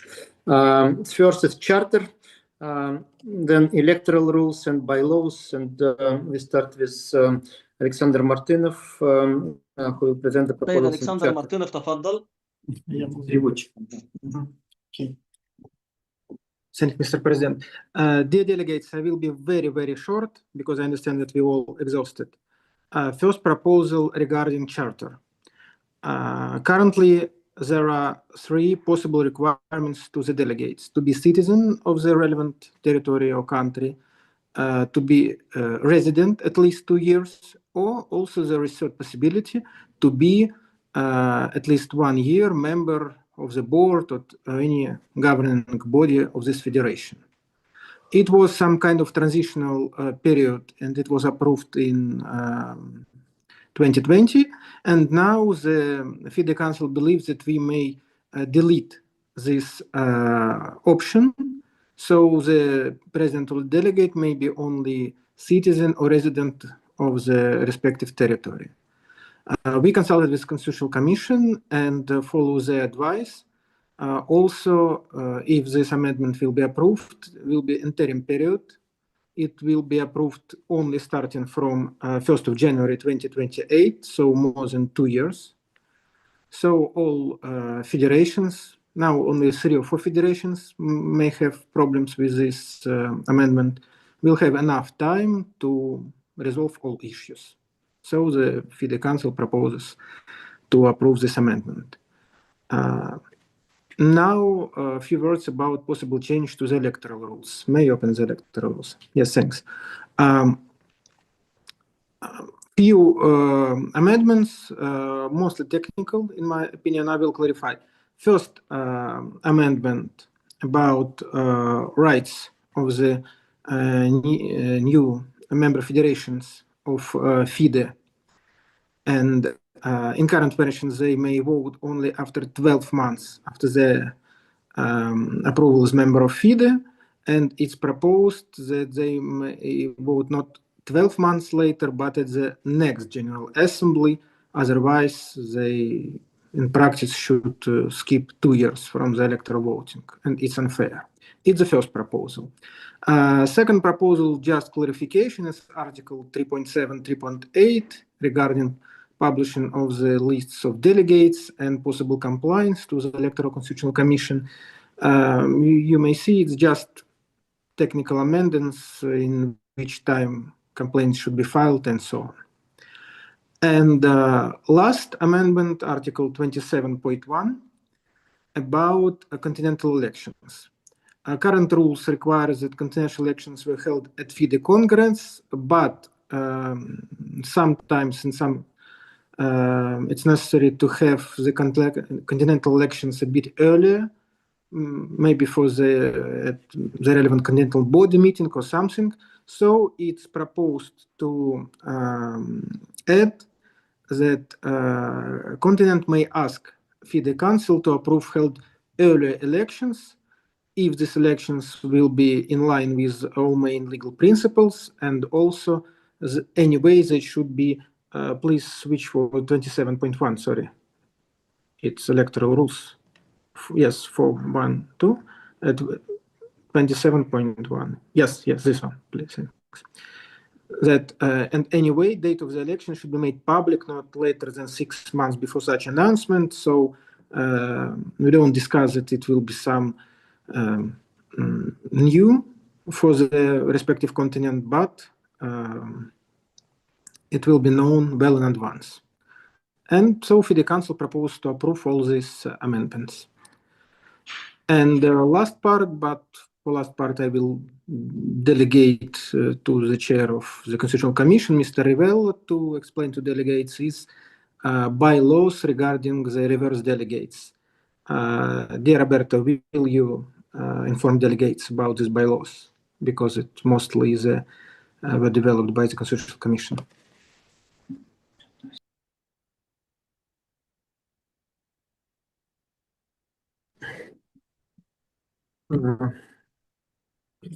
Yes, Roberto, please. Okay, now I obtained authorization. So yes, thank you, Mr. President. Thank you, Alexander. So as also Alexander maybe just shortened his presentation also about something concerning electoral rules. There were some minor changes proposed by the Constitutional Commission that I think were approved by the Council. And finally, bylaws. Bylaws is the most complicated because Article 13.7 of the Charter was probably a little bit misunderstood recently. On at least we had this impression also by some FIDE organs.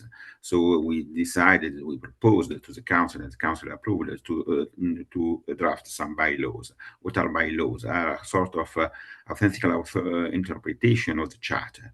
And in the bylaws, we tried to clarify, I hope, what is minor violations of the Charter, and that it's mandatory, the advisory opinion of the Constitutional Commission before, not after any decision by the Council, that the Council must specify what are the violations that attributes to a given federation.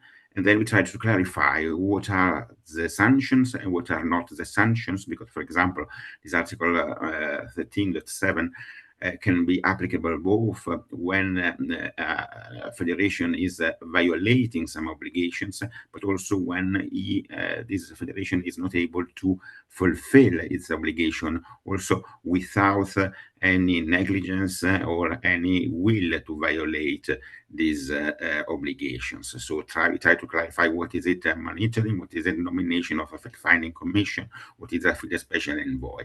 And finally, we tried to specify that the FIDE reverse delegate can be nominated only when there are situations that can, it is a little bit a restriction, I could say, of the application of the concept of reverse delegate, when there are already the condition for the suspension, but the Council believe that there are not yet the condition for an expulsion.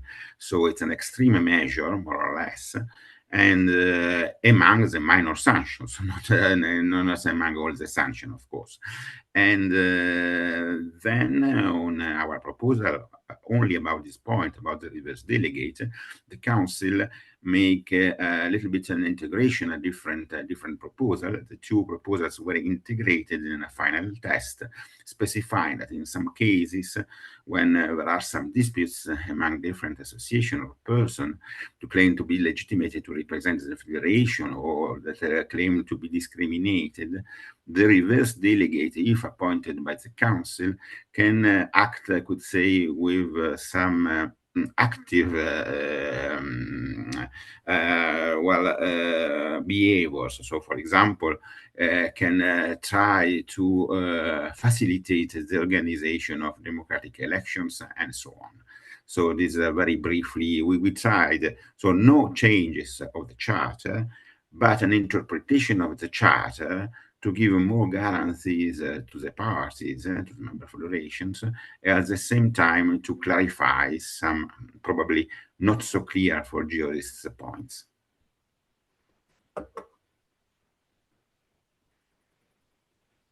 Thanks a lot, Roberto and Alexander. I can see one hand raised, Mr. Carbonell, Burkina Faso.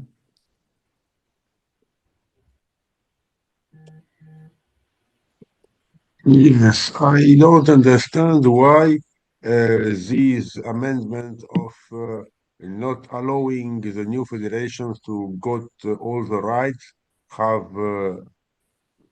any base. What is the problem? I mean, I have been admitted as a member of the FIDE, and now I see that you have to vote an amendment that restricts the rights I will have as a new federation. I don't understand.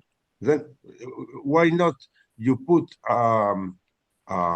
previous time before to be accepted to prove that we are serious? But I don't understand what sense has this 12 months amendment not to have the right as a normal federation. What is the justification?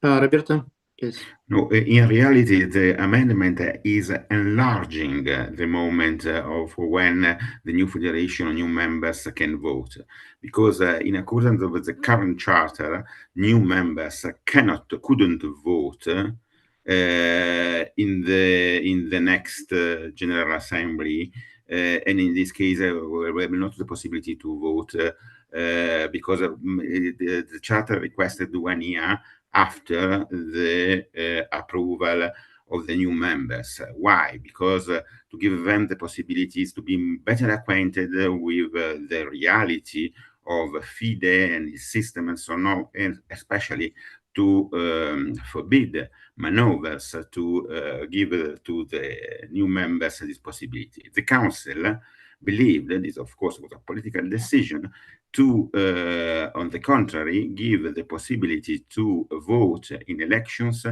directly in the next General Assembly. So in this case, for example, is enlarging the time limits and the powers for new federation, is not restricting the current charter.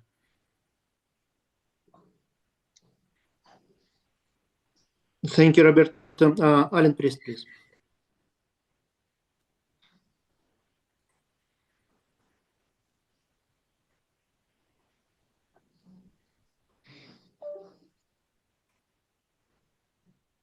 There we go.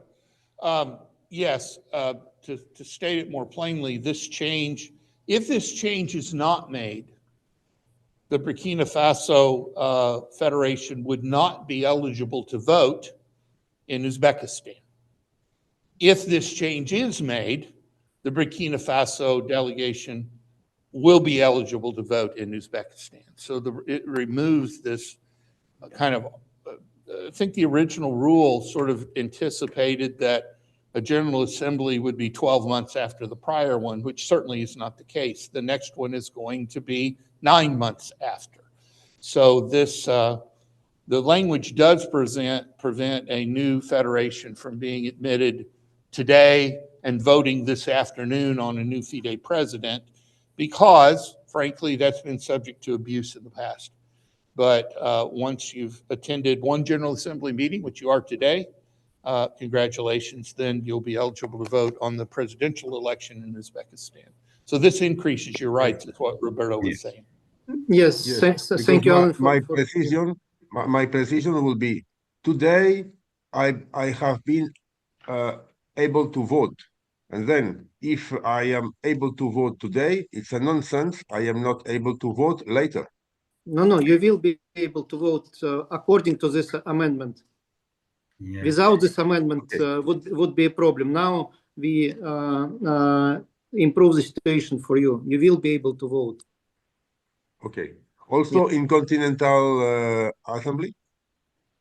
Well, we are not regulating continental rules, I guess. I think it was there is some rules that don't allow the new federations to vote in continental meetings or assemblies in this time. I mean, I have Nigel told me that there was this limitation, and well, it's because there is going to be voted.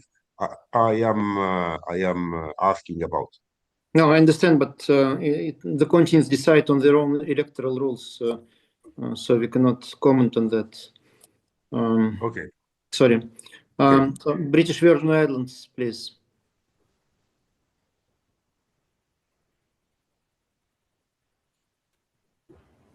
Hi, good morning, good afternoon, and good evening to members. I just have a question, just a point of clarification in reference to 13.7 and just a precondition for advice from the council, from the Constitutional Commission rather.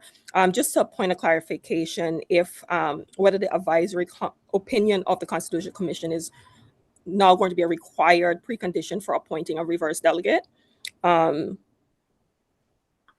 Well, this was already clear in our opinion. So before any decision about sanctions by the council must request, so it's mandatory, an advisory opinion by the Constitutional Commission. Then, of course, the council is free to follow or to not follow this advisory opinion. But the advisory opinion, the request of advisory opinion is mandatory. Then another, this is not nothing new because it was already very clear in our opinion in our charter, but this way is well underlined even more.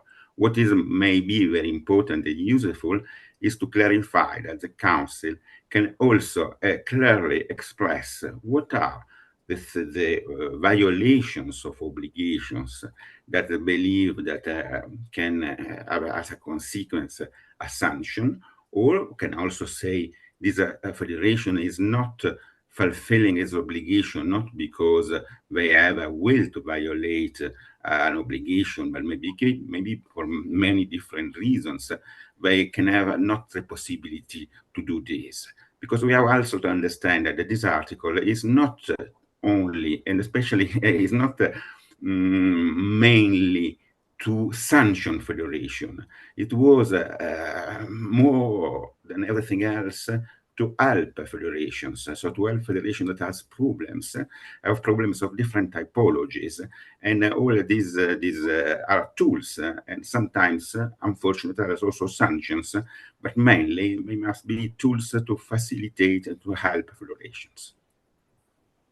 Well, I think I welcome those tools, and I think anyone would welcome those tools, particularly as it pertains to like transparency and what's not. I'm right now literally on my porch with this meeting, and I'm literally looking across at the United States Virgin Islands right now. They are my neighbors. I'm aware of the situation that they've found themselves in. And I think I'm just concerned that while we have these tools of transparency for members and any member federation that might find themselves in a similar situation, unfortunately, down the road in reference to recourse and them being aware of what they are violating, that is kind of also considered, and that could be codified. If it's not, I might not know the correct rule. So that as member federations are being looked at in that way, we do also have some form of like recourse that is codified within FIDE and that's followed within FIDE. Yes. Thank you. Thank you for these remarks. So, unless there are any other questions, we should come to voting now. So we have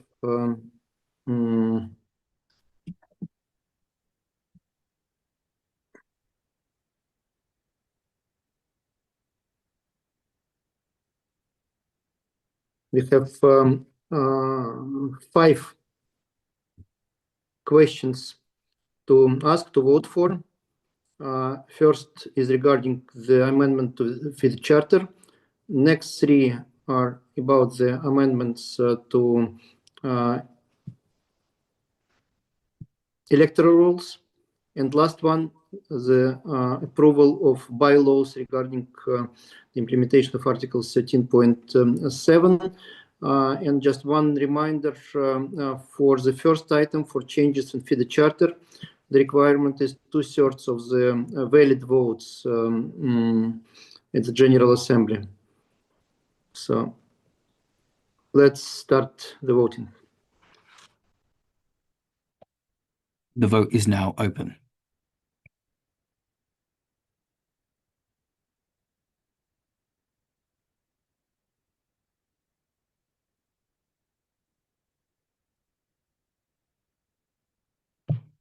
Once again, as a reminder, we are voting on 5 items in block, and you may need to scroll down to see all items to vote on.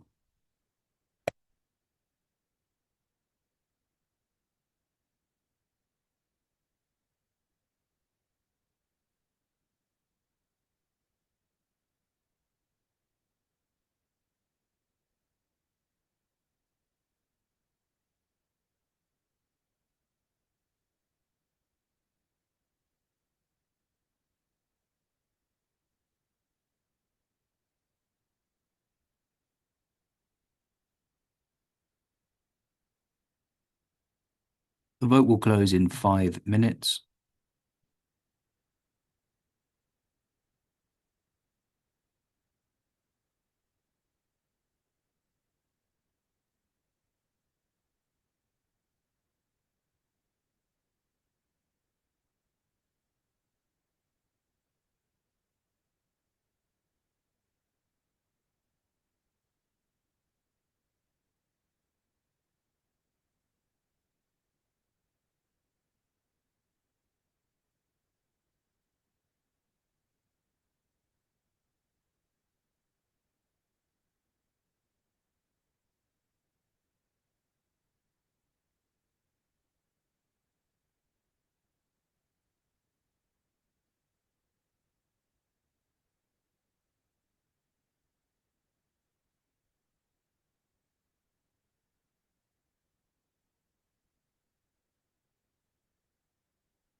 The vote will close in 3 minutes.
The vote will close in 1 minute.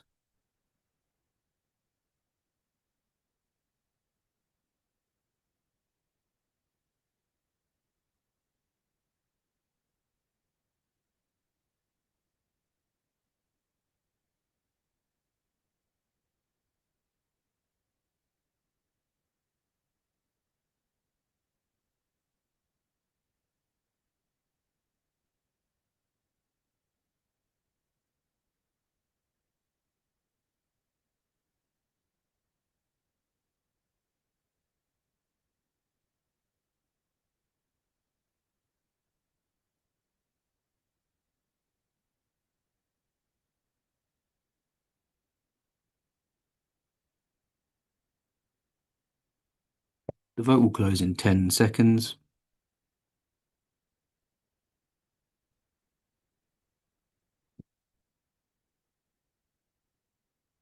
The vote is now closed. Thank you. Please show the results.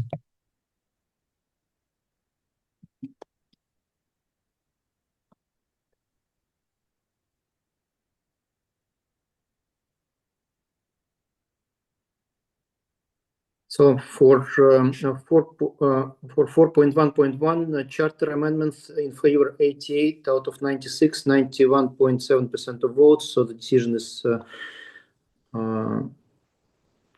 is taken. Second, electoral rules 86 out of 96, almost 90% of votes. Decision is taken. Next one, 92 out of 96 votes, 95.8% of votes. Decision is taken. 4.1.2, 89 out of 97 votes, 91.75%. The decision is taken to support. And finally, bylaws, 91 out of 93. Which is almost 98% of votes. The decision is taken to support the bylaws. So thanks a lot for that.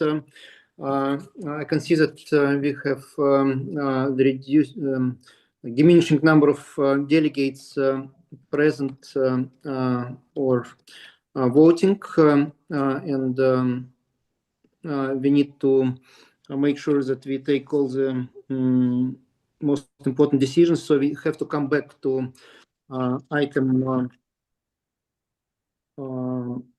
federation issues, section 3. As you remember, we had 2 votes. Both were in both. We had the approval of the draft decisions by majority, but by different majority. We had discussions with the council members and lawyers. And I'd like to ask to put on the screen the 2 suggestions that emerged out of that.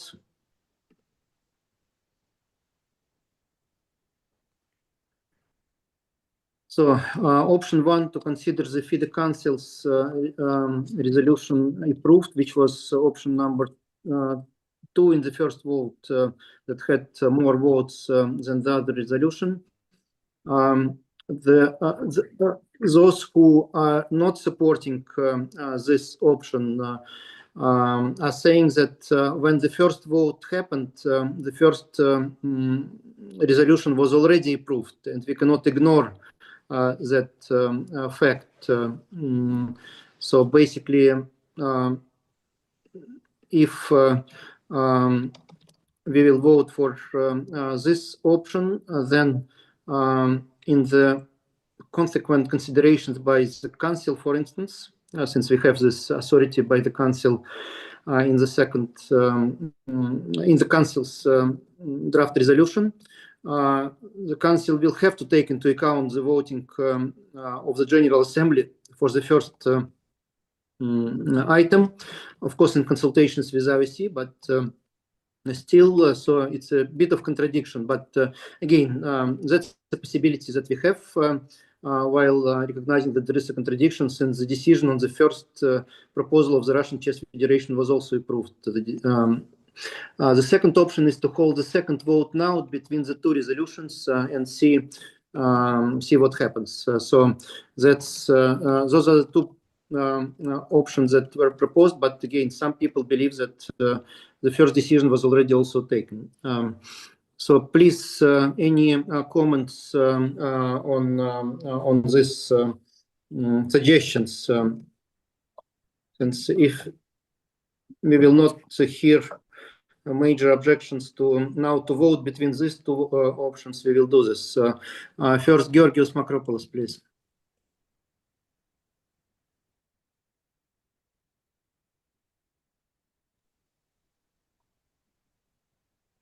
Yes, Mr. President. My opinion is that even if we go to option 2, and let's say there the council resolution gets majority, even in this case, the council should take in their consideration that we have a proposal from Russia that has been approved. So what you say, which is... Yes, meaning that, yes, we will have to enter into consultations with IOC regarding this situation. Yeah. IOC and Russian Federation, of course, in any case. Yes, thank you. Vincent, get it.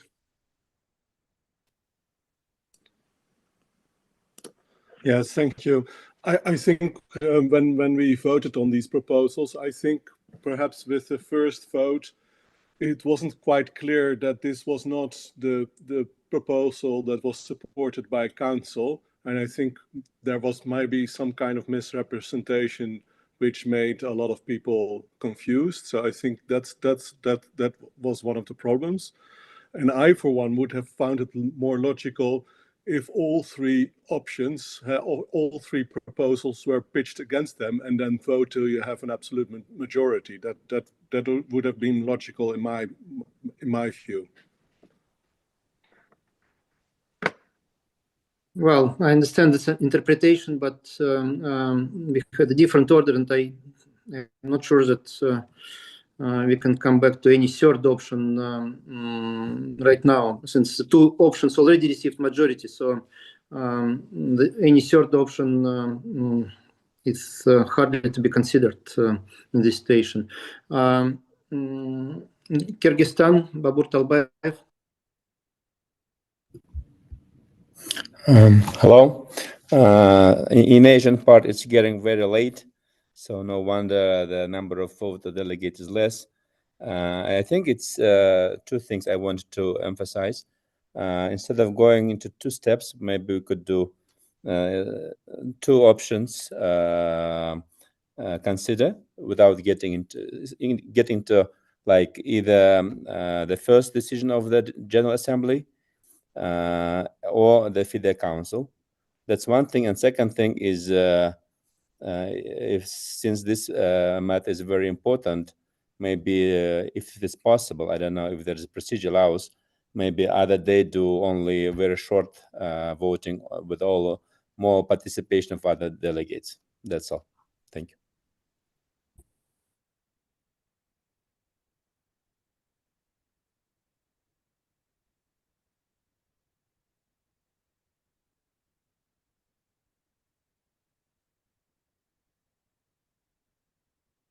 Sorry, thank you. Grenada, no.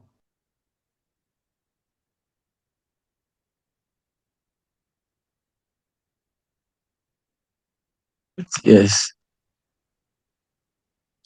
Yes, thank you, Mr. President. From a legal standpoint, both resolutions were carried. They were independent resolutions and voted upon by the Assembly and carried. So one possible option is to amend the FIDE resolution to make it consistent with the. I don't think it's necessarily inconsistent with the first resolution, it may probably fall short.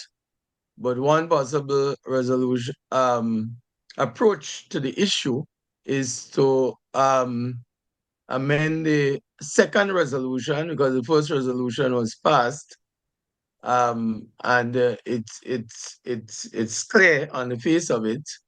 It's not unambiguous. And amend the second resolution accordingly. I take into consideration, though, that the attendance has been reduced with the passage of time. You know, a third option seems to be an awkward option, because the two resolutions have already been passed. Yes. That's just my view on it. So it's really to amend and make it consistent as far as possible. In other words, it will represent an integration of both resolutions. Yes, thank you. I think that's quite a wise approach. The only thing is, was noted, I'm not even sure we will have enough people to vote now. But let's hear from the last one, and then I will maybe suggest a way forward. Enrique Celia, please. Uruguay. And sorry, and then Malcolm Payne as well. So Dear Mr. President, I agree with Mr. Ferguson. The time to reconsider this passed, because when we decide both resolutions, there were a lot of people that at this moment they are not here.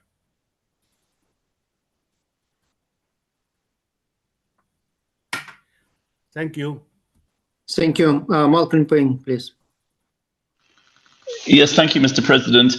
I think there are 2 points here. The first one is that even the most popular resolution only received 69 votes out of what is nearly 200 member nations, and this whole process feels to me like absolute chaos, very unsatisfactory, and I'm not sure it's constitutional.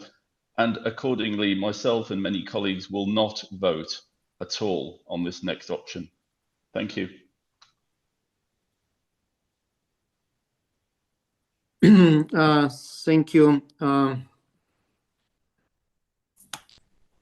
Dear colleagues, I have 2 more hands raised. If you're insisting, okay, I will give it, but let's stop on that since we need to finalize this. So we have Jose Antonio Silverinia.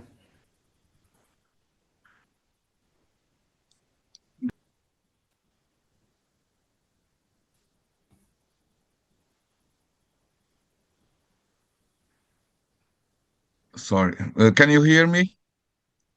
Hello? Yes. Okay. I think that probably we could have a solution like this. We don't have the amount of delegates in a reasonable number. We have been meeting already for, now in Macau is 18 minutes past 3 in the morning. So we have been meeting almost for 6 hours. I would suggest this. Both resolutions have been approved, but we have a contradiction. So, and we are all intelligence chess people. So let us leave it like that. And the Executive Council, case by case, is going to decide according to the mandate that has been given to it. And we will all agree with that. Thank you very much. Thank you. Zoran, Macedonia.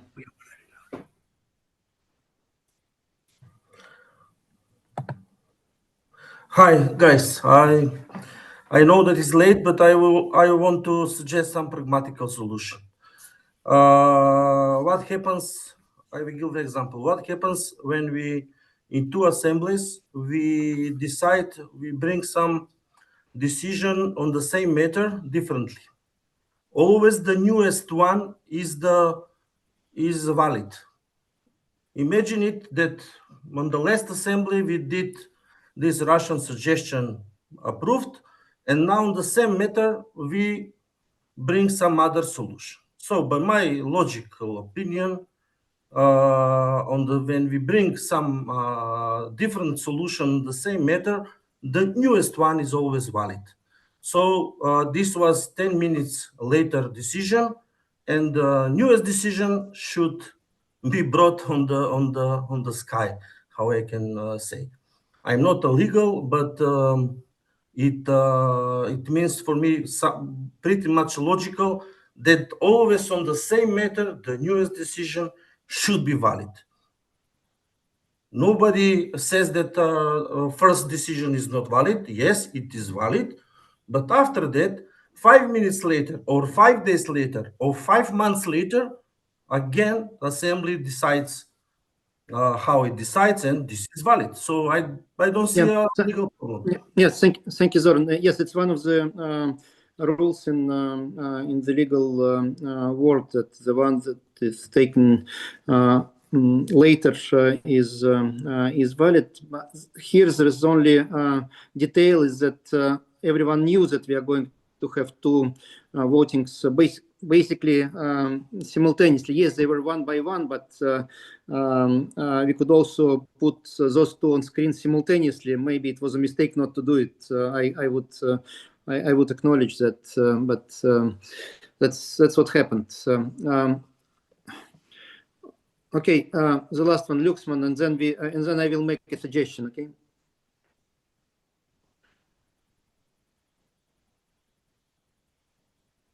Sri Lanka.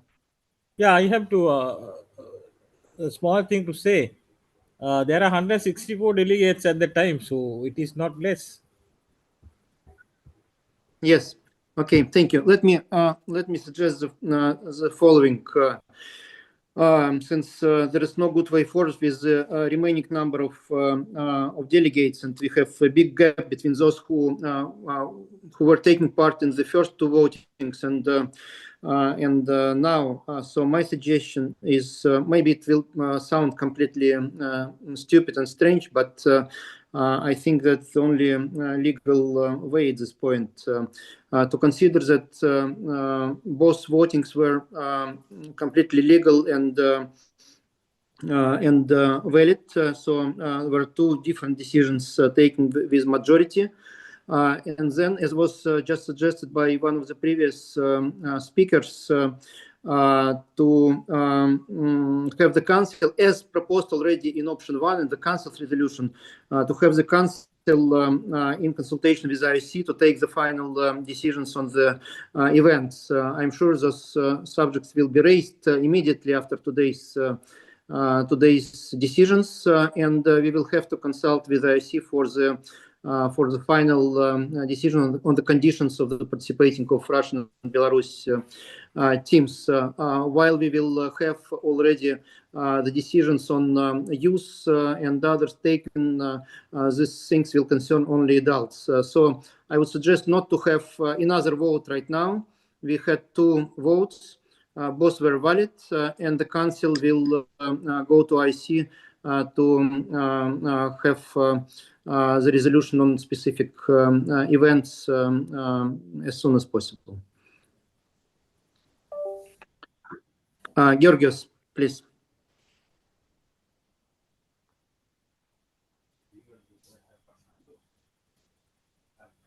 No, we can't hear you. Yes, please. Please. You hear me? Can you hear me? Yes. Okay. So, Mr. President, this is the only solution for the moment. We should move with this. And you can have your discussions with IOC. We can have our discussion also with the Russian Federation. It's obvious that the Council can accept as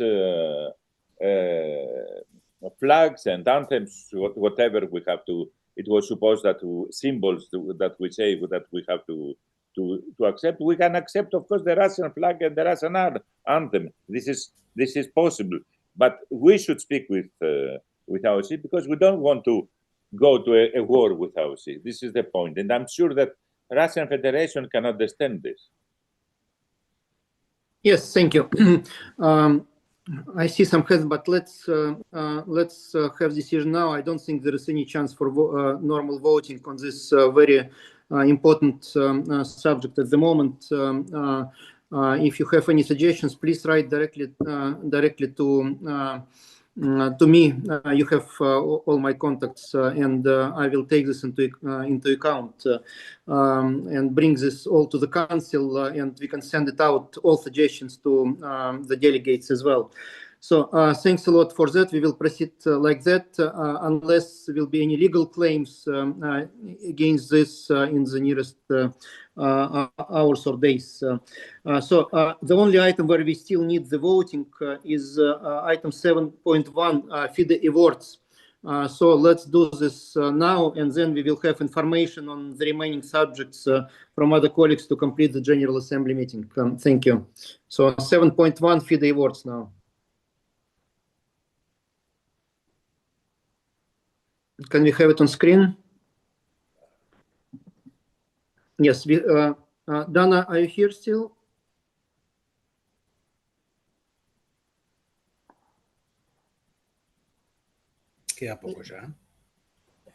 If not, let me just comment that we had consultations with many colleagues in the historical committee. There were, of course, various options and various ideas regarding that, but we would like to return to the practice of establishing the FIDE chess Oscars as we had some time ago, with the new rules of voting for that and with different categories. It's all well described in the document that we have, and if the respective delegates need time for technical comments after the General Assembly, we can wait a bit with the publication, so maybe you will find some mistakes, but if we can improve if you can have endorsement of the General Assembly for this document already approved by the FIDE Council, that would be very nice, so we can move forward with the whole process of identifying the short lists and to take the proper decisions. Also, I would like to inform you that we had decisions by the FIDE Council on the list of new FIDE honorary members and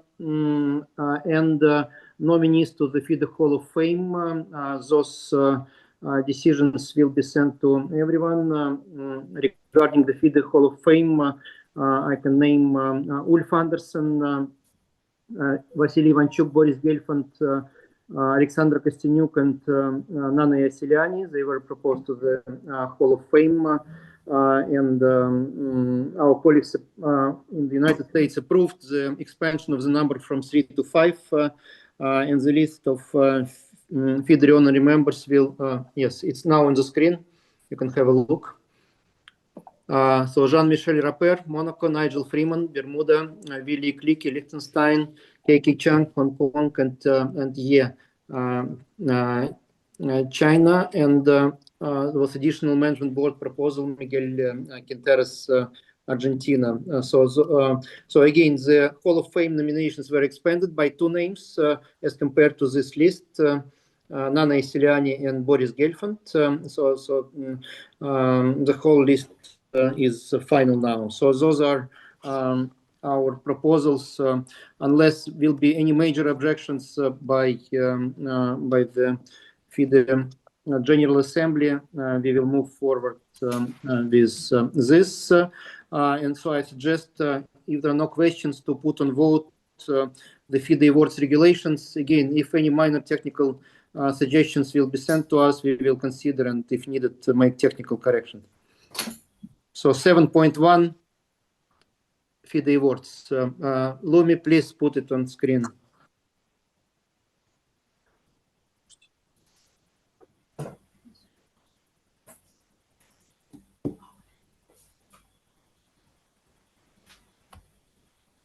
Please start.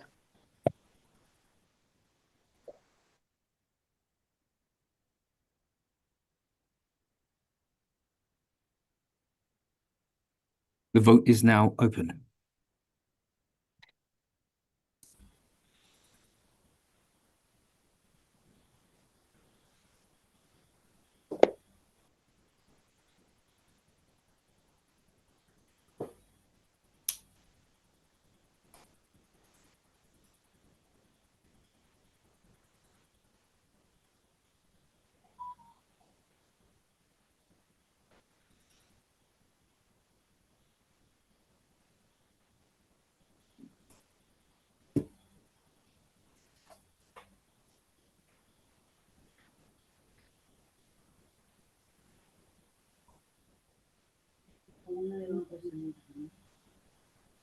Habla tranquila, mira que yo estoy.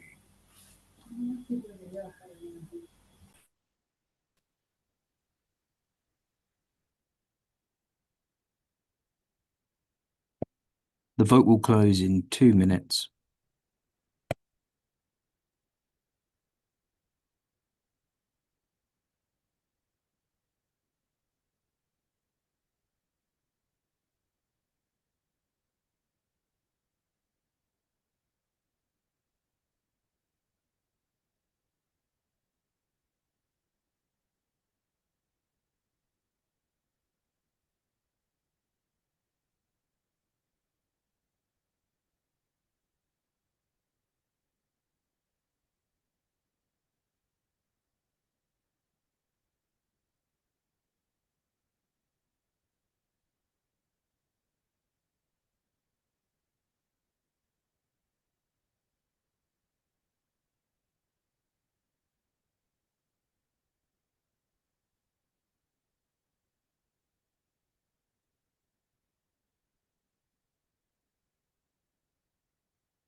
The vote will close in 1 minute.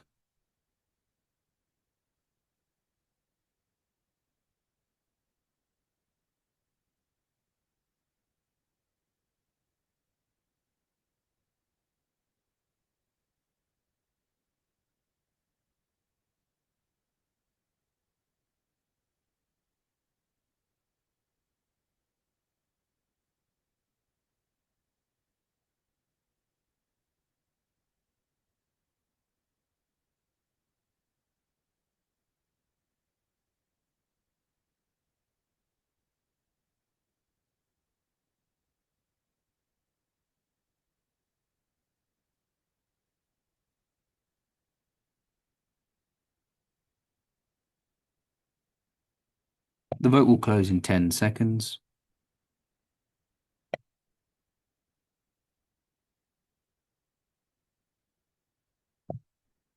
The vote is now closed. Please show the results. And the results displayed. Yes, 93 out of 95 votes, which is almost 98% of votes. The decision is taken to approve. Thank you. So now just a few words before I give floor to the continents for brief reports on continental activities. We have a very complex calendar for the upcoming years, lots of events, lots of potential overlappings. So I would like to call all the parties, everyone, the national federations, zones, continents, to have intensive dialogue to finalize our joint calendars for the next 2 years, not to have any conflicts, timing conflicts and overlapping.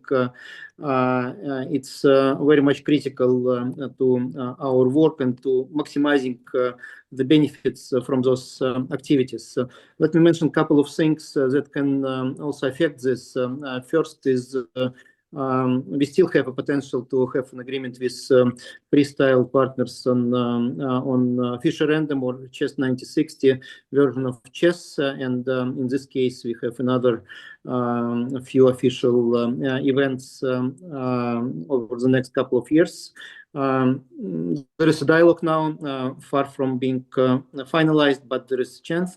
And the second one, very important activities that we started some time ago, the World School Team Championships in coordination with the newly created International School Chess Federation. Mr. Turlov is the president, and his delegate from Kazakhstan. He was present here tonight. So next year we will have 4 continental events and then the final. So more teams will be able to participate across the world, more school kids involved, and I believe this is very much beneficial to our community, especially in the context of in the year of educational chess. So thanks a lot, and let me give the floor to the continental presidents for short reports before we finalize the General Assembly.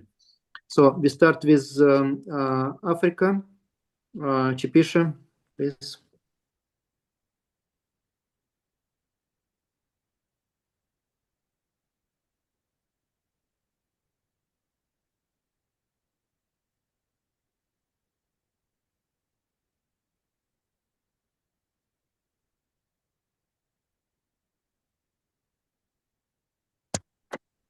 Thank you, Mr. President. I was muted, so I had to send a request to be unmuted. Thank you, Mr. President, dear colleagues. I'll be very brief. We managed to successfully complete all our events in the year of 2025. So as Mr. President has alluded, we'll integrate the continental calendar with the FIDE calendar so that we don't have any clashes. Thank you so much. Yes, thanks a lot, dear Chipisha. I will take questions from the floor after all 4 reports. So Zurab, please, on Europe.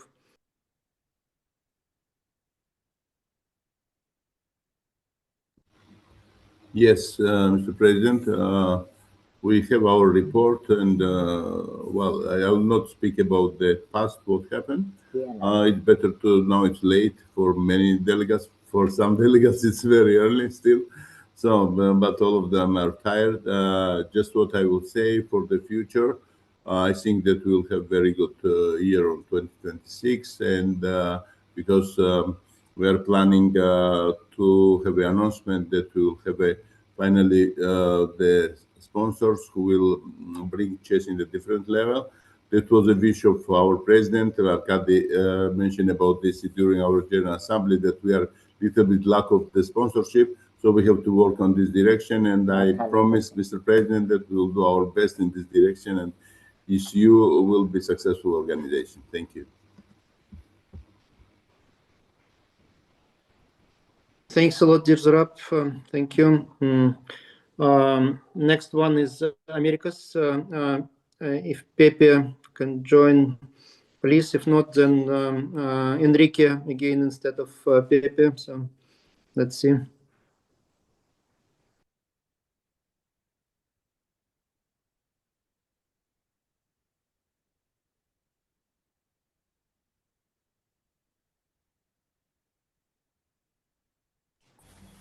Okay. Please. Yes. Mr. President, dear delegate, wishing you an excellent end of this year. We report that much work has been done in the Americas in various areas. In the year of social chess, we have supported many projects through an initiative that has brought us very positive initiatives in several countries of the continent. At least 25 projects were supported through our diversity commissions. We have also participated in the online championship for incarcerated individuals and have encouraged other countries to participate. Looking ahead to the next year designated by the FIDE for chess education, we are participating with FIDE in global projects and have also supported ISCF initiative for 2025. We have continued to support major promoters and educational chess in our country. The POT seminars have also been very active on the continent, generating new lecturers and significant interest. As for the tournament calendar, it has been completed in its entirety. It's a pleasure to report that we have had a great deal of participation, especially in Peru at our Pan American Youth Game, as well as at the respective continental games in Mexico and Brazil. We have also had a great deal of participation in our regionals and category tournaments.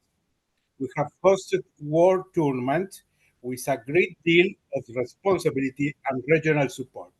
The Americas have demonstrated that they can organize this tournament for FIDE, and for this I congratulate the presidents and their teams. Thank you all. Thanks a lot, Enrique. And Asia, do we have a speaker?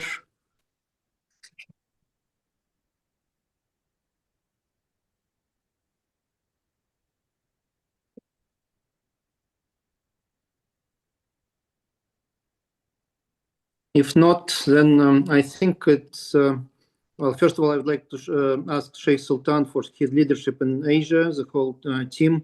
As all continental presidents, but again, we all know how much work has been done by Casta Abunda, both in FIDE and Asian Chess Federation in particular during the last years, and I think it's an appropriate moment before we close General Assembly to see the video prepared for the memory of Casta Abunda.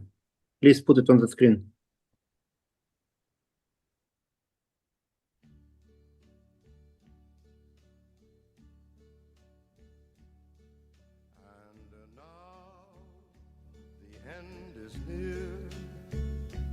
So I face the final curtain, my friend, I'll say it clear, I'll state my case, of which I'm certain. I've lived a life that's full, I traveled each and every highway and more, much more than this. I did it my way. Regrets, I've had a few, but then again, too few to mention. I did what I had to do, saw it through without exemption. I planned each charted course, each careful step along the byway,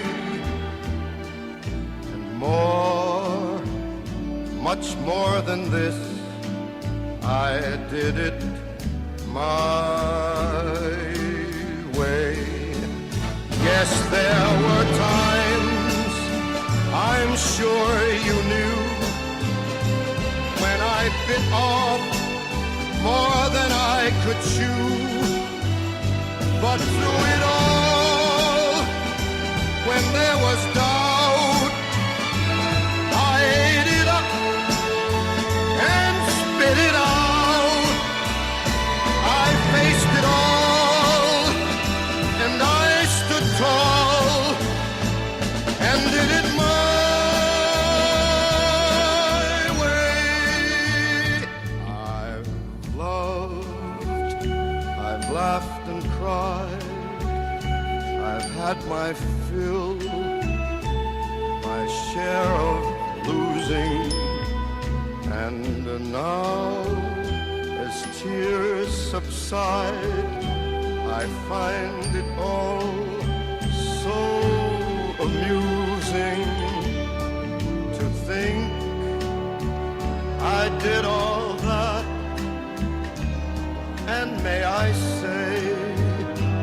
not in a shy way.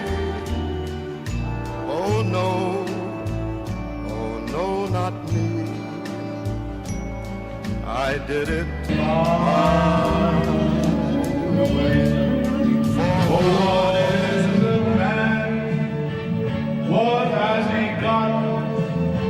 If not himself, then he is not to say the things he truly feels, and not the words of what it is. The record shows I took the blows and did it my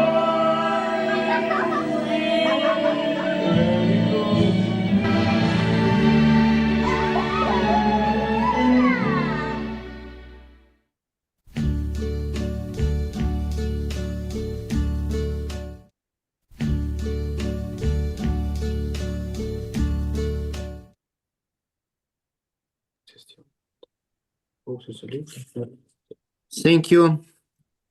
Thanks a lot for this very nice video in memory of our friend and colleague Costa Bunte. Dear colleagues, we had discussed all the subjects.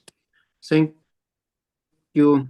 Thanks a lot for your patience. It was not an easy one, and we have even more work to do. So I wish you all the great celebrations in your countries coming to the new year. Have rest, enjoy it.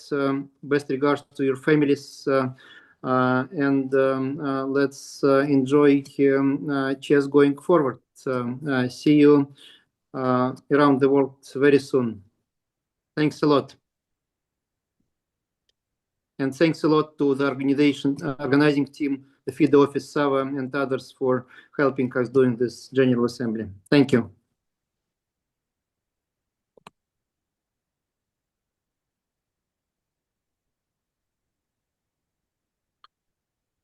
The meeting is closed.